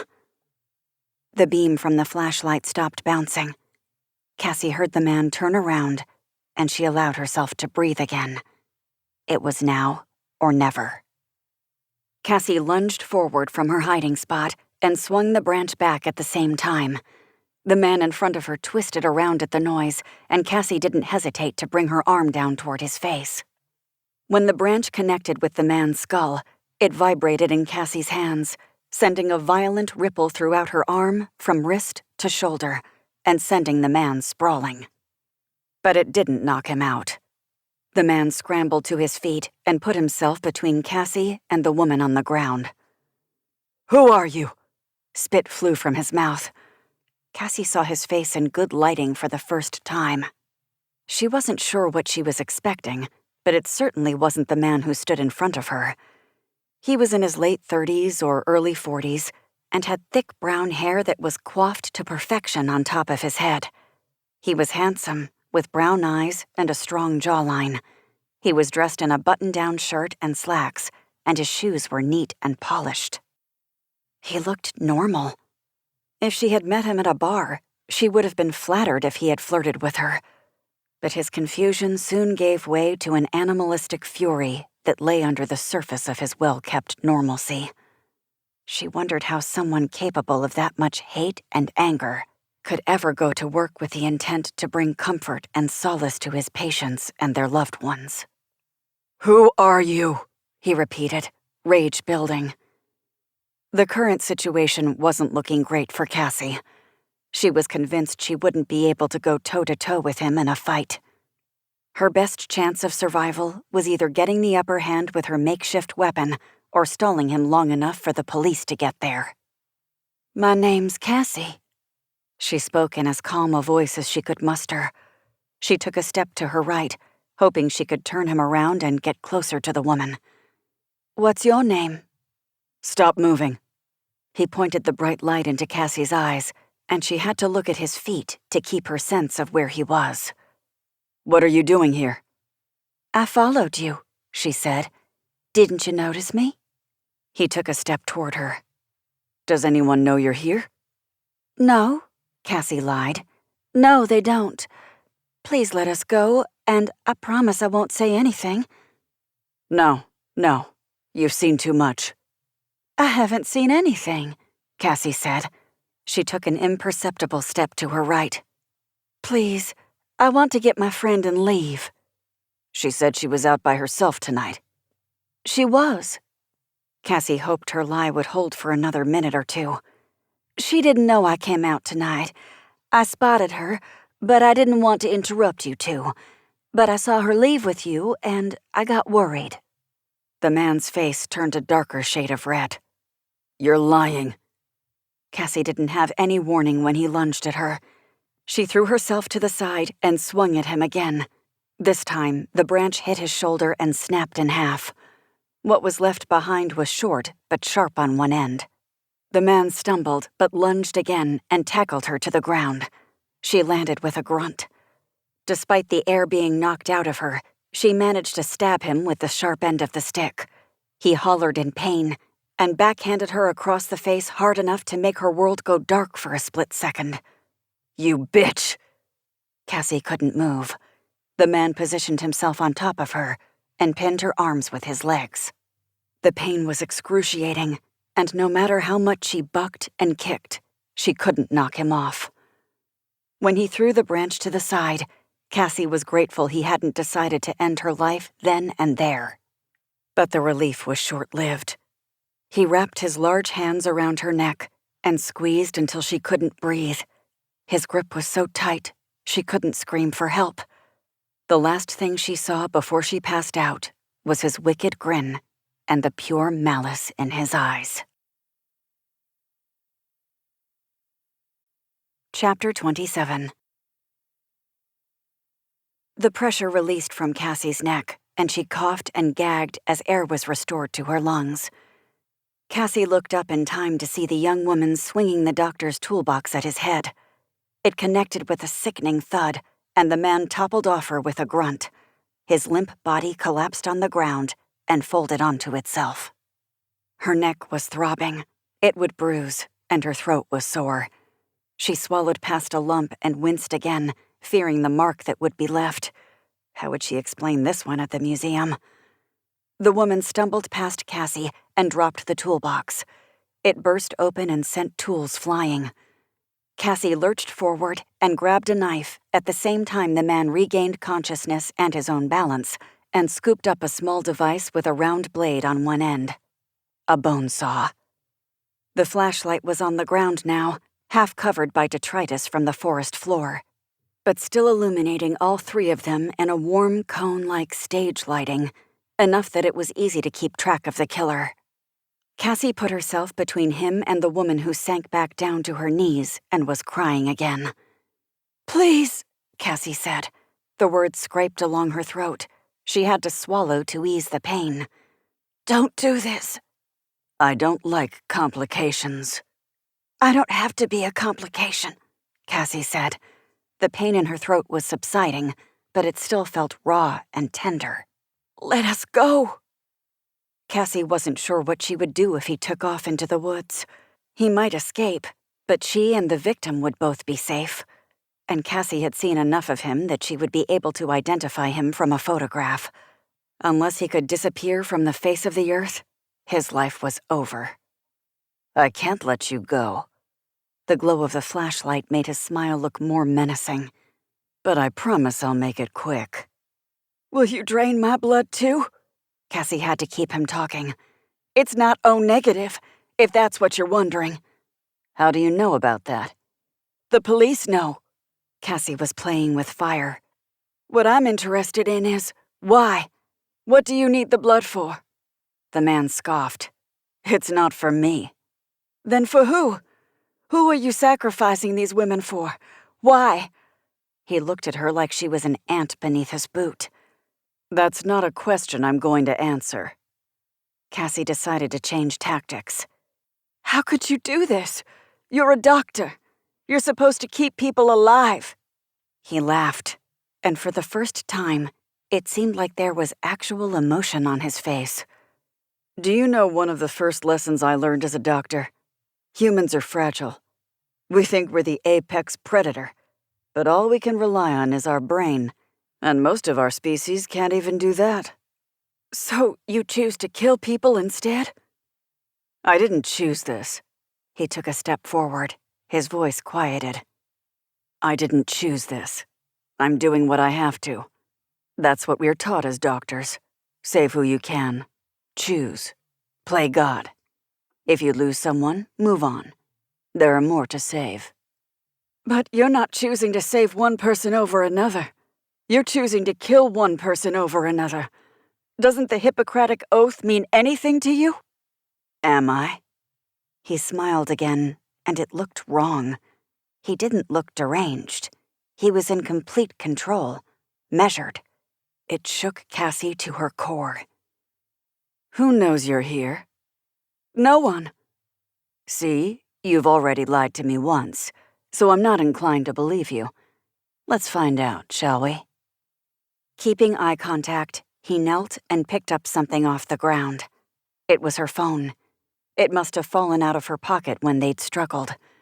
A pit formed in her stomach. Even if she could get away, she wouldn't be able to call someone. She would be on her own in the middle of the woods. She hoped David received her last text and had already sent the police. Ah, David. Is he your boyfriend? He seems very concerned. He made eye contact with Cassie. You shouldn't have told him where we were. You know that, right? I'm not a sadist, but my anger does get the best of me sometimes. Please, shut up. I need to think. Look, you can't take us both. Cassie infused her voice with as much calm as she could muster, though her hand holding the knife was trembling. One of us is going to get away, and then you're screwed. She's still out of it, the man said, and will be for a while. If she runs, she's not going to get far. Do you think you can do that before the cops get here? Cassie asked. You need her blood, right? And her heart? You think you can kill me, kill her, and still make it out of here? There's one way to find out. The man switched on the bone saw and lunged for Cassie. She had a split second to dive out of the way, and her first thought was to keep a grip on the blade in her hand. She landed on the ground and felt sharp pain ripple outward from her knee. She had landed on a rock. She rolled to the side, hopping back up on her feet despite the sharp pain in her leg. It took her a moment to orient herself, but by the time she found the doctor again, he had pulled the woman to her feet and held the saw to her neck. Cassie made the wrong move. Please, Cassie begged, don't do this. Did you call the police? Cassie didn't know if it was better to lie or tell the truth. She let the silence stretch on. Answer me, the doctor yelled, moving the saw closer to the woman's throat. Yes, yes! Cassie locked eyes with the woman. They both had tears running down their cheeks. They're on their way. You're not going to get away with this. You already have 4 bodies on your hands. You don't need more. You're right, he said. I already have 4 on my hands. What's 2 more? I'll already be getting consecutive life sentences if I don't get the electric chair. You said it yourself. You're not a sadist. Cassie's mind was working at warp speed. What do you want? The flashlight's dull beam illuminated the confusion on his face. What? I know half the police department. What do you want? Cassie had spent a long time being afraid. Of Novak, of men, of the dark, of life. A lot of therapy and a great deal of time had helped her work through most of her issues, but she'd be lying if she didn't admit she woke up in a cold sweat every once in a while, terrified that she was back in that graveyard or back in the basement of that house when Novak had tried to kill her a second time. But now, she felt the calm wash over her. She didn't have a choice. She was fighting for her life and the life of this woman she had never met. There was no room for error. Who are you? The doctor asked again. The difference this time was that he seemed interested. Cassie caught movement out of the corner of her eye, but she refused to look away from the man in front of her. My name is Cassie Quinn. I'm a psychic." The doctor laughed. "You've got to be kidding me." "I'm not." Cassie licked her lips. "I've seen every single one of your victims. First Elizabeth, then Hannah. I saw Sage's dead body the morning after she was killed. Then I saw Jessica's ghost. She's the one who told me how to find you. She showed me the van in the parking garage." The look on the doctor's face was a strange mixture of fear and incredulity. "Impossible." "How else do you explain how I found you?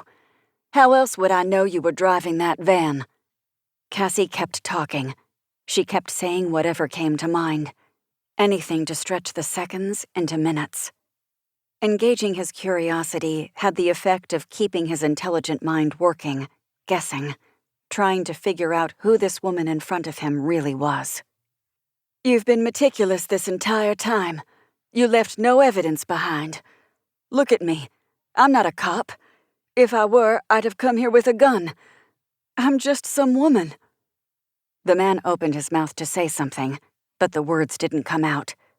Harris's voice rang out through the darkness. "Savannah PD, put down your weapon."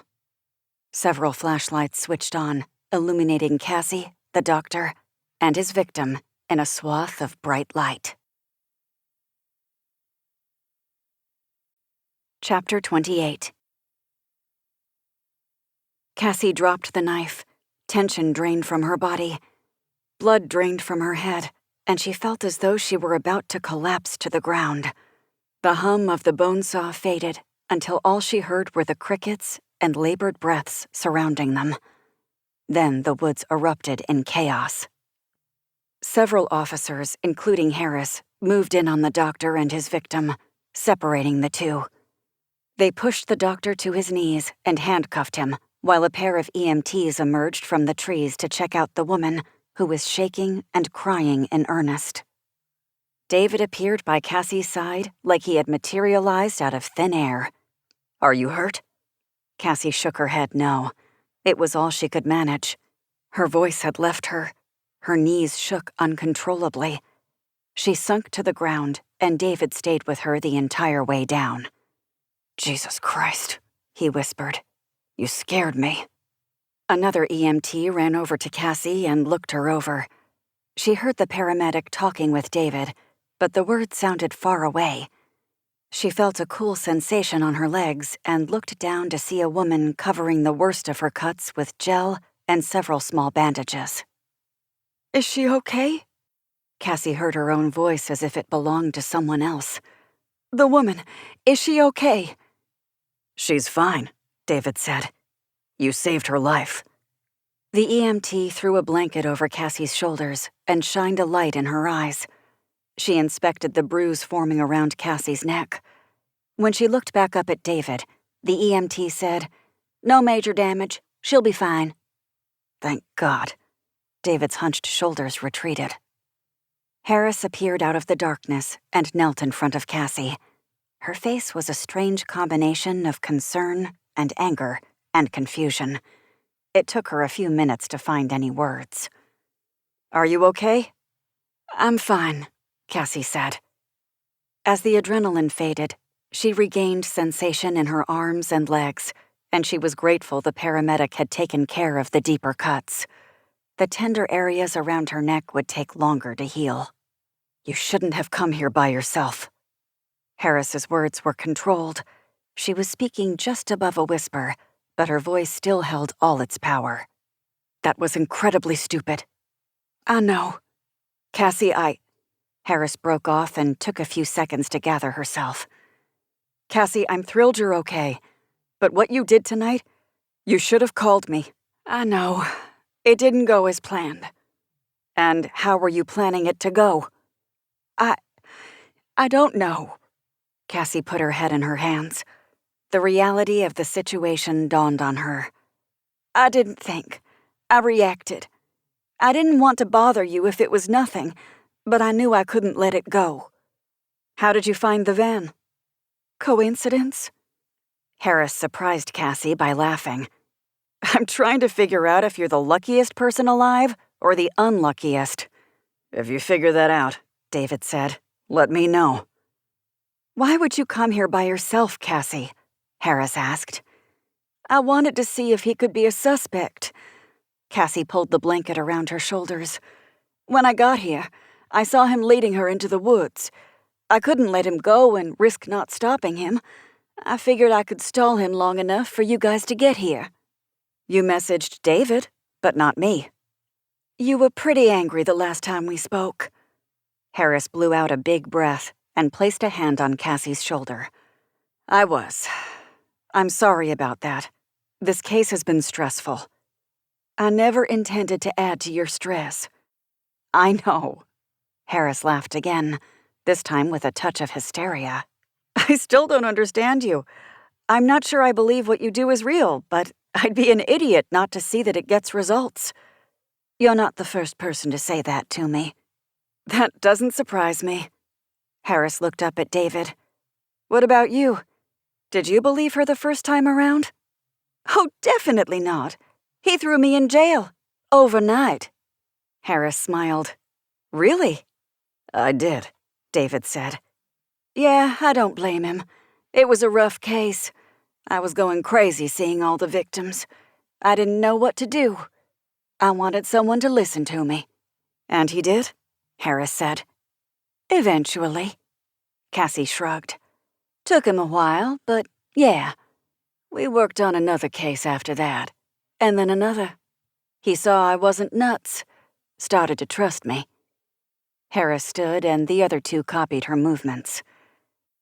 "Tell me, Detective Klein, how long did it take for you to start believing in ghosts?" "Not sure I do." David looked over at Cassie, and a gentle smile made its way to his face. "But I believe in her." Cassie allowed the warmth of his words to fill her up. She reached out and squeezed his arm. "Thank you for coming for me." "You're welcome." The smile faded. "But if you ever pull something like that again, I'm throwing you back in a jail cell, Quinn." "I get the feeling you're quite the handful." Harris looked at Cassie. All Cassie could do was shrug. "I bend the rules when I don't think there's another option." Harris's eyes sparkled. "I'm pretty sure that's what vigilantes say, and they're frowned upon." "I just want to help," Cassie said. Over the last few days, she had struggled with her abilities and how her future would be impacted if they didn't go away. As comforting as the idea was to never see another dead person, she knew she would miss it sooner or later. It was on days like this that it all felt worth it. Cassie peered around Harris and saw the EMTs loading the young woman on a stretcher. She looked alert, and she was talking with the paramedics and one of the other officers. "Her name is Katie," Harris said. "You saved her life." Cassie let the bubble of emotion overwhelm her for a moment, and tears fell from the corners of her eyes. She would have made a million different choices if she had to do it all over again, but she couldn't deny that it felt good hearing those words. "You did a stupid thing tonight, Quinn." David's voice softened. "But it was a good thing, too." "I don't disagree, but let's not make it a habit, okay?" Harris said. "I'll try not to," Cassie replied. Harris stood. "We should get back to the precinct." She turned to Cassie. "We'll need to take your statement, and I want to get started on questioning this asshole sooner rather than later." Chapter 29. David pulled up to the precinct and put the sedan in park. Cassie opened her eyes when she felt the vehicle stop. She allowed the cool night air from the open window to calm her down from the night's events. "Cassie?" David turned to her, speaking for the first time since they had gotten into the car. "You scared me tonight." "I'm sorry. I didn't mean to." "But I'm happy you reached out to me." David hesitated. "But..." "I've known you for a long time. You're smart, and I don't believe for a second that you're incapable of taking care of yourself. But you can't take on the world alone." "I'm not..." David held up his hand. "Maybe I'm crossing a line here, and maybe I'm reading the room wrong. But if I don't say it, I'm going to regret it." "I'm listening." You mean a lot to me and Lisa. I've seen the real you over these past few years, and I know without a doubt you're one of the best people I've ever met. You're selfless and brave and good, right down to your soul. But you also scare the shit out of me sometimes. I do. David nodded his head, and Cassie caught a glimpse of a tear in his eye. You have a gift that can help so many people. But sometimes I think you forget to help yourself. It's okay to want to take a break once in a while. It's okay if you fail. I learned a long time ago that I can't save everyone. That sometimes keeps me up at night, but it also keeps me sane. Something tells me you struggle with the same thing. Cassie didn't know what to say. She nodded. You have a profound effect on people, he continued. Harris has known you for a couple of days and you've already changed her. I have? She'll never admit it, but yeah, you have. He wiped a tear away. I guess what I'm saying is that sometimes you're like a candle that's burning too bright. You add a lot of light to this world, but I'm terrified you're going to burn out too soon. I know you're always going to get mixed up in cases like this, but you can't go running in there half-cocked. You have to be smart about it. You have to let people help you. Cassie placed a hand on David's arm. I'm sorry. I wasn't thinking about anything other than trying to stop this guy. He patted her hand. I want you to keep helping people for as long as you're up to the task, but you must take care of yourself occasionally, too. I'm trying. Cassie blew out a large breath. This was not the conversation she was expecting to have tonight. After Novak, when all the ghosts left, I didn't feel as relieved as I thought I would. I felt empty. I was on edge, like at any minute they would come back unannounced. And they did. But it felt good to help tonight. She stared out the windshield and watched as police officers came and went from the building. It feels good to know that I can help bring peace to Elizabeth, Hannah, and the others. It feels good to know I saved Katie's life tonight. I love my job at the museum, and I wouldn't give it up for the world, but my abilities make me who I am. It sounds like you're trying to convince yourself, more than you're trying to convince me. Cassie's laugh was watery. Tears gathered at the corners of her eyes. That's true. It's not always easy, but tonight reminded me how strong I can be. It was a good feeling. I'm glad. Don't do it again. Cassie laughed, and she was relieved when David joined in with her. I'll try to be better, I promise. No more late-night texts about hunting down a serial killer on my own. I don't think that's too much to ask, David said. Come on, let's get you situated. I need to call Lisa so she can stop worrying about you. Tell her I'm sorry, too. David led Cassie into the precinct, where she was passed off to another officer. It was the cop she had seen at Sage's crime scene, the one who had talked to the reporter. Now that she was up close, she could see how young he was. He couldn't have been on the force for more than a year, 2 at the most. Cassie was taken to an interrogation room so she could get her statement down as soon as possible.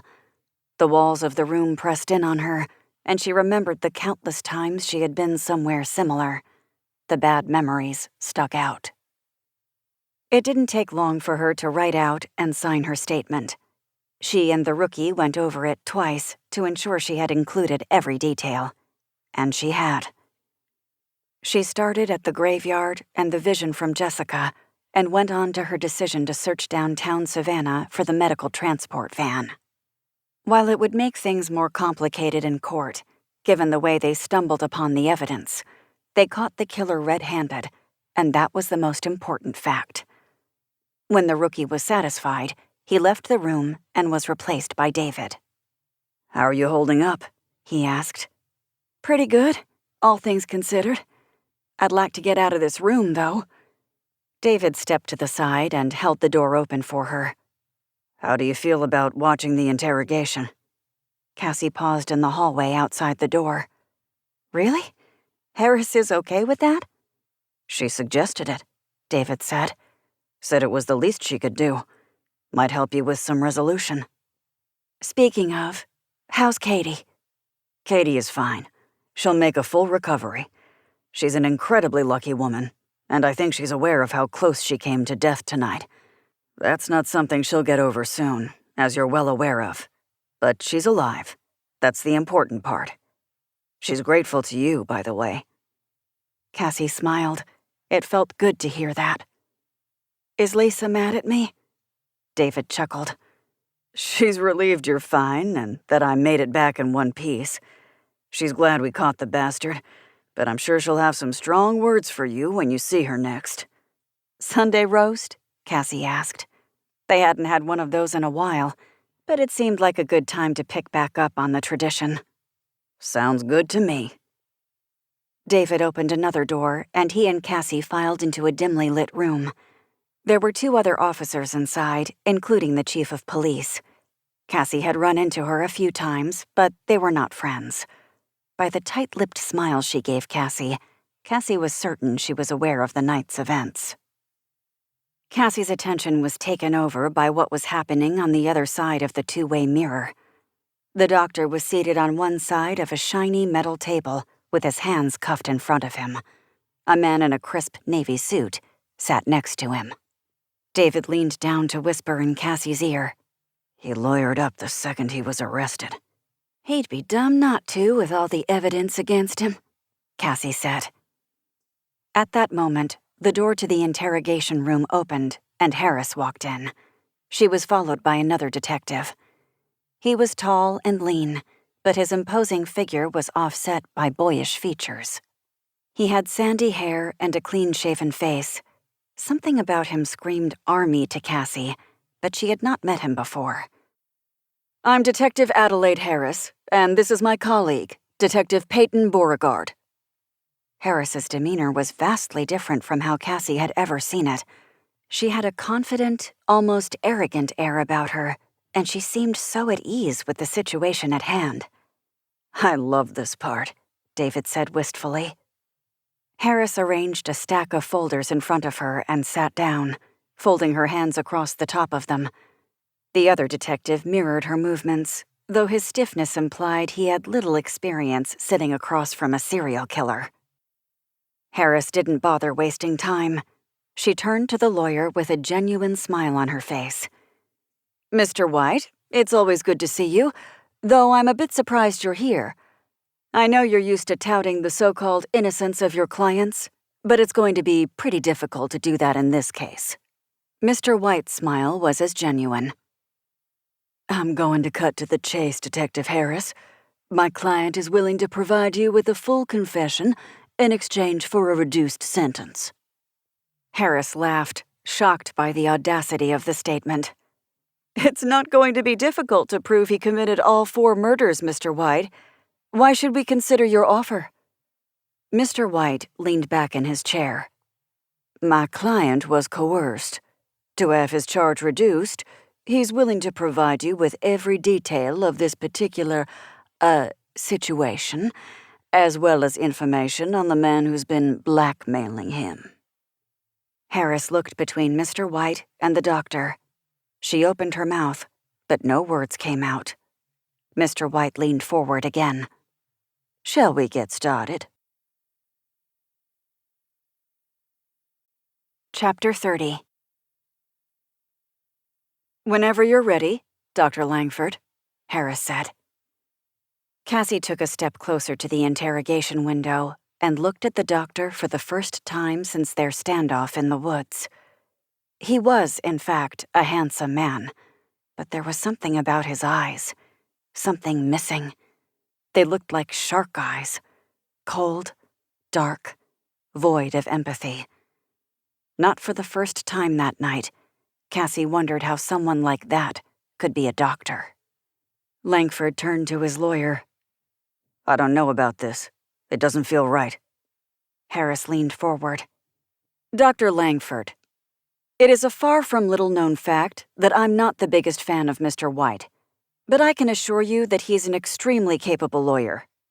He always has his best interests in mind, and therefore his clients as well. If he has advised you to provide us with an explanation as to why you murdered 4 women and attempted to kill 2 more, Take the advice. If you don't, I can guarantee we'll be able to pull enough evidence from your van in order to nail you to the wall. Several walls, in fact. Langford glared at Harris for a second or two while mulling over his options. His steepled hands separated, and fingertips fell to the table. He provided her a tight smile. Very well. Where should I start? Tell them about Lucy, Mr. White said. Start at the beginning. I had been dating Lucy Sitwell for about 2 years. She found out I had been cheating on her with one of the nurses at work, and when she came to confront me, we had a big fight. She tried to leave, I grabbed her arm, she yanked it away, and proceeded to fall down the stairs at my house. I heard her neck crack when she hit the bottom. Her head started bleeding. Just from the sound, I already knew she couldn't be saved. Cassie put a hand over her mouth.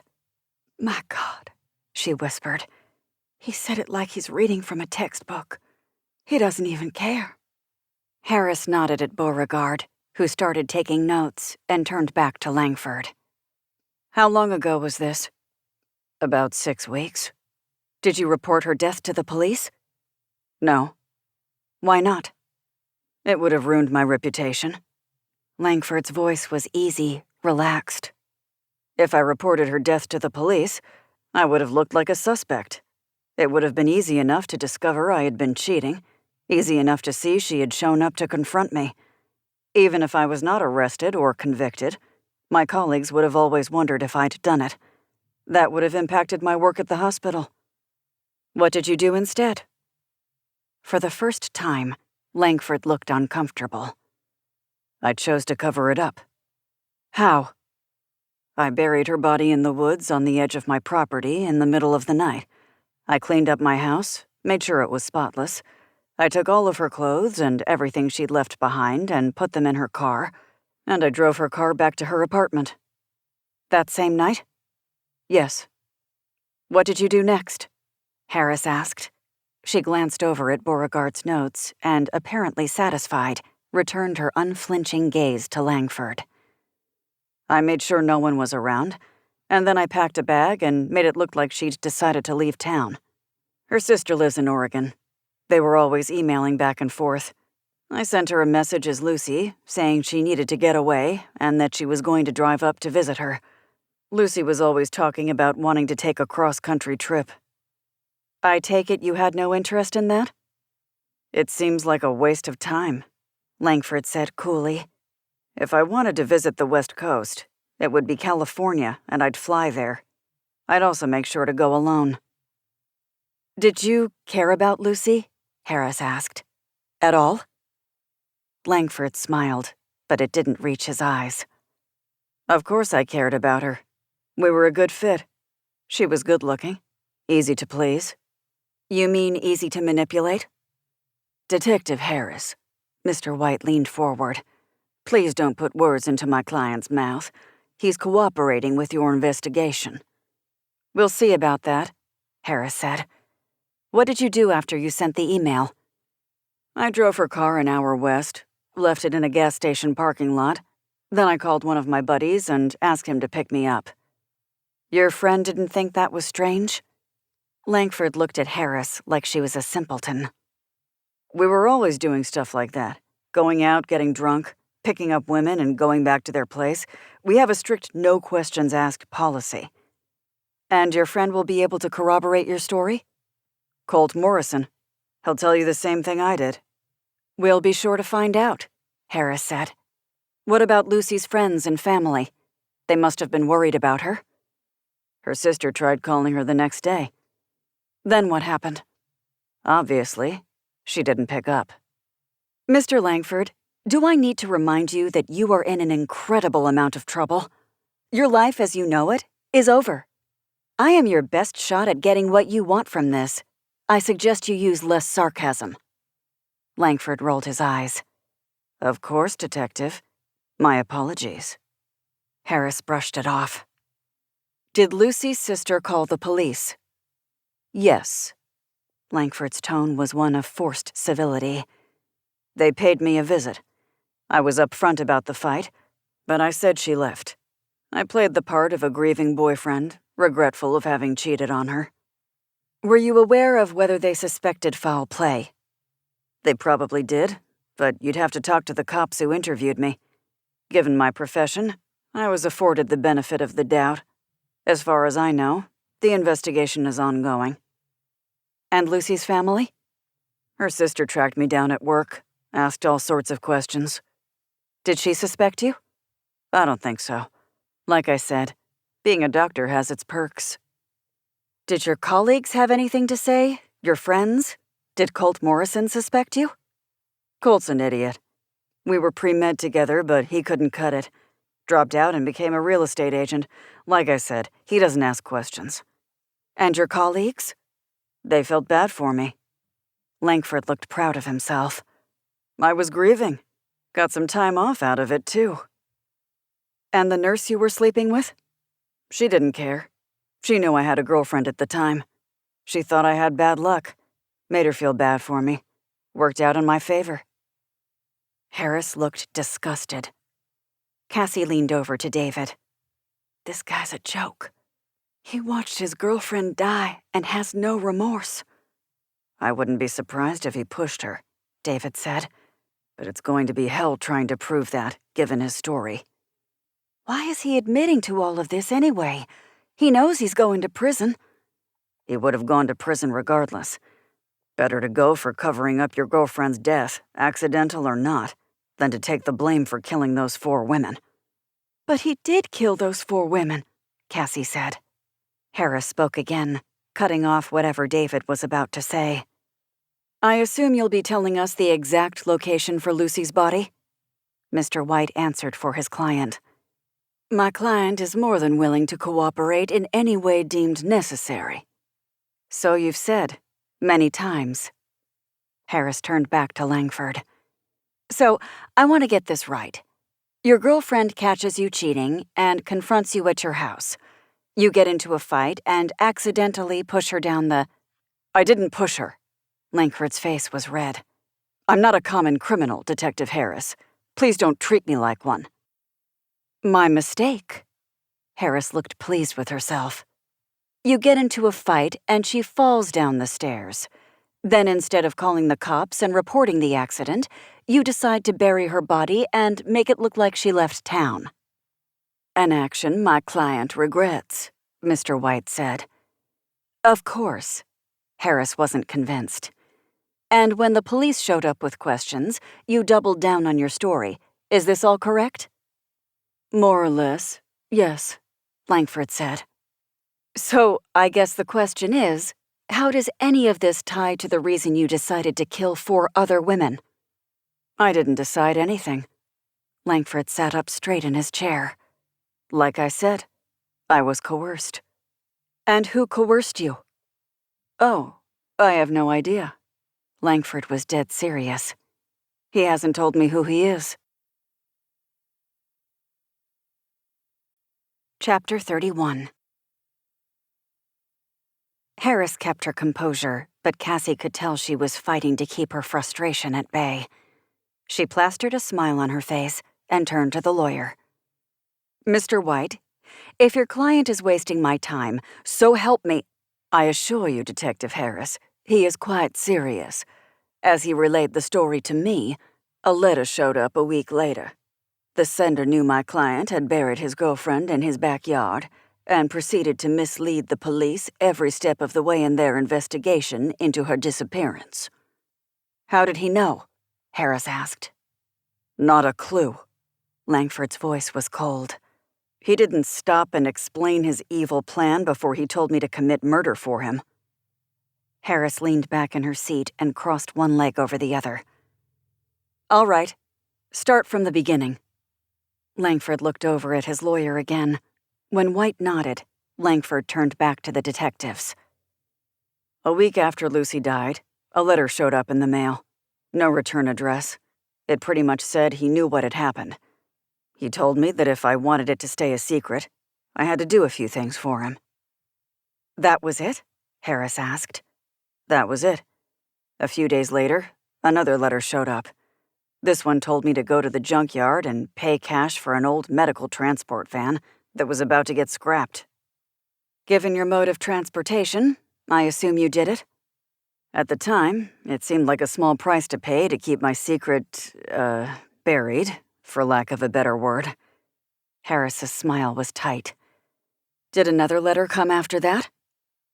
Next, he told me to steal some tools from the hospital, including an electric bone saw. Again, it didn't seem like a big deal. When did it start becoming a big deal? A few days later, he sent me a picture in the mail, along with a name and some basic information. One of your victims? Harris asked. One of the blackmailer's victims, Mr. White clarified. My client was coerced. Yeah, I got it. Harris looked back at Langford. Who was it? Hannah Williams. This guy told me he'd set her up on a date through one of the dating apps using a fake profile. When that guy stood her up, I would swoop in and flirt with her. Then I'd drug her drink, get her to leave with me, and transport her using the van. We'd go to whatever park I could get into without being noticed and slit her throat, collect the blood, and cut out her heart. Just like that, Harris asked. Why not admit to Lucy's accidental death and go to the cops with the information you had on the blackmailer? I had no information, Langford said, and I was scared for my life. Scared for your life? Harris looked as incredulous as Cassie felt. Did the blackmailer threaten your life, other than when he told you he'd turn you in for Lucy's death? He made it clear that he would ruin me if I didn't do what he said. David growled. Bullshit. He was shaking his head. This guy gets off on it. Gets off on what? Cassie whispered. Look at how calm he's being this whole time. He's like a freaking robot. He deals in life and death every day at the hospital. Probably doesn't bat an eye at it anymore. I bet he killed his girlfriend and liked the rush of getting away with it. Even if the letters are real, I doubt he put up much of a fight when this guy came to him. Klein, that's enough, the police chief said. Cassie had almost forgotten she was there. Save it for when we're building the case against him. David shook his head as he chewed his lower lip. What did you do after you killed Hannah Williams? Harris asked. I put the blood and the heart in 2 separate containers and left them in the van in the parking garage. By the time I was sent the next person, he'd already taken them out of the van.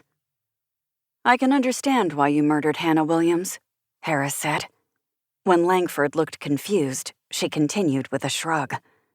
Yeah, I mean, this guy was threatening you, right? He was the only one who knew you were involved with Lucy's death. He knew you covered it up, and if he exposed you, your life would be over. So you were willing to do whatever he asked. The letters came, and you figured buying a van and stealing some tools from work were a small price to pay, right? Langford sounded like he knew he was being led into a trap. Yeah? And when this guy told you to kill Hannah, you figured you'd be done with it, right? A murder for a murder? Where is this going, Detective Harris? Mr. White asked. He shot her a dirty look, but she wasn't paying attention to him. What I want to know is why you kept going. When did you think it would end?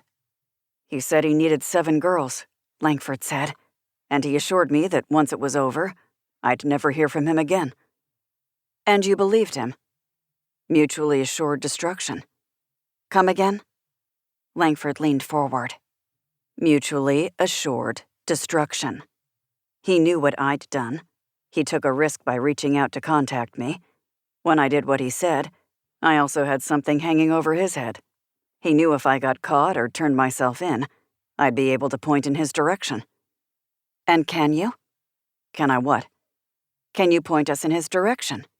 Harris crossed her arms. What do you know about your blackmailer? Do you have any idea who he is? No. That's awfully inconvenient for you, Dr. Langford. I recognize that. Langford seemed to be keeping his rage in check, marginally. Trust me, if I could give you a name and an address, I would. But he didn't trust me enough to tell me who he was. Can't say I blame him.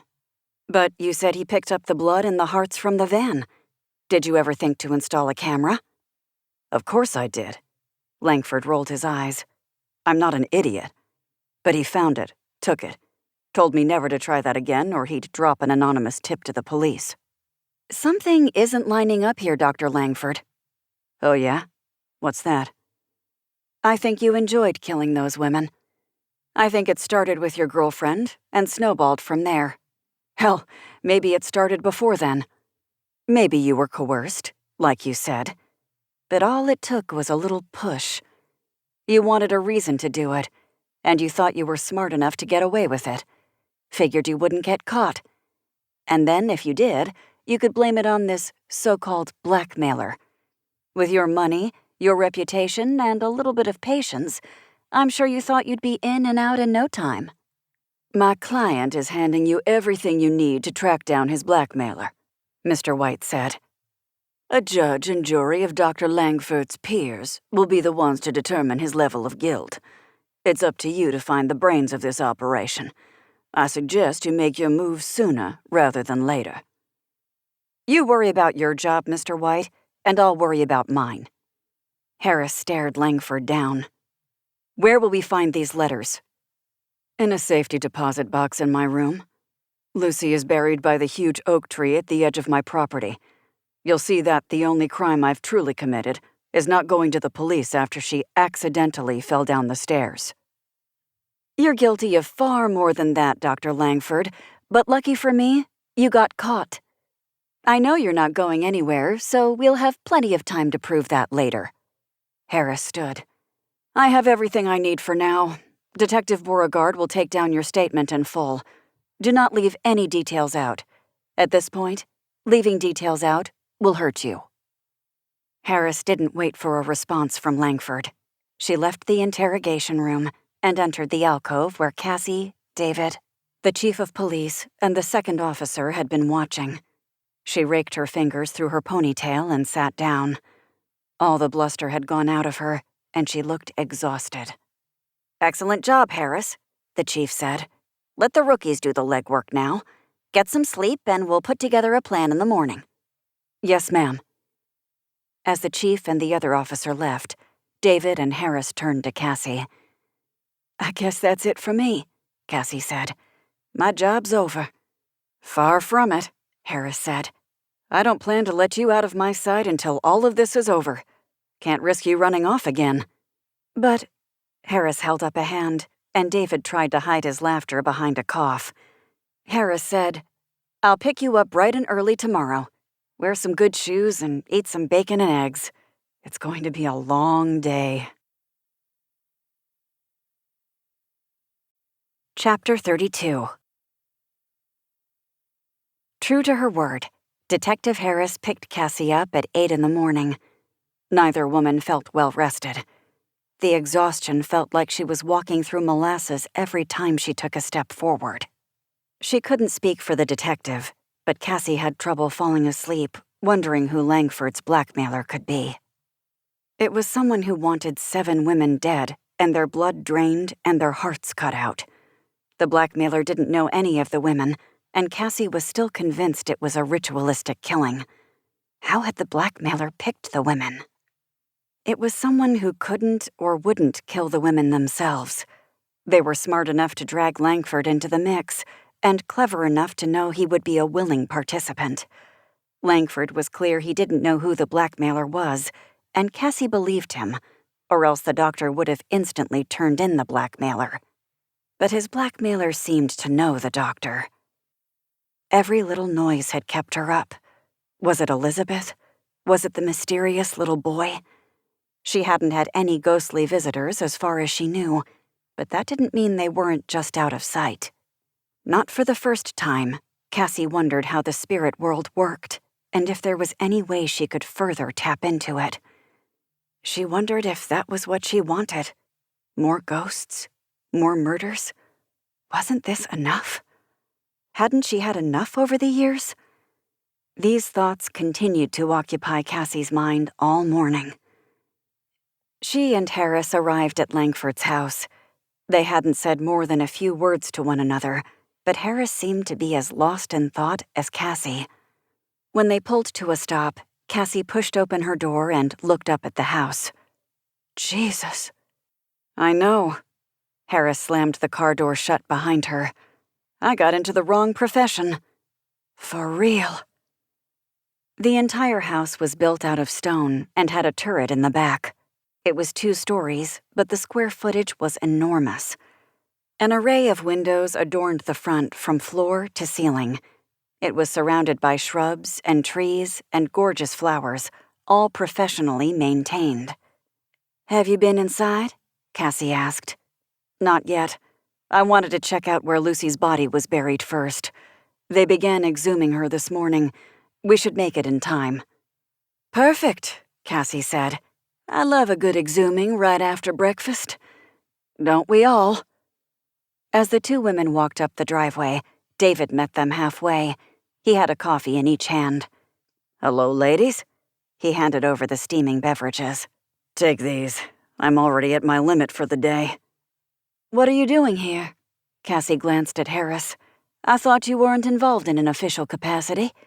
"I asked him to be here," Harris said. "And he agreed, despite it being his day off." David waved off her concern. "Had to file some paperwork because of the, incident last night, so I figured I might as well see the job through. Plus, we could use all hands on deck." "The incident?" Cassie asked. "Is that what we're calling it?"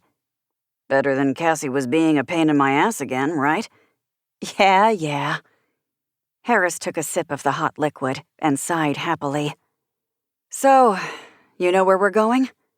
"Yep. It's about 100 meters into the woods lining the property over there." David pointed behind the house and off to the right. There was an officer standing at the edge of the trees. "Right by a big oak tree, like Langford said." Cassie glanced around the lot. "Lots of big oaks." She fell in line with the 2 detectives as they made their way into the trees. "Did Langford say anything else last night? Anything new?" Harris pushed a branch to the side and waited for Cassie to sidestep it. "No, he gave us most of the basics during the interrogation. His statement was detailed, but no new information. He's sticking to his story. I'm surprised his lawyer let him open up like that." "He didn't have a choice. We caught him in the act. He'll serve far less time if he owns up to covering Lucy's death and says he was coerced into killing the others." "Funny how justice works sometimes, isn't it?" "I wouldn't give up hope yet," David said. "Murder is still murder, even if someone else made him do it. And I don't think there's enough evidence there to show that he was scared for his life. Plus, his obvious lack of remorse. I don't think he's going to be getting out of prison anytime soon." "What about his money? His reputation?" Cassie sidestepped a bramble and continued walking the path David was forging for them.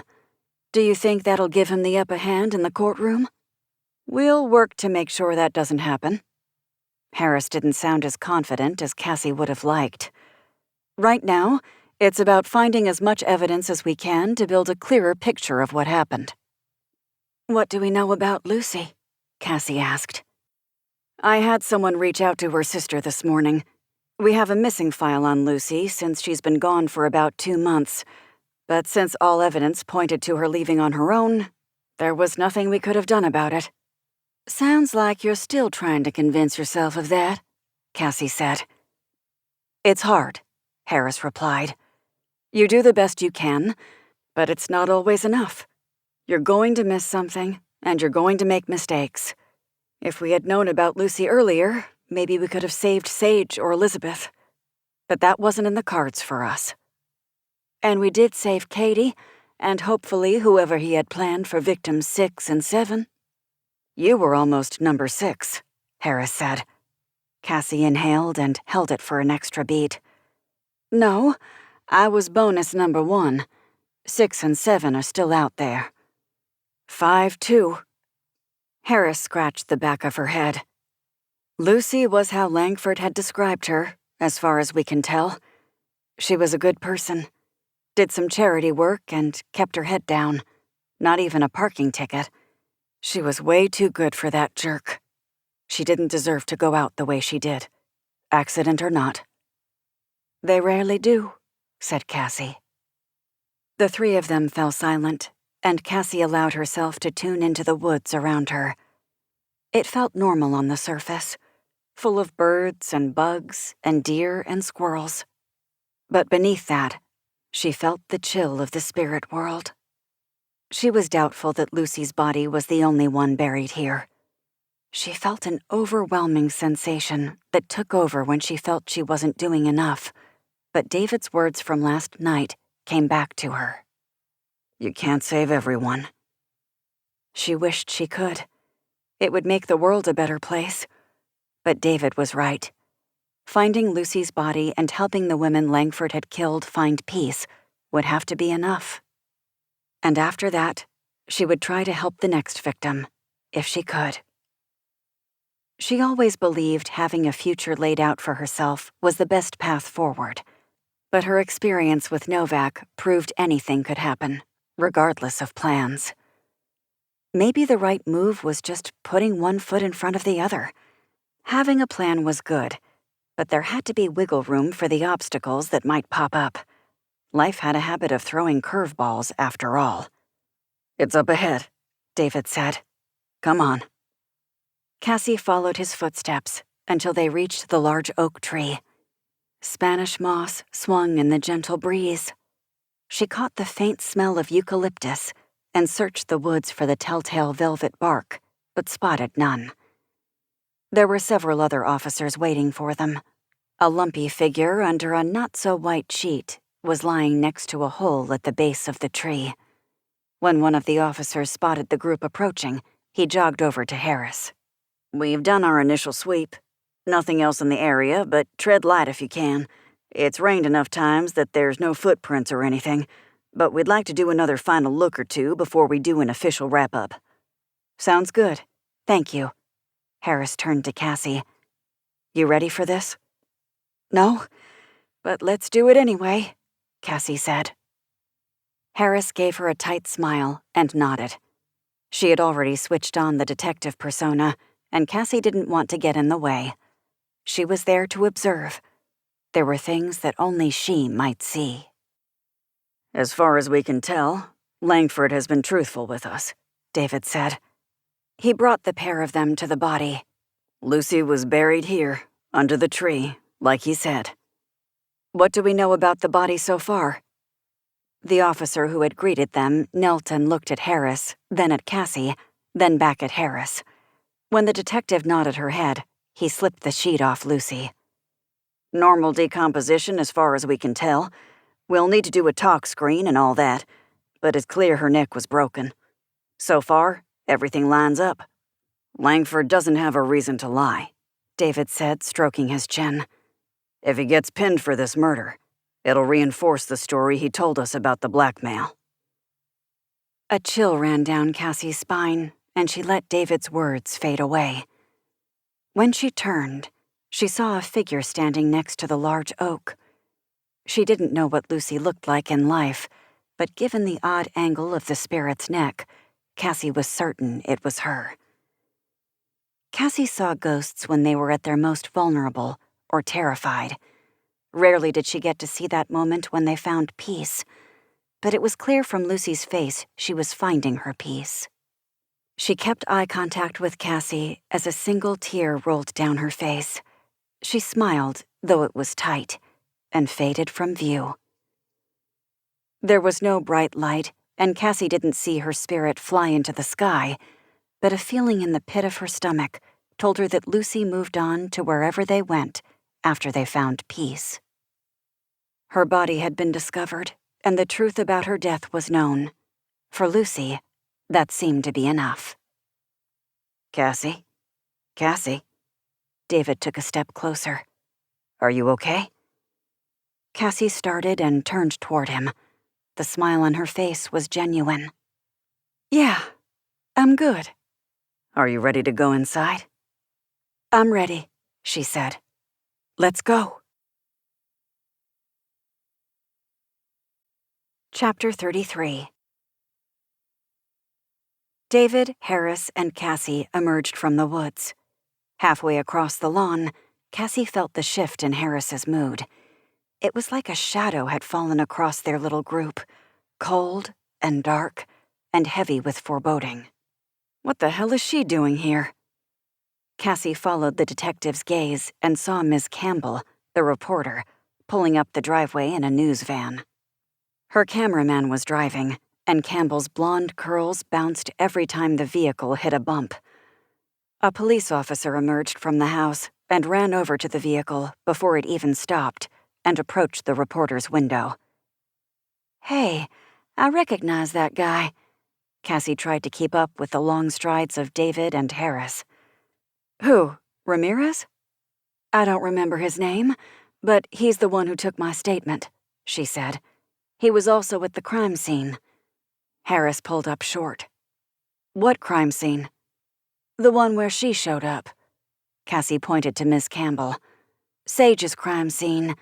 They had words when your back was turned, and he gave her a death glare the entire time she was there." Harris didn't say anything. She resumed her march across the lawn, and David and Cassie struggled to keep pace. When Officer Ramirez saw her coming, he backed off and tried to return to the house. "Ramirez, hang on a minute." Harris pointed to the cameraman about to get out of his car. "You stay there. Don't you dare move." "Detective Harris, the people have a right to—" Harris cut him off. "You're on private property," Harris interrupted. "And you're interrupting an active police investigation." "Is the owner of this house a suspect?" Harris ignored the reporter and turned to Ramirez. "How do you know Miss Campbell?" The man stuttered over his words and nothing came out. The reporter was quiet. "I will find out one way or another, so you might as well come clean and save some of your dignity in the process." "We're dating." Ramirez turned to Miss Campbell and gave her a withering look. "We're dating." The reporter looked scandalized. "Are you serious?" It was Ramirez's turn to ignore her. "Detective Harris, I swear I didn't do any of this on purpose. I was worried about her. She was always going out on her own trying to get a story, and I wanted to scare her." "What did you tell her?" Harris placed herself in front of Campbell, so Ramirez couldn't look to her for suggestions. Ramirez ran a hand down his face. "I told her the killer was cutting women open and pulling their hearts out of their chests. She promised not to say anything. She lied. I was trying to keep her safe." Ramirez looked back over at his girlfriend with a pained look on his face. "And she used me." Miss Campbell reached for him. "Charlie." Ramirez turned his back on her. "I think she's been using the Find My Phone feature to track where I'm going during the day. That's why she showed up to the last crime scene before anyone else, and how she figured out where I was today." Ramirez took a huge gulp of air. His face darkened. "I swear, I had no idea until today." "David, do you mind checking Ramirez's phone? Send one of the other officers back to the precinct with him. Let the chief know. We'll see how she wants to handle it." Ramirez hung his head and followed David back to the house, handing his phone over in the process. Harris turned her attention back to the reporter. Her cameraman was still half out of the van, but he kept a steady gaze on the detective. He didn't dare move until she gave him permission. "Is all of that true?" Harris asked. "More or less." Campbell didn't sound remorseful. "It's not a crime to do my job." "It's a crime to do your job poorly," Harris said. "And it's definitely a crime to go through someone else's phone and track them when that person is a police officer working on a highly sensitive case." Miss Campbell looked over at her cameraman, who shrugged his shoulders. "Let the record show that I could make your life a living hell," Harris continued. "Your boss, Mr. Sinclair?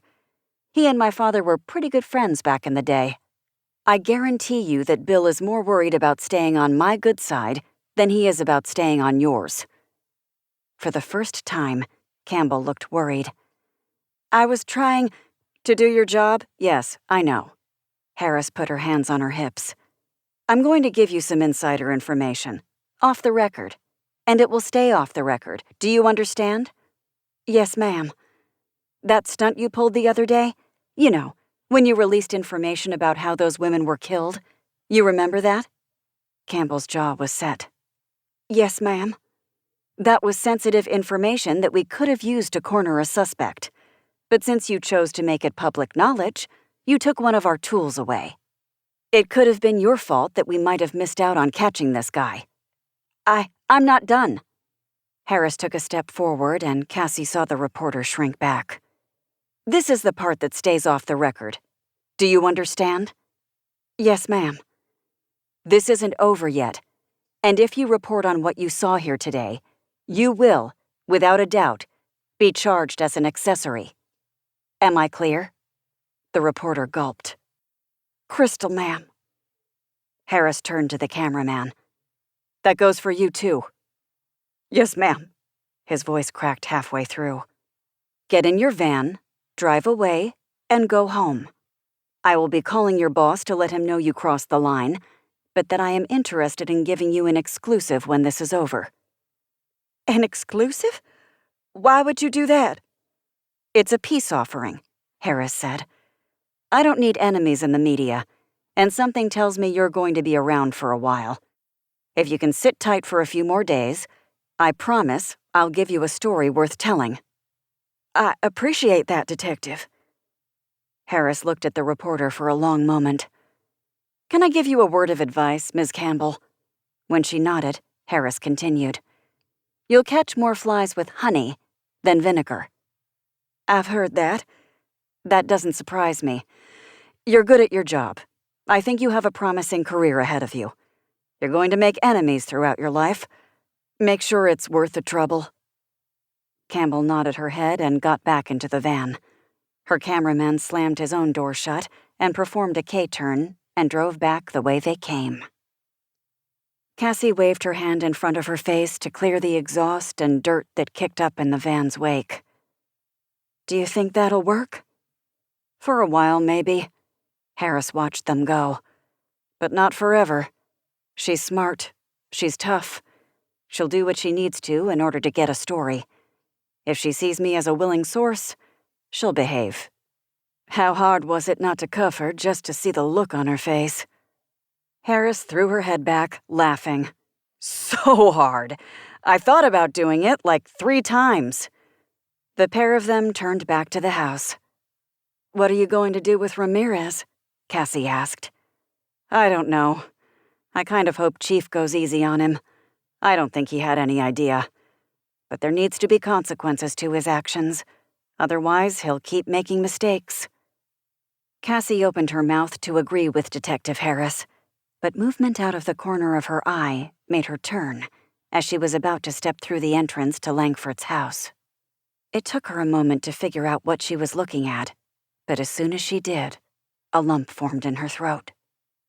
The ghost of the little boy who had spent months standing in the corner of her bedroom stood at the corner of the house, staring at her as though he had a million things to say. But before Cassie could comprehend what was going on, her phone buzzed in her pocket. When she pulled it out, she had no idea who she expected the caller to be, but she wasn't prepared to see her sister Laura calling her for the first time in months. And by the time she looked back up, the boy's figure vanished into the ether. Chapter 34. "Cassie, you ready to go?" Harris was impatient, and it took Cassie's brain a minute to catch up with everything that was going on. She was experiencing sensory overload. "My sister's calling." Cassie held up her phone as evidence.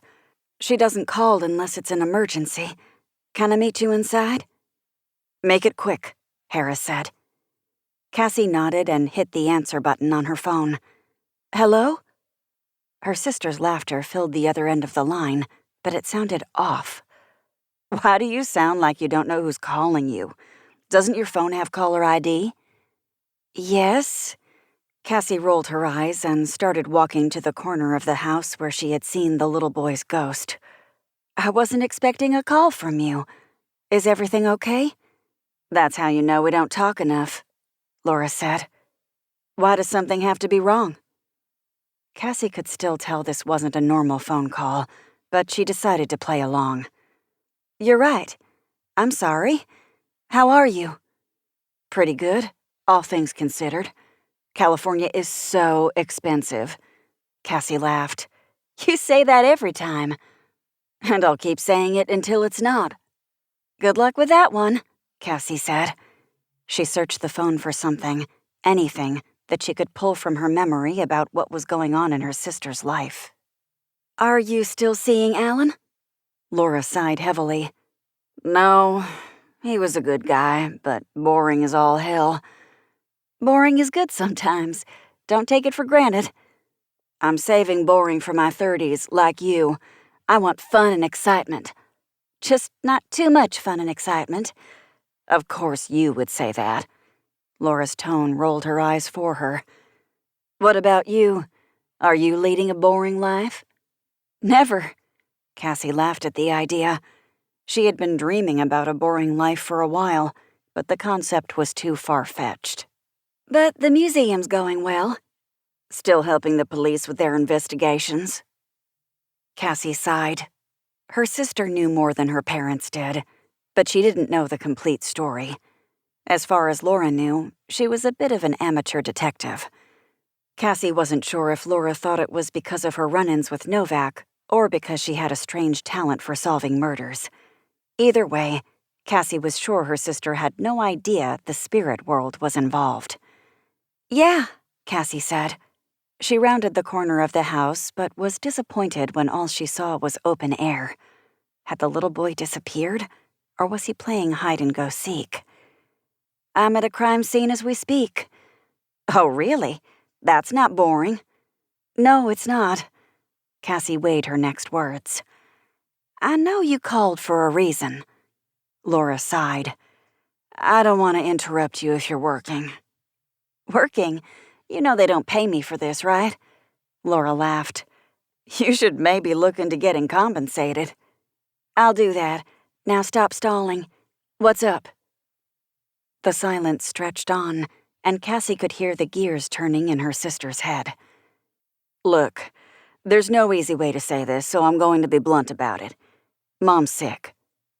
Cassie felt dizzy and had to put a hand on the side of the house to steady herself. What? She found out a couple of months ago, I guess. She made Dad keep it a secret, but I don't think he could anymore. He told me and begged me not to tell you, but I can't keep something like this quiet. What are they thinking? Why didn't she want to tell us? You know Mom, Laura said. She doesn't want to bother anyone.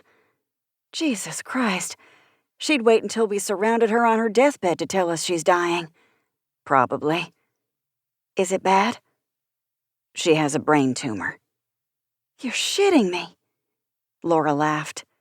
Wish I was. She said she started to feel pressure behind her eyes that wouldn't go away. Had some trouble seeing. She knew something was off, so she got checked out. Cassie's entire body got hot. Is she going to be okay? Are they worried? They checked her out, and it doesn't look like it's spread anywhere else. They'll need to do a biopsy to be sure, but it's nothing to get worked up about. Those sound like Dad's words. Funny how he had to call me because he was worried, but spent the next hour saying it wasn't a big deal. Parents are weird that way. Cassie took a deep breath. So, she'll need brain surgery? I guess so. There was a hint of a tremor in Laura's voice. They have a couple more appointments to go to before they set up the big surgery, so they'll have to get through those first. Cassie hesitated to say what was on her mind, but she had to ask. Why didn't I get a phone call? Laura blew a big breath into the phone's mic. I don't know, Cass. I really don't. Things have been strained between all of us. I'm sorry, I know you are. It sucked when you pushed us all away, but I get it. You went through all that trauma. I'm always going to love you, and I'm always going to be there for you, even if you don't want me to be. Tears filled Cassie's eyes, and she sniffled. Thank you. I want you in my life. You're my sister. You're welcome, Laura said. But you have to do more than that. Me? What do you mean? It's time to apologize to Mom and Dad. It's time to repair things. I'm not the only one. I know that, Cassie. I know. But listen, they dropped everything for you. And you were a good sport for a while. A good sport? Laura kept going as if she hadn't been interrupted. But you kicked them out of your life. You kicked all of us out. We've all been hanging by threads for the last couple years, and I'm tired of it. I want my family back. I didn't go anywhere. Yes, you did. And I get it. You've been through so much, and that takes a lot of time to heal. A lot longer than a few years. Are you using your psych degree on me? So what if I am? Laura laughed, her voice still quivering. Cassie, I think you've come a long way in the last 10 years. From the few conversations we've had, I think you've done a lot of healing. But you won't be able to close those wounds until you talk to Mom and Dad. What about you? Me too, if you can squeeze me in. Yeah, I can, Cassie gasped. Is this an intervention? Definitely not. Laura's laugh was stronger. Mom and Dad have their own issues to sort through, too. They spent a long time keeping us as close as possible. I had to move to California to grow up. You had to almost die. Twice. Thanks for reminding me. The point is, I think we need to go home. That sounds terrifying, but, Cassie said, I want to see Mom. I want to make sure everything is okay. I do want to fix this, Laura. Good. Me too. The sound of rustling papers filled the phone for a minute. My next appointment will be here soon, but do me a favor. Look at your calendar. Let me know when you can get away for a week. I'll fly into Savannah, and we can have some sister time before we head to Charlotte. You know, I'm the big sister, Cassie said. You're way too mature right now. We all have to grow up sometime, Laura said. But if it makes you feel better, I'll let you be in charge when we're around Mom and Dad. Gee, thanks. Hey, Laura said. I love you.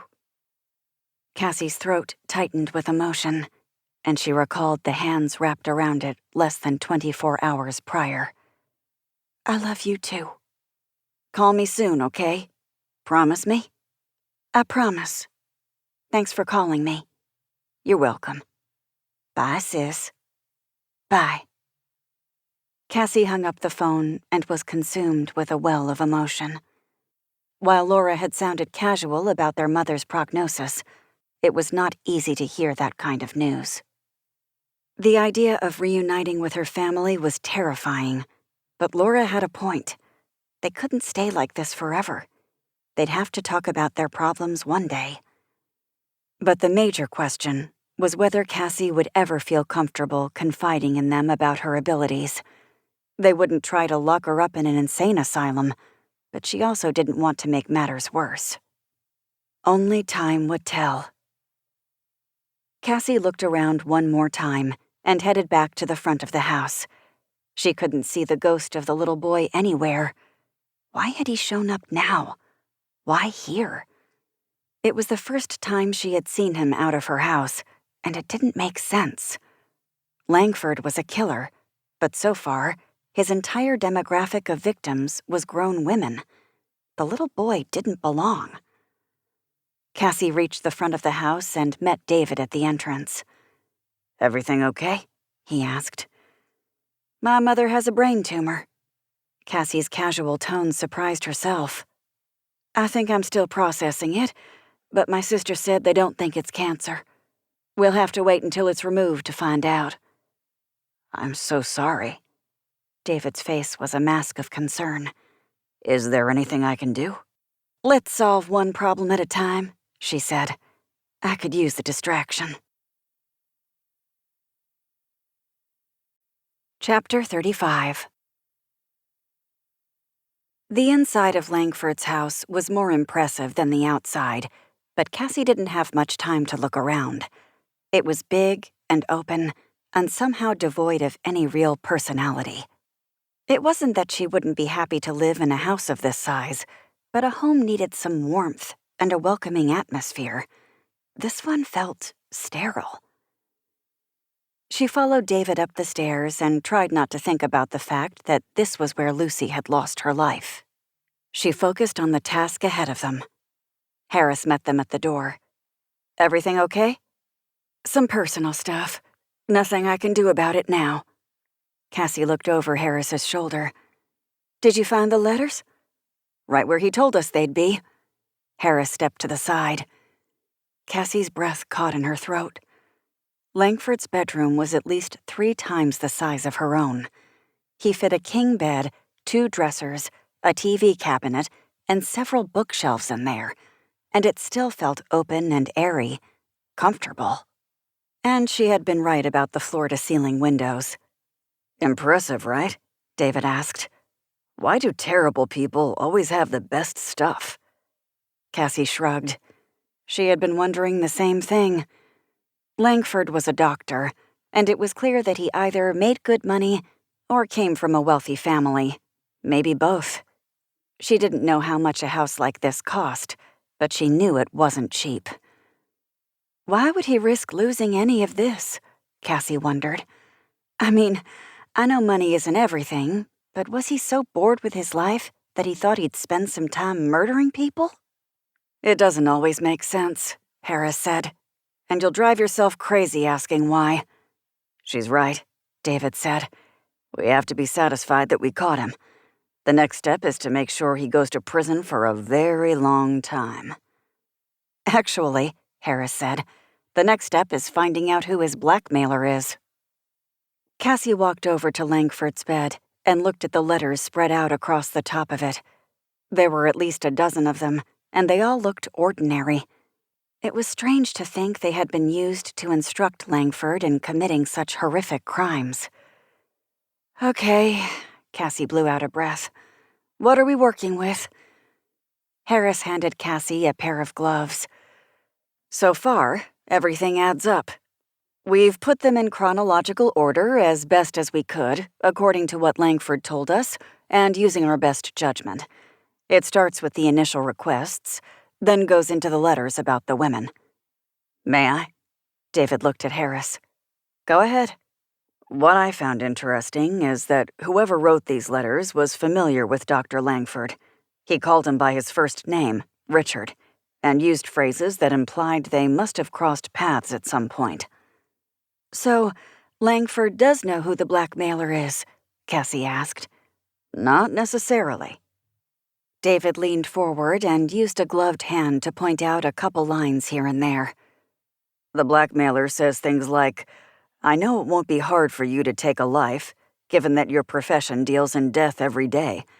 Or this one that says, your competency and willingness to take risks is what drew me to you. Maybe he was a patient? Cassie asked. Is that possible? Anything's possible at this point, Harris said. But yes, it seems like the blackmailer could be one of Langford's patients, or someone who was aware of him. And that's why they chose Langford? Because Langford was smart enough to get away with murder, and cavalier enough not to care that he was playing with people's lives? Seems like it. Harris pointed to the first letter. In this one, he talks about seeing the newspaper article describing Lucy's disappearance. He put 2 and 2 together and figured it out. He said Langford was too smart for the police, but not smart enough to outplay him. Cassie groaned. Great, another arrogant jerk. On the plus side, this guy likes to talk. Some of these letters are 3 or 4 pages long. That means we'll be able to get more information from them. You mean he didn't sign his name at the bottom? That's rude. I miss the days when serial killers told us who they were, David said. Luckily, Harris interrupted, we can tell a few other things from the letters. For one, David continued, the paper. It looks normal to me, Cassie said, leaning closer. Every detail is important. It's stationery paper, not ordinary computer paper. There are no lines on it and no logos, watermarks, or designs either. Also inconvenient, Cassie said. David ignored her. This could be his personal stationery, or he might have bought it for this purpose. Either way, I doubt we'll be able to track him down from the type of paper he chose. So, it gave us no information? I wouldn't say that, Harris said. Sometimes the absence of information is useful too. It helps us rule out other factors. Fair enough, Cassie said. What else? He used black ink, David continued. We'll be able to analyze that. But again, I doubt we'll be able to track him down based on the type of pen he used. He wrote in cursive, though, Harris said. His handwriting is nice and neat. Rules out another doctor, Cassie said. When Harris and David looked confused, she shrugged. Their handwriting is always terrible. Still, younger generations weren't beaten over the head with cursive the way some of us older folks were. The way he's formed some of these letters, he might be older, or went to a private school. Cassie looked up at David to see if he was joking. His face was serious. You can tell all of that just from his handwriting? Yes and no. David stood up and stretched his back. These are educated guesses, emphasis on the guess. What will help is if we can pull any fingerprints off the paper. What's the likelihood of that? Cassie asked. Harris shrugged. This guy seems smart. Don't think he would make a mistake like that, but maybe he overestimated Langford. Maybe he figured Langford wouldn't get caught, and therefore the letters would never be found. Cassie looked back down at the letters in front of her. She had avoided looking too closely, but her eyes were drawn to Elizabeth's letter. The picture was taken from Facebook or a dating profile. It was pixelated, but that did not distort how happy she was. Cassie was overcome with immense sadness. For the detectives, the victims were already dead and gone. Their stories were over, and it was time to give them justice. But for Cassie, there was more to it. Elizabeth wasn't gone, and neither were the other 3 victims. Their souls hadn't been laid to rest. Their mystery hadn't been solved. Cassie reached for Elizabeth's letter, hesitated, and looked up at Harris. My turn? Harris gestured toward the letter. Cassie turned her attention back to the paper, and as soon as she made contact, she felt a tingling surge in the tips of her fingers. She snatched her hand back, but the vision had already taken hold of her. Unlike the vision Jessica had given her, Cassie wasn't transported to another place and time. She was aware of being in Langford's bedroom surrounded by David, Harris, and the other police officers. But a series of images flashed in her mind. She swayed on her feet as she tried to make sense of it. Cassie? David asked, his voice tinged with worry. Are you okay? Did you see something? A basement, Cassie said. The image was already fading, and she was trying to hold on to it. With an altar. What? Harris asked. What else? David had witnessed this on more than one occasion. Come on, talk to me. Cassie turned to him and shook her head. It went by so fast. Describe anything you can. It was dark, almost pitch black, but there were candles lit on a small table. Some weird symbols drawn on the wall behind it. Could you see any identifying markers? Could you tell what kind of house it was? It went by so fast. Do you want to try again? Cassie nodded and reached for another letter. She hesitated for a fraction of a second before making contact, but once she did, nothing happened. There was no electric buzz, no dizziness, and no flashing images. Cassie touched another letter, and another. She touched every single letter about each of the victims, and then moved to the others. When she looked back at David, he already knew what she had found. Nothing, he said. I'm sorry, Harris said, holding out her hands. But what just happened? Sometimes I get flashes, Cassie said. Flashes? Harris looked dubious. Of what? Images. Sometimes like a cut scene. Cassie was still trying to recall the picture, but with every passing minute, it became darker and darker, like it was fading from her memory at lightning speed. I'm assuming the basement belongs to the blackmailer, but I can't be sure. Harris shot David a look, and he left the room only to reappear a minute later. Harris raised an inquisitive eyebrow when he re-entered. No basement, he said. Didn't figure there would be in this part of town, being at sea level and all. I thought so. We're back to the blackmailer then, Harris said. But that description isn't going to get us far. I know. I'm sorry. Harris took a deep breath. It's okay. We need to get these to the lab anyway. Let's go back to the precinct and regroup. Maybe something will come to you on the way. Sounds like a plan, Cassie said, knowing it was a long shot. Chapter 36. David held the door open for Cassie and Detective Harris and shuffled in behind them. The entrance to the precinct was more active than usual. There was a man and a woman arguing loudly off to the side, while another man spoke to the intake officer.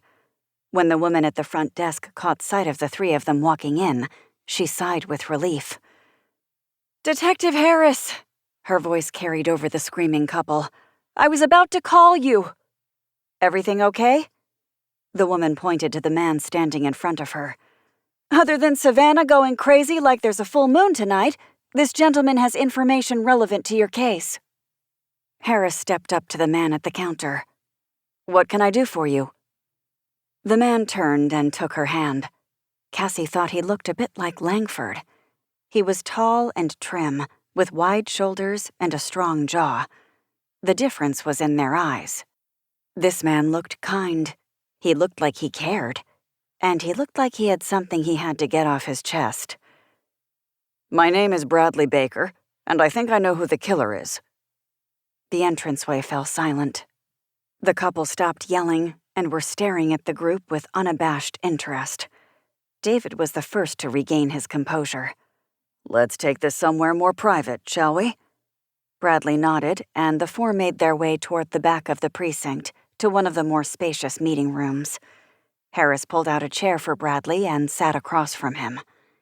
Cassie wasn't sure what to do. "Should I go or—" "Sit," Harris said. "Stay, please." "I'll grab us some waters." David backed out of the room. "Mr. Baker, was it?"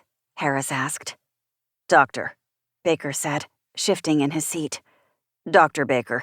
Call me Bradley." "My name is Adelaide," Harris said. "And this is Cassie." Bradley looked between the two of them and smiled. "You must think I'm nuts."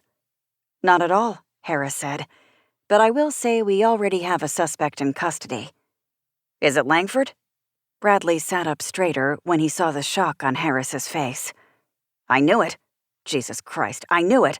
I should have said something sooner." Whoa, hang on," Harris said. "Let's start at the beginning, okay?"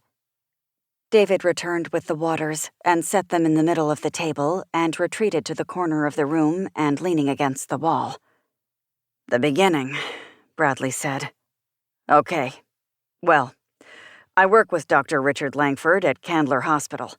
I didn't know him in school, but we started at Candler at the same time.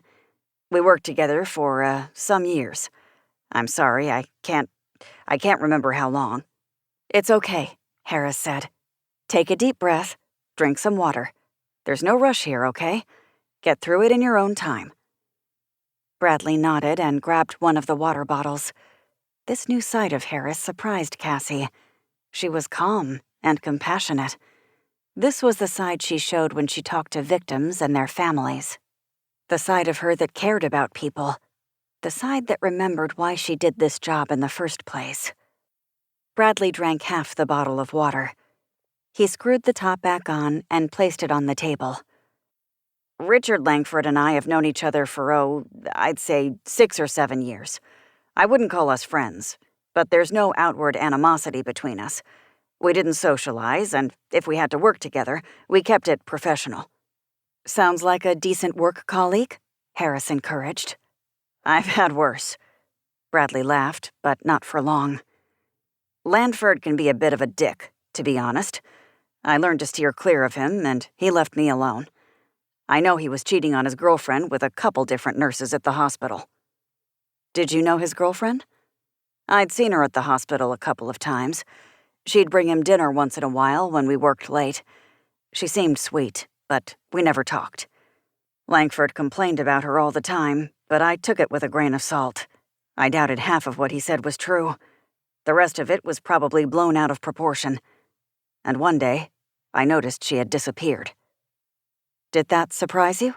Harris asked. Bradley shook his head. Not really.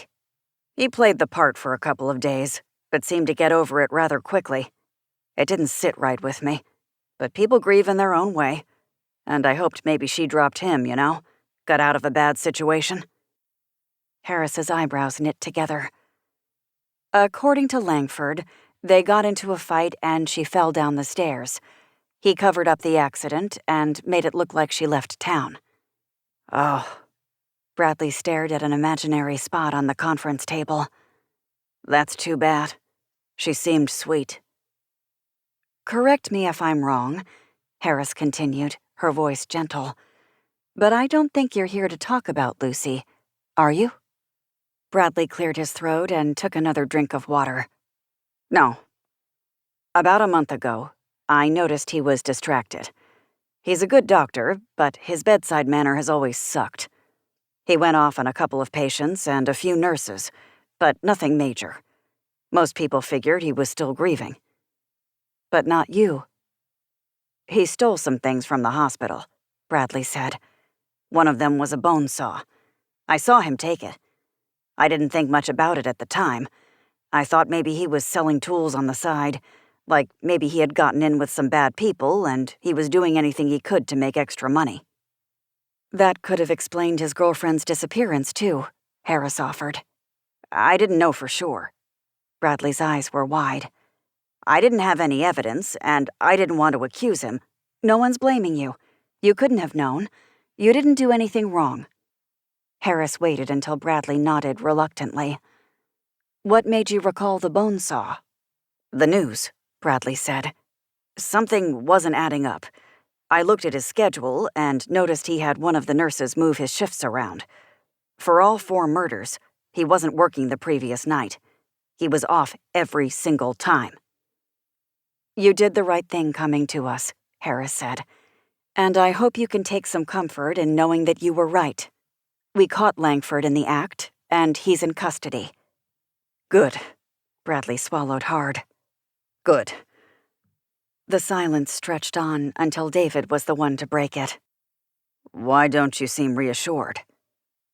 Bradley took another large gulp of water. Well, see, I don't think he was working alone. Cassie and David exchanged looks, but Harris kept her eyes on the man across from her. Why's that? Because. Bradley looked at each one of them, redirecting to Detective Harris. My father, William Baker, had something to do with it too. Chapter 37. The room was dead silent for a solid 30 seconds. Harris sat up and placed her hands on the table. She seemed almost too calm for the current situation. What makes you say that? Harris sounded stern. Bradley took a deep breath, held it for the count of 3, and let it out in one large rush. My father and I aren't close, but we do see each other about once a month or so, and have for the last 3 years, ever since he had his first heart attack. Cassie couldn't help the little "oh" that escaped her mouth. Yeah. Bradley ran a hand through his hair. Look, this is going to sound nuts. It won't. Harris glanced at Cassie. Trust me when I say this case has challenged my own perception of reality. I'll give anything a chance at this point. Tell us your story, and we'll figure out what it all means in the end, okay? My father and I aren't close, Bradley repeated. We never have been. He's the stereotypical man's man, and I was always more sensitive than he wanted me to be. As soon as I turned 18, I left home and decided to become a doctor. I think it was the first time he was proud of me. Of course, I saw being a doctor as a way to help people. He saw it as a path to earn respect and wield power. But I didn't care about power. I wanted to travel the world and cure people in remote villages, help the people who were always overlooked. That sounds like a good dream to follow, Harris offered. Bradley's smile was tight.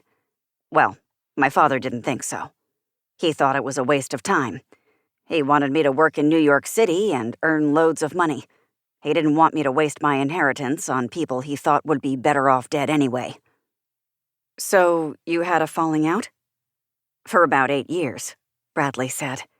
Then 3 years ago, he had his first heart attack. My parents are divorced, but my mom is still his beneficiary. They called her when he was in the hospital, and of course, she called me. I visited him a few times, but it was hard. He couldn't understand why he was having a heart attack.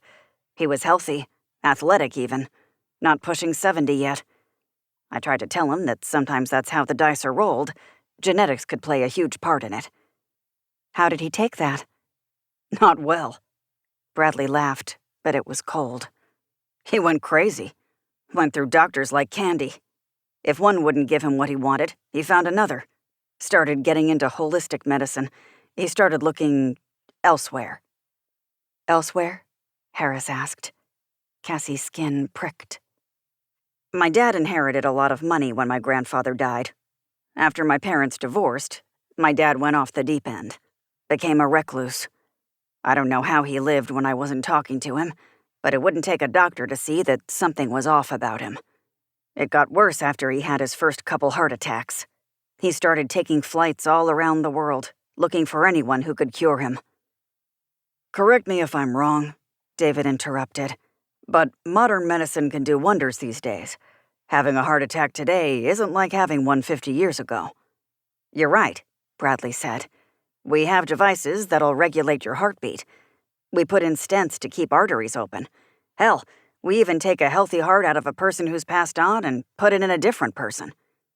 But none of that was good enough for your father? David asked. Apparently not.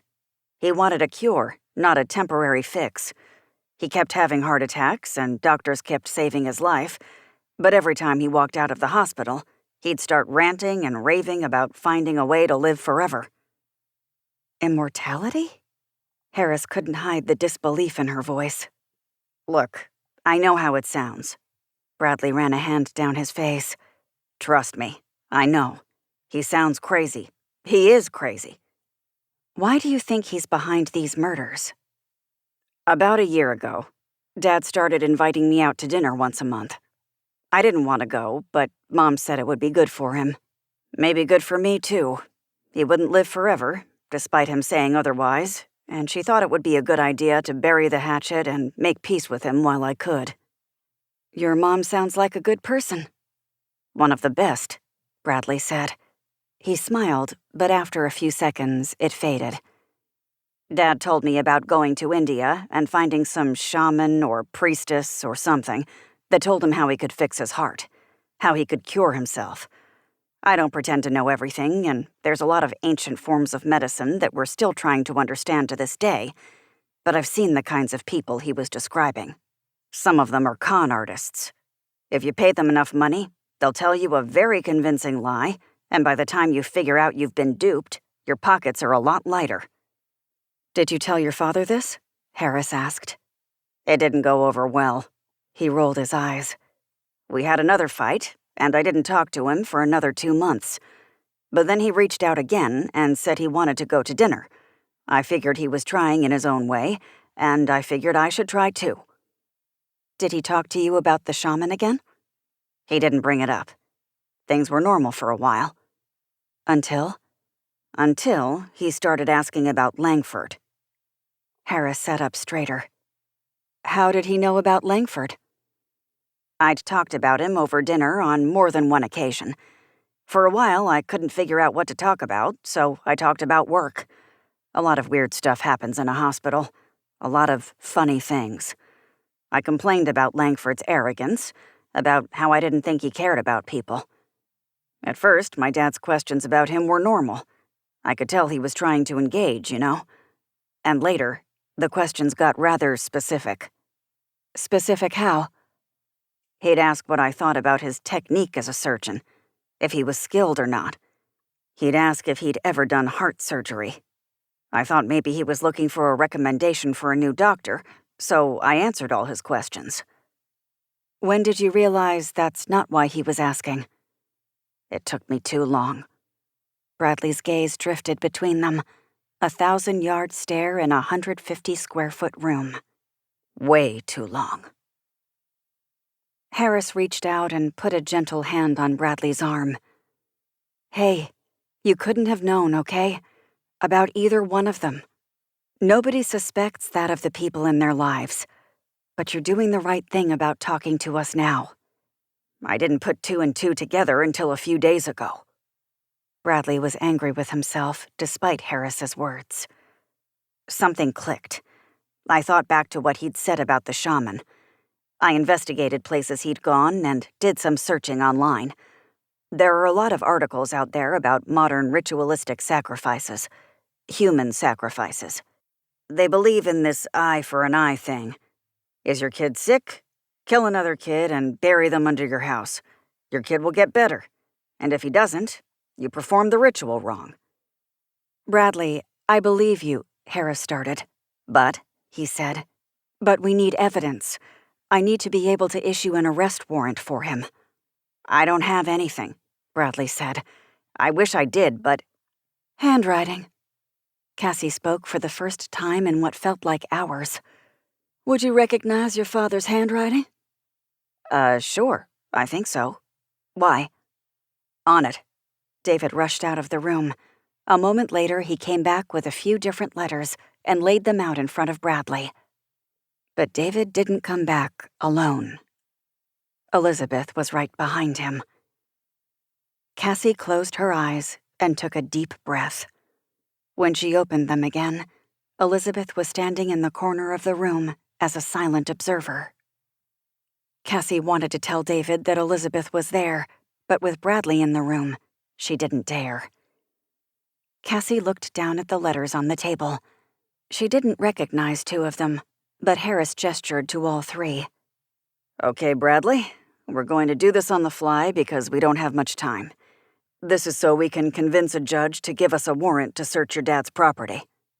David pulled 3 letters from evidence. One of them was written by the blackmailer. Can you tell me with any certainty which one? This one. Bradley pointed to the blackmailer's letters. He wrote out a lot of notes when he was being treated. He used to have me read through what all the doctors told him to see if any of them were lying or trying to take advantage of him. It's this one. That's good enough for me, David said. Harris nodded her head. Then it's good enough for me too. Chapter 38. The intensity level in the precinct increased 1,000-fold. The air, no longer stale, rushed past, carrying the smell of early fall through the building every time someone opened an exterior door. Harris handed Bradley over to Detective Beauregard, who was instructed to take the man's statement and not leave anything out, no matter how strange it seemed. Beauregard, for his part, gave a solemn nod and entered the interrogation room with a firm look of determination on his face. Before Harris could issue any orders, a man in uniform ran up to her. It's in the news. What's in the news? They know we've arrested a suspect and they know there's someone else involved. Harris cursed. Campbell? The man shook his head. Not this time. Langford's lawyer went to the press himself. He's trying to paint Langford as the victim. He's trying to say someone else was pulling the strings. Court of public opinion, David said. Son of a bitch. That'll be good for him. And bad for us, Harris said. We gotta get to Baker before he sees the news, or he'll be in the wind. What should I do? The cop asked. He looked young and nervous. Get that piece of crap lawyer inside. I don't care if you have to throw him in a cell. Just stop him from talking. Do what you need to do. We'll figure out the rest later. The cop mumbled a quick, "Yes, ma'am," and ran off in the opposite direction. David, Harris said, I need you to go over to Judge Kaminsky's house and convince him we need a search warrant. It's Saturday. He's not going to be happy. I don't care. If you must, say we'll owe him a favor. We need that warrant. What are you going to do? According to Bradley, his father is wealthy. He's a flight risk. I'm going to head over to his house and keep an eye on him. Stall if I have to. That's why you need to hurry. Adelaide. David, she stared him down. This is not the time to argue. Get that search warrant. I'll be careful. I promise. David looked like he'd rather tie Harris to her desk than risk putting her in that situation. But he nodded his head, squeezed Cassie's shoulder, and ran down the hall and out of the precinct. By the time he got to the door, he had his phone to his ear. "Go home, Cassie." Harris made her way over to her desk. "You've been a huge help. I'll call you when it's over, okay?" "Home? Detective, I'd get a lot more done if people didn't try arguing with me every time I told them to do something." Harris sat down in front of her computer. "William Baker. Come on, you piece of shit. Work faster." Cassie looked down the hallway David left through.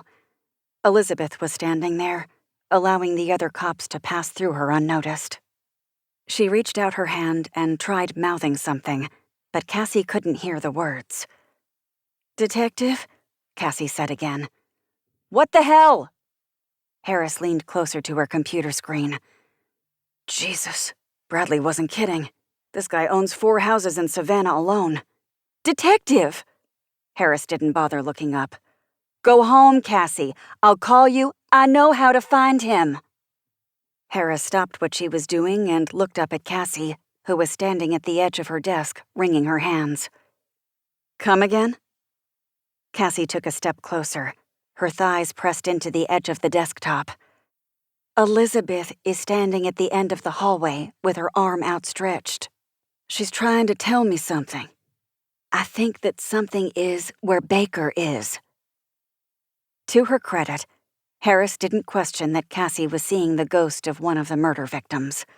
Progress, Cassie figured. How would she know that? She wouldn't have been taken there. "Her heart was," Cassie said, "and her blood. Some spirits are tied to their bodies, and he has a piece of her." Harris tapped her pen against her keyboard spacebar. "I don't know about this." Cassie looked Detective Harris in the eyes. "It's going to take a lot more time going to each of his houses and hoping we get to him before he sees the news. This is the best chance we have of beating the clock. Trust me, Detective. You've got to."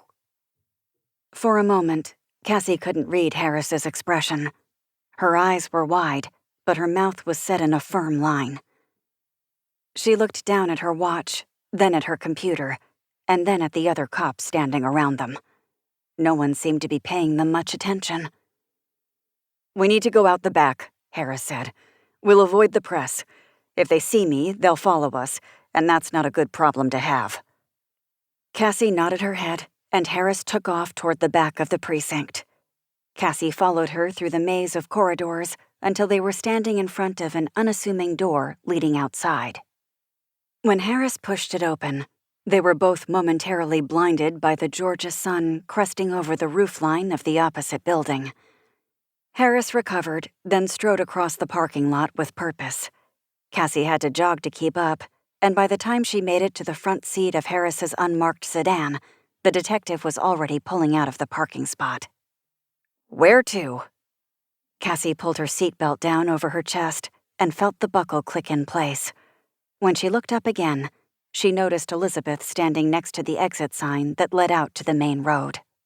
It was harder to see her in the broad daylight. She was translucent, distorted the world behind her a bit, but her dark hair was enough to make her stand out against the environment. "There." Cassie pointed toward the road. "Let the record show I've never done this, so I don't know how this is going to work." "Noted." Harris gunned the car. Chapter 39. Cassie had never thought about what it would be like to try to follow a glitching, blinking apparition from point A to point B. But if she had, she would have imagined a scene close to their current reality. Cassie knew Harris was trying to stay calm, but it wasn't easy being directed toward an unknown destination when your GPS was literally dead. Harris left her sirens off because she didn't want to draw attention to their pursuit. They had to fly under the radar, which was difficult when they were making last-minute turns and short stops, tires squealing hard, leaving swaths of burnt rubber-flavored air. "Remind me never to let you convince me to do this again." Harris pulled onto the highway after almost missing the turn. You might change your mind if this ends up working out in our favor. The sharp turn plastered Cassie into the passenger side door. Unlikely, Harris replied. Her eyes never wavered from the road ahead. Cassie kept her eyes on the road, too, scouting for a ghost. She didn't know what would happen if she missed one of Elizabeth's directions. Would she give up and disappear? Or would she keep appearing out of the middle of the highway until Cassie realized they needed to turn around? Anything? Harris had had the foresight to hop into her personal vehicle so they could roll right up to Baker's house in an unmarked sedan without looking suspicious. The downside to that was she had to drive near the speed limit so she didn't risk getting pulled over. Harris would never be issued a ticket, but they could not afford to lose any time. Both could feel the clock ticking away. Not yet. Cassie's eyes roamed from side to side. Every time they passed an exit, she would press her face against the glass and make sure she didn't miss Elizabeth glittering in the sun. Wait. There. Next exit. Cassie had barely spotted her standing just beneath the sign to start heading south. Harris switched lanes without bothering to use her turn signal. Cassie saw the driver of a red Honda Civic flip them off as they passed, but Harris didn't care, if she noticed at all. She took the exit easy and hit the gas as soon as she was back on the straightaway. "Where are we heading?" she asked Cassie. "Beats me." They stayed on I-95 past Richmond Hill and got off on 17. Every step of the way, Cassie would see Elizabeth at the last second and call out instructions to Harris, who would curse and turn the wheel to make their next direction. "Fleming?" Harris asked. They passed through the small town and stayed straight until Elizabeth appeared out in front of a church. She pointed down a road opposite her, and Cassie called out the directions. A few minutes later, they entered the boonies. They were driving along a street with farms on one side and deep woods on the other. Cassie rubbed her arms. "I think we're getting close." "What makes you say that?" Harris asked. "I'm freezing." Harris leaned forward to check the temperature on her dash. "It's 97 degrees outside. The AC is on low." "That's what makes me think we're getting close," Cassie said. When she next saw Elizabeth standing at the end of a long driveway, Cassie knew this was it. "Turn here.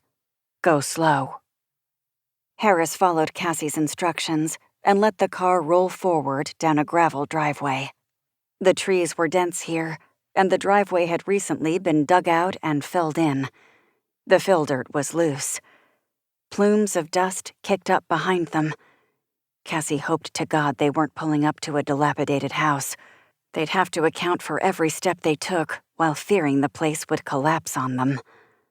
But when Harris rounded the driveway's final bend, a beautiful green Victorian appeared, as if someone had dropped it in the middle of the woods. From the outside, it looked immaculate. There were large rose bushes lining the front of the house, all the color of red wine. A swing blew in the breeze on the front porch, and the sun glinted off the windows on the third floor. "Are you sure this is the right place?" Harris asked. Cassie leaned forward and saw Elizabeth staring at her from the steps leading up to the front door. "Positive." "I want you to stay in the car," Harris said. A chill ran down Cassie's spine. "I don't want to do that." "Why not?" "Honest answer?" "Yeah."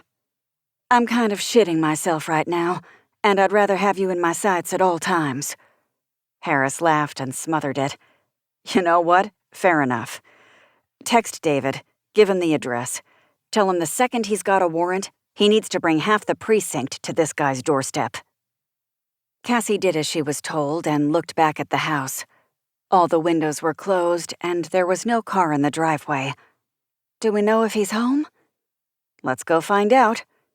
Harris popped open her door. Cassie tucked her phone in her pocket and got out of the car.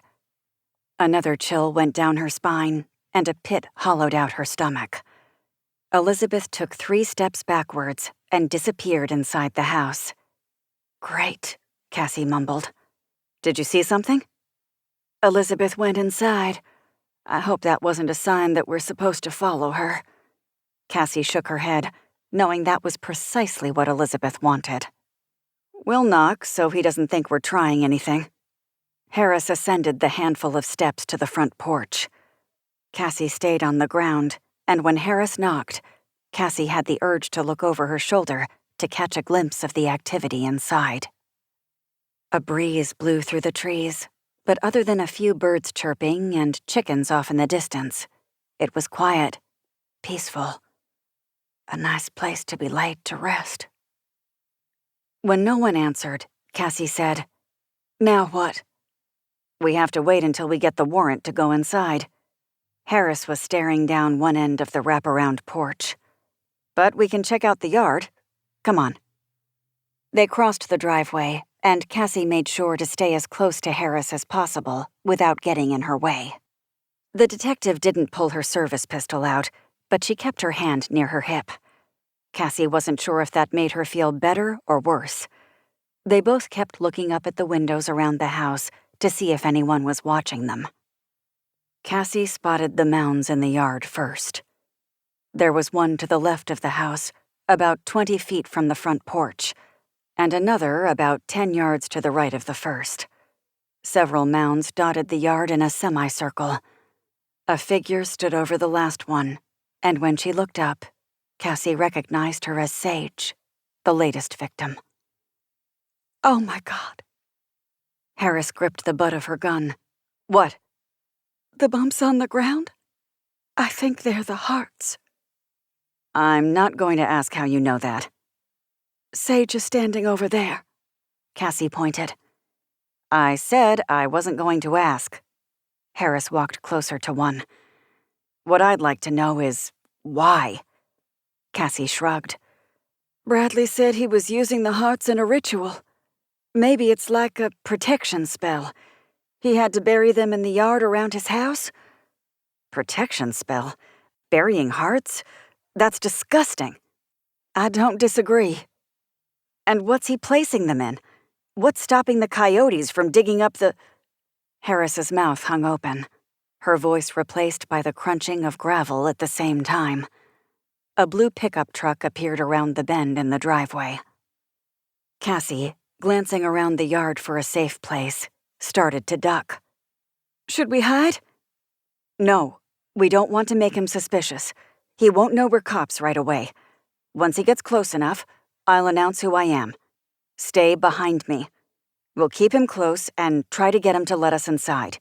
If we can keep him talking, we can stall until David gets here."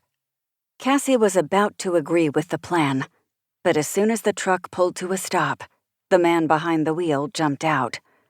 She only had enough time to catch a quick glimpse of gray hair and the scowl on his face before he pulled a shotgun and aimed it right at the two women. Then, he pulled the trigger. Chapter 40. Harris reacted before Cassie could process what was happening. By the time Baker had gotten the shot off, Cassie was on the ground, and Harris was on top of her. Cassie had landed on a sharp rock. Pain radiated throughout her arm. It dulled almost as the realization of their current situation slammed into her. Another shot rang out and echoed across the plot of land, and Harris rolled Cassie behind a thick oak and pulled her Glock out all in one swift movement. "Are you hit?" Harris asked. "Are you hurt?" No. Cassie's heart was pounding. "I'm okay. Are you sure?" "I'm sure." Baker shouted from the driveway. It sounded like he was walking toward the house. "Who the hell are you and what are you doing on my property?" "Savannah PD," Harris shouted. "Stop shooting." "You shouldn't be here," Baker said. "Especially by yourselves." "Savannah PD," Harris shouted again. "Drop your weapon and put your hands in the air." The chunk-chunk sound of the shotgun was Baker's response. A few seconds later, he shot off another round. Splinters of tree and bark cascaded down over them as the round shaved off the right side of the tree they were hiding behind. "Savannah PD, I heard you the first time." Baker pulled the trigger again. Cassie screamed as a small branch landed on her head. There was a ringing in her ears, but she heard a door slam. "He's inside." Harris was up and moving across the yard. "Call David and stay in the car." Cassie ignored the directive. She needed to stay by Harris's side. She bolted from around the tree and spotted the detective crouching low next to her car. Cassie slid across the gravel as she made a mad dash to Harris. Her thighs, knees, and shins burned as the small rocks scratched through her pants and dug into her skin. She pushed past the pain and pulled out her phone and dialed David's number. He picked up on the first ring. "Cassie, how's it going?" "Bad. Horrible," Cassie whispered with a tremble. "He showed up and started shooting. You need to get here. Fast." David pulled the phone away from his face and started shouting. When he returned, he sounded frantic. "Are you okay?" "We're both fine, but you need to get here." 15 minutes tops, David said. "Stay on the phone with me, okay?" "Okay." Cassie didn't get the whole word out before Baker fired another shot. It hit the ground in front of Cassie. She jerked back. Misjudging the space around her, her elbow slammed into the fender, rendering her arm numb from that point down. She lost her grip on the phone. It slid across the driveway, out of reach. "Don't go for that." Harris peered over the hood of the car. Another blast rang out. The right taillight shattered. Glass and plastic hung in the air, glinting in the sun, then cascaded to the ground. Harris returned fire. The bullet shattered the glass in one of the first-story windows. The man inside grunted. "Stay here." Harris sprinted for the front door. Without thinking, Cassie followed her, skidding to a stop as Harris kicked in the door and pointed her weapon inside. "Go back to the car, Cassie." "I can help," she shouted. "Elizabeth will help us." Harris didn't bother arguing. She kept her weapon steady as she walked through the door. "I know I hit him. He's injured." "Look." Cassie pointed across the room. Under a swath of blood trailing along the wall was his shotgun. Harris nodded. "Good catch, but don't get complacent. I'm sure he's got firearms stashed throughout the house. He might have switched it out for a 9mm or a .40, something easier to handle. It'd make sense if I hit him in the arm or shoulder." She aimed her finger at nothing. "Stay right behind me, Quinn. Watch my back, okay?" "Okay." Cassie's voice was so high, she sounded like a child. "You wouldn't happen to have another gun on you, would you?" "If I did, would you know how to shoot it?" "More or less." Not the confident answer I was hoping for, but no, I don't have another one. If you spot anything else, grab it. Fire poker, baseball bat, anything. Got it? "Got it." Cassie stayed right behind Harris as they made their way through the front entrance and into the living room. Cassie noticed how beautiful it was, with period pieces of furniture and original hardwood floors. But there was something off. Wallpaper peeled at the seams, paint chipped, revealing an artist's palette of colors underneath the freshest coat. While the house gave the appearance of being pristine, it was all fake, a cover-up. No amount of paint and wallpaper could hide the evil that roamed the halls. "Do you hear anything?" Harris whispered. "No," Cassie said. "Do you?" Harris shook her head. "Do you see anything?" Cassie was about to give the detective the same answer, but as soon as they stepped from the living room to the kitchen, she noticed Elizabeth standing in front of another door. Her face was a mask of determination, and as soon as her eyes locked with Cassie's, she faded away. "I think he's through there." Cassie pointed to the door. "And I'm guessing the basement is behind that door." "What makes you say that?"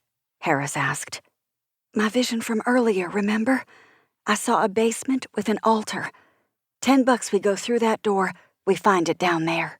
"I'm not in a gambling mood," Harris said, "but I don't think we have a choice." "Can we wait for backup?" "There's most likely a cellar door that leads outside. We can't risk him getting away. If he disappears into the woods, we may not find him again." Harris stopped outside the door and looked around the kitchen. "Butcher knife is missing. He doesn't have a gun on him." Cassie followed the detective's line of sight and pulled out a knife of her own from the butcher block. "What's the plan?" "I need you to be my eyes, okay?" Harris looked at Cassie, who was thankful the detective looked much braver than Cassie felt. "He knows this house better than we do. It might be dark down there. I want you to use my phone as a flashlight, okay? When I look left, you move it left. If you see movement somewhere else, you call out the direction and shine the flashlight on it." Cassie felt like crying. "Okay." "We're going to be all right," Harris said. "There's 2 of us. 3, if you count Elizabeth. We outnumber him." Cassie blew out a huge breath and nodded. "Okay, let's do it." Chapter 41. Harris twisted the door handle to the basement and pulled it open sharply. It bounced against the wall with a thunk. She stuck her head into the darkness and leaned back. When nothing happened, she did it once more. "There's a bit of light down there," Harris said. "But it's still dark. Might be candles. Are you ready with the flashlight?" Cassie held up the phone and pointed it forward. "Yes. Remember, stay as close to me as you can without getting tripped up. If you see movement, call the direction." "Okay." Harris waited a few beats to make sure Cassie didn't have anything else to say, and she stuck her head through the doorway one more time. "Savannah PD, come out with your hands up." When there was no response, she lifted her weapon and descended the stairs. Cassie moved in tandem with the detective, making sure she kept the phone's light over Harris's left shoulder. The wooden stairs creaked, each one sounding like a gunshot in the silence. Baker would know where they were, and Cassie was terrified he was underneath them, waiting to sever her Achilles and send her sprawling. But Harris was unconcerned. Maybe it was practice, muscle memory. She had performed the moves so many times, they just happened. She took each step at an agonizing pace, sweeping her head left and right, making sure every movement was purposeful. She would pause on every stair to stop and listen, but Cassie couldn't hear anything except water moving through the old pipes. Halfway down the stairs, Cassie got a glimpse of the basement opening in front of her. Unlike the rest of the house, it wasn't finished. It looked old, more like a food cellar than an actual basement, and she was certain that this room was in its original condition. The hair on the back of Cassie's neck tingled, and she felt her skin crawling, starting from her ankles and going right up her back. More than anything else, she wanted to get off those stairs. She couldn't ignore the feeling that Baker was lying in wait, ready to pounce. They were about 3 steps from the bottom. Harris started to take a step down, and as Cassie went to follow, she misjudged the distance to the next step. She stumbled and knocked into Harris, who had to rush down the rest of the steps to stay on her feet. "Sorry," Cassie whispered. "I'm sorry." "Stay with me, Quinn." Harris looked to the left. "I'm with you." Cassie turned the light in Harris's direction. In front of them were rows of wooden shelves. They looked new, and each one held various canned goods. It was quite a stockpile. There was enough food to last several months, if not longer. What was this guy preparing for? Harris kept spinning, guiding the light to the staircase they had climbed down. Cassie didn't like putting her back to the room, but despite the invisible bugs crawling across her skin, she stayed connected to Harris. At the very least, she knew that Baker hadn't been hiding under the stairs like she had feared. Harris kept moving, and as the light swept the room, Cassie saw the altar from her vision. Her memory of what she had seen was vague but familiar, almost déjà vu. She leaned closer to Harris. "That's what I saw." "Let's move closer," Harris whispered back. The detective kept her head on a swivel, and Cassie stayed with her. There was a door on the far side of the room opposite the stairs. Harris wasn't concerned about busting her way through it. They got closer to the altar, and the smell made Cassie's eyes water. On top of the table were 7 candles colored a deep blood red, almost black. 4 of them were lit. The other 3 remained untouched, with fresh, wax-covered wicks. A dull, red glob sat in front of the 4 that had flames, and Cassie knew, without a doubt, that it was a piece of the heart from each of Baker's victims. "Shine the light on the wall," Harris said. Cassie lifted the phone to look at the wall behind the table. Blood was smeared this way and that. It appeared random at first. Cassie's eyes took a minute to adjust to what she was looking at. In the center was a square with 4 spokes leading to red splotches that formed a half circle on the outside. Surrounding that were the symbols Cassie had seen in her vision, but she couldn't make heads or tails of what they were supposed to be. "That's the house in the center," Harris said. Cassie nodded her head. The light moved with her, casting shadows around the altar. "And the dots are the hearts. But what are the lines?" "Something to connect the hearts to the house," Harris said. "Maybe the blood?" Cassie was about to open her mouth to say that made sense, but saw something pale move in the corner of her eye. She was quick-witted enough to call out, "Left!" and wait until Harris turned to look before she shined the light in that direction. "I don't see anything," Harris hissed. Cassie breathed a sigh of relief. "It's Elizabeth. Jesus, my heart's pounding. I can't decide if it's better or worse that I can't see her." "I would answer that question, but I don't want to offend the ghost who's helping us." "What's she doing?" "Right now, she's standing outside the door, staring me down." Cassie blinked, and Elizabeth disappeared. "And now she's gone. She wants us to go through the door." "Then let's go through the door. You with me?" Cassie gulped, but answered despite the panic rising in her chest. "I'm with you." The 2 women made their way across the floor with measured steps. When they made it to the door, Harris guided a full 360 turn to make sure no one was behind them. Despite the chill still running down Cassie's spine, the room was empty. When they turned back to the door, Harris held up her fingers and counted down from 5. When she got to 1, she reached for the knob and twisted. The door swung out with more force than Harris pulled with, and Baker barreled his way through the opening and collided with the 2 of them. Light flooded the space from a dangling, swinging bulb surrounded by a metal cage hanging from the ceiling. Had he been waiting there the entire time? All 3 hit the ground. The phone slid across the floor in one direction, and Harris's gun in the other. Someone kneed Cassie in the stomach, and she grunted against the impact. A flurry of arms and legs. The 3 of them tried to untangle themselves and get the upper hand. Baker was the first to make it to his feet, and he must have known Harris was the bigger threat because he reached down with both hands and lifted her clear off the ground. Cassie had a few seconds to register him and was surprised by how much his son didn't look like him.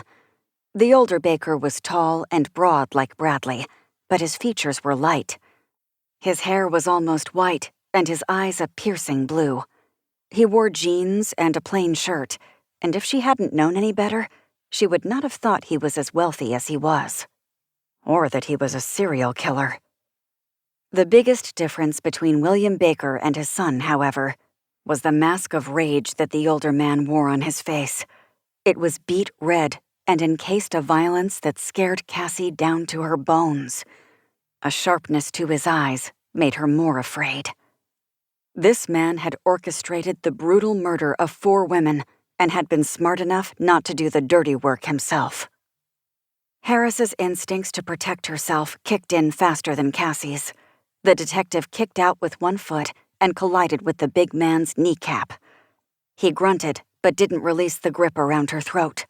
He tossed her against the wall and watched as she hit it with a thud and slid down in what seemed like slow motion. The second she tried to scramble to her feet, he struck out with a blow to her temple. The detective crumpled to the floor. Chapter 42. When Baker turned on Cassie, all she could do was curl up in a ball and cover her head with her arms. She decided right there that she was going to start investing in self-defense classes again. She was tired of being in these situations without the proper tools. But she did have one tool. Cassie became aware that she was still death-gripping the knife in her right hand.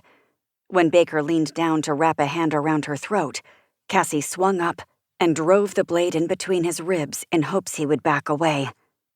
Baker howled in pain. Instead of backing away, he released his grip on Cassie's neck and pulled the knife from his side. Warm blood squirted on Cassie's arm. The knife clanked against the concrete floor. His hands returned to Cassie's neck, squeezing so tight she was certain that her head would pop clean off. She looked around to see if there was anything within reach that she could use to defend herself, but her fingers scratched against the cold and empty stone floor. Elizabeth appeared next to Cassie, looking more alive and vibrant than ever as she looked down on Cassie's struggles. The slash across her throat and the hole in her chest were still present and gruesome, but her eyes were focused, and her expression was one of determination. As Cassie's world began to darken, the spirit launched herself at Baker with a scream so loud he heard it. He let go of Cassie and stumbled backwards. Cassie felt the explosion that followed. It was as though the walls had collapsed in on her. And then, 2 shots rang out. Cassie scrambled backward and noticed Harris on her feet, holding her pistol at chest level, aimed at Baker. The man turned to the detective, shocked at the outcome of events, and grasped at his chest as 2 plumes of red spread across the front of his shirt. He sank to his knees and fell onto his side. His arms, hands, fingers all twitched. His right foot kicked out at nothing. Keeping her weapon at the ready, Harris leaned down to check Baker's pulse. Keeping her weapon at the ready, Harris leaned down to check Baker's pulse. Satisfied that he wouldn't be moving anytime soon, she rushed over to Cassie. "Are you okay? Are you hurt?" "I'm fine." Cassie propped herself up on her right elbow and scanned her body. "Are you sure he's dead?" "Not yet, but will be soon. We're safe." Harris looked from Baker to Cassie with a confused expression on her face. "What happened?" "What do you mean?" Harris shook her head. "I don't know. One minute he was on top of you, and the next, there was this god-awful scream and he let go. Hell, he opened himself up for a clear shot." Cassie sighed at the memory. "That was Elizabeth." Harris's face twisted up. "I don't know how I feel about that." "Is it the idea that a ghost saved our asses? Or that you now have first-hand experience with a ghost?" "Both?" Harris shook her head again. "Yeah, both." There was a sudden shouting upstairs and footsteps on the floor above them. Dust sprinkled down on Cassie's head. "Down here!" Harris yelled up the stairs. "It's clear." 30 seconds later, the basement was full of police, and David was reaching out for Cassie and pulling her into a hug. "Quinn, this is the last time I'm telling you this." David fought for an ounce of breath. "But you've got to stop doing this to me." "Trust me, I'm trying." "Well, why don't you let me know when you think you've got a handle on this whole staying out of trouble thing, okay?" He redirected his attention to Harris. "You kept her safe. Good job." "Honestly, I think Cassie kept me safe." David looked confused, but Cassie and Harris exchanged looks and smiled. He shrugged and guided Cassie up the stairs and out of the house, with Harris trailing close behind. The outside air felt warm on Cassie's skin, and she tipped her face up to the sky and closed her eyes to soak in what was left of the fading Georgia sun. The humidity had relented. The air felt less oppressive. She inhaled, letting the sensation fill her from top to bottom. This was the purest form of freedom Cassie could imagine. When Cassie opened her eyes, she noticed a line of figures off to the left. She saw all 4 victims standing at the foot of the mounds of dirt that covered their hearts. Hannah Williams, Jessica Tran, Elizabeth Montgomery, Sage Washington. For the rest of her life, and perhaps even longer, Cassie would not forget those names. Each woman looked at Cassie and smiled. Their bodies had a glow to them as they stepped forward and vanished into thin air. Elizabeth was the last to go. Cassie felt the woman's presence on her skin. She knew what Elizabeth was trying to tell her. "You're welcome," Cassie whispered. This, she remembered, was the purest form of freedom. She felt Harris step up next to her. "Do you see them?" "Not anymore." Cassie stared at the spot she last saw Elizabeth. "I think they've moved on." "Do you know where they go?" Harris sounded as though she was embarrassed for asking. "You know, afterwards?" "No, I don't," Cassie said. "I just know they're no longer stuck here." "That's good," Harris said. "Right?" "Yeah." Cassie smiled, and warmth filled her entire body.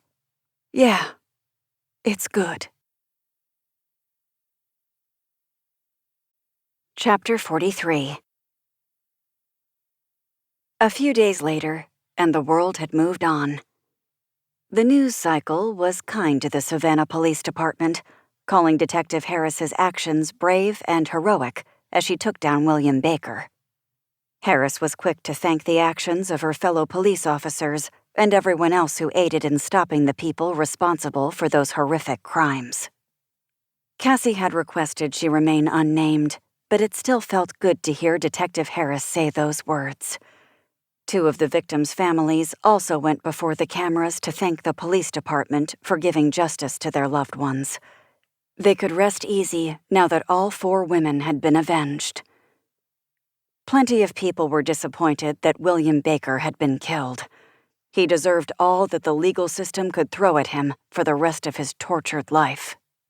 Some said he got off easy, so they turned their attention to Dr. Richard Langford. His lawyer tried to get ahead of any bad press by painting his client as a victim. However, the facts spread unimpeded, and despite being coerced into murdering, very few people were sympathetic to Langford's plight. David was certain they had a strong case against Langford, saying that even if he was the puppet and not the puppeteer, he killed those women. Not many juries were going to take it easy on him, and given Langford's obvious lack of remorse, he wouldn't be helping his case when he got on the stand himself. After the events at the Victorian, everyone had returned to the precinct together. Harris had delivered the news to Bradley Baker. The man took it well, all things considered. Cassie thought Bradley would have a lot of emotions to process over the next several years, but any pain that his father's death might have caused would be offset by the fact that he had orchestrated much more pain on many other people. Cassie wasn't sure how these events would impact Bradley on a personal or professional level, but given his kind heart and compassion, she knew he would make it through. There was no part of his father in him. Cassie was shaken up after the confrontation with Baker, but she felt calm now that she had done her part to help the 4 women move on to the next life. After Novak, she had forgotten what it felt like to be the hero instead of the victim, and she had let her fear consume her. Nevermore, she swore. The trick was to embrace the terror, to work through it, to be willing to confront it again and again. Cassie had decided that she wouldn't run away from her fear. She wanted to accept that it would always be a part of her life. It would propel her forward in whatever way necessary. Most people hadn't experienced horror like she had. Over the last 10 years, she had come to experience that deepest kind of fear a person could have, the fear of death. Confronting serial killers and seeing ghosts didn't rid her of that anxiety. After all, she had proof that there was something after this life, but that didn't allow her to ignore the feeling. And she decided to embrace that. It wasn't a decision she came to in a single moment. She had been contemplating it since the moment Elizabeth showed up next to Cassie's bed, silently begging her for her help. For the duration of this case, Cassie worked through what it would mean to give her time and energy to the spirits that came to her for help. She didn't choose this life.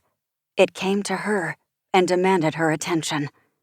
She did it because she could, and on some level, she needed to. But now, Cassie wanted to. Elizabeth reminded Cassie of how it could feel to offer another person your hand.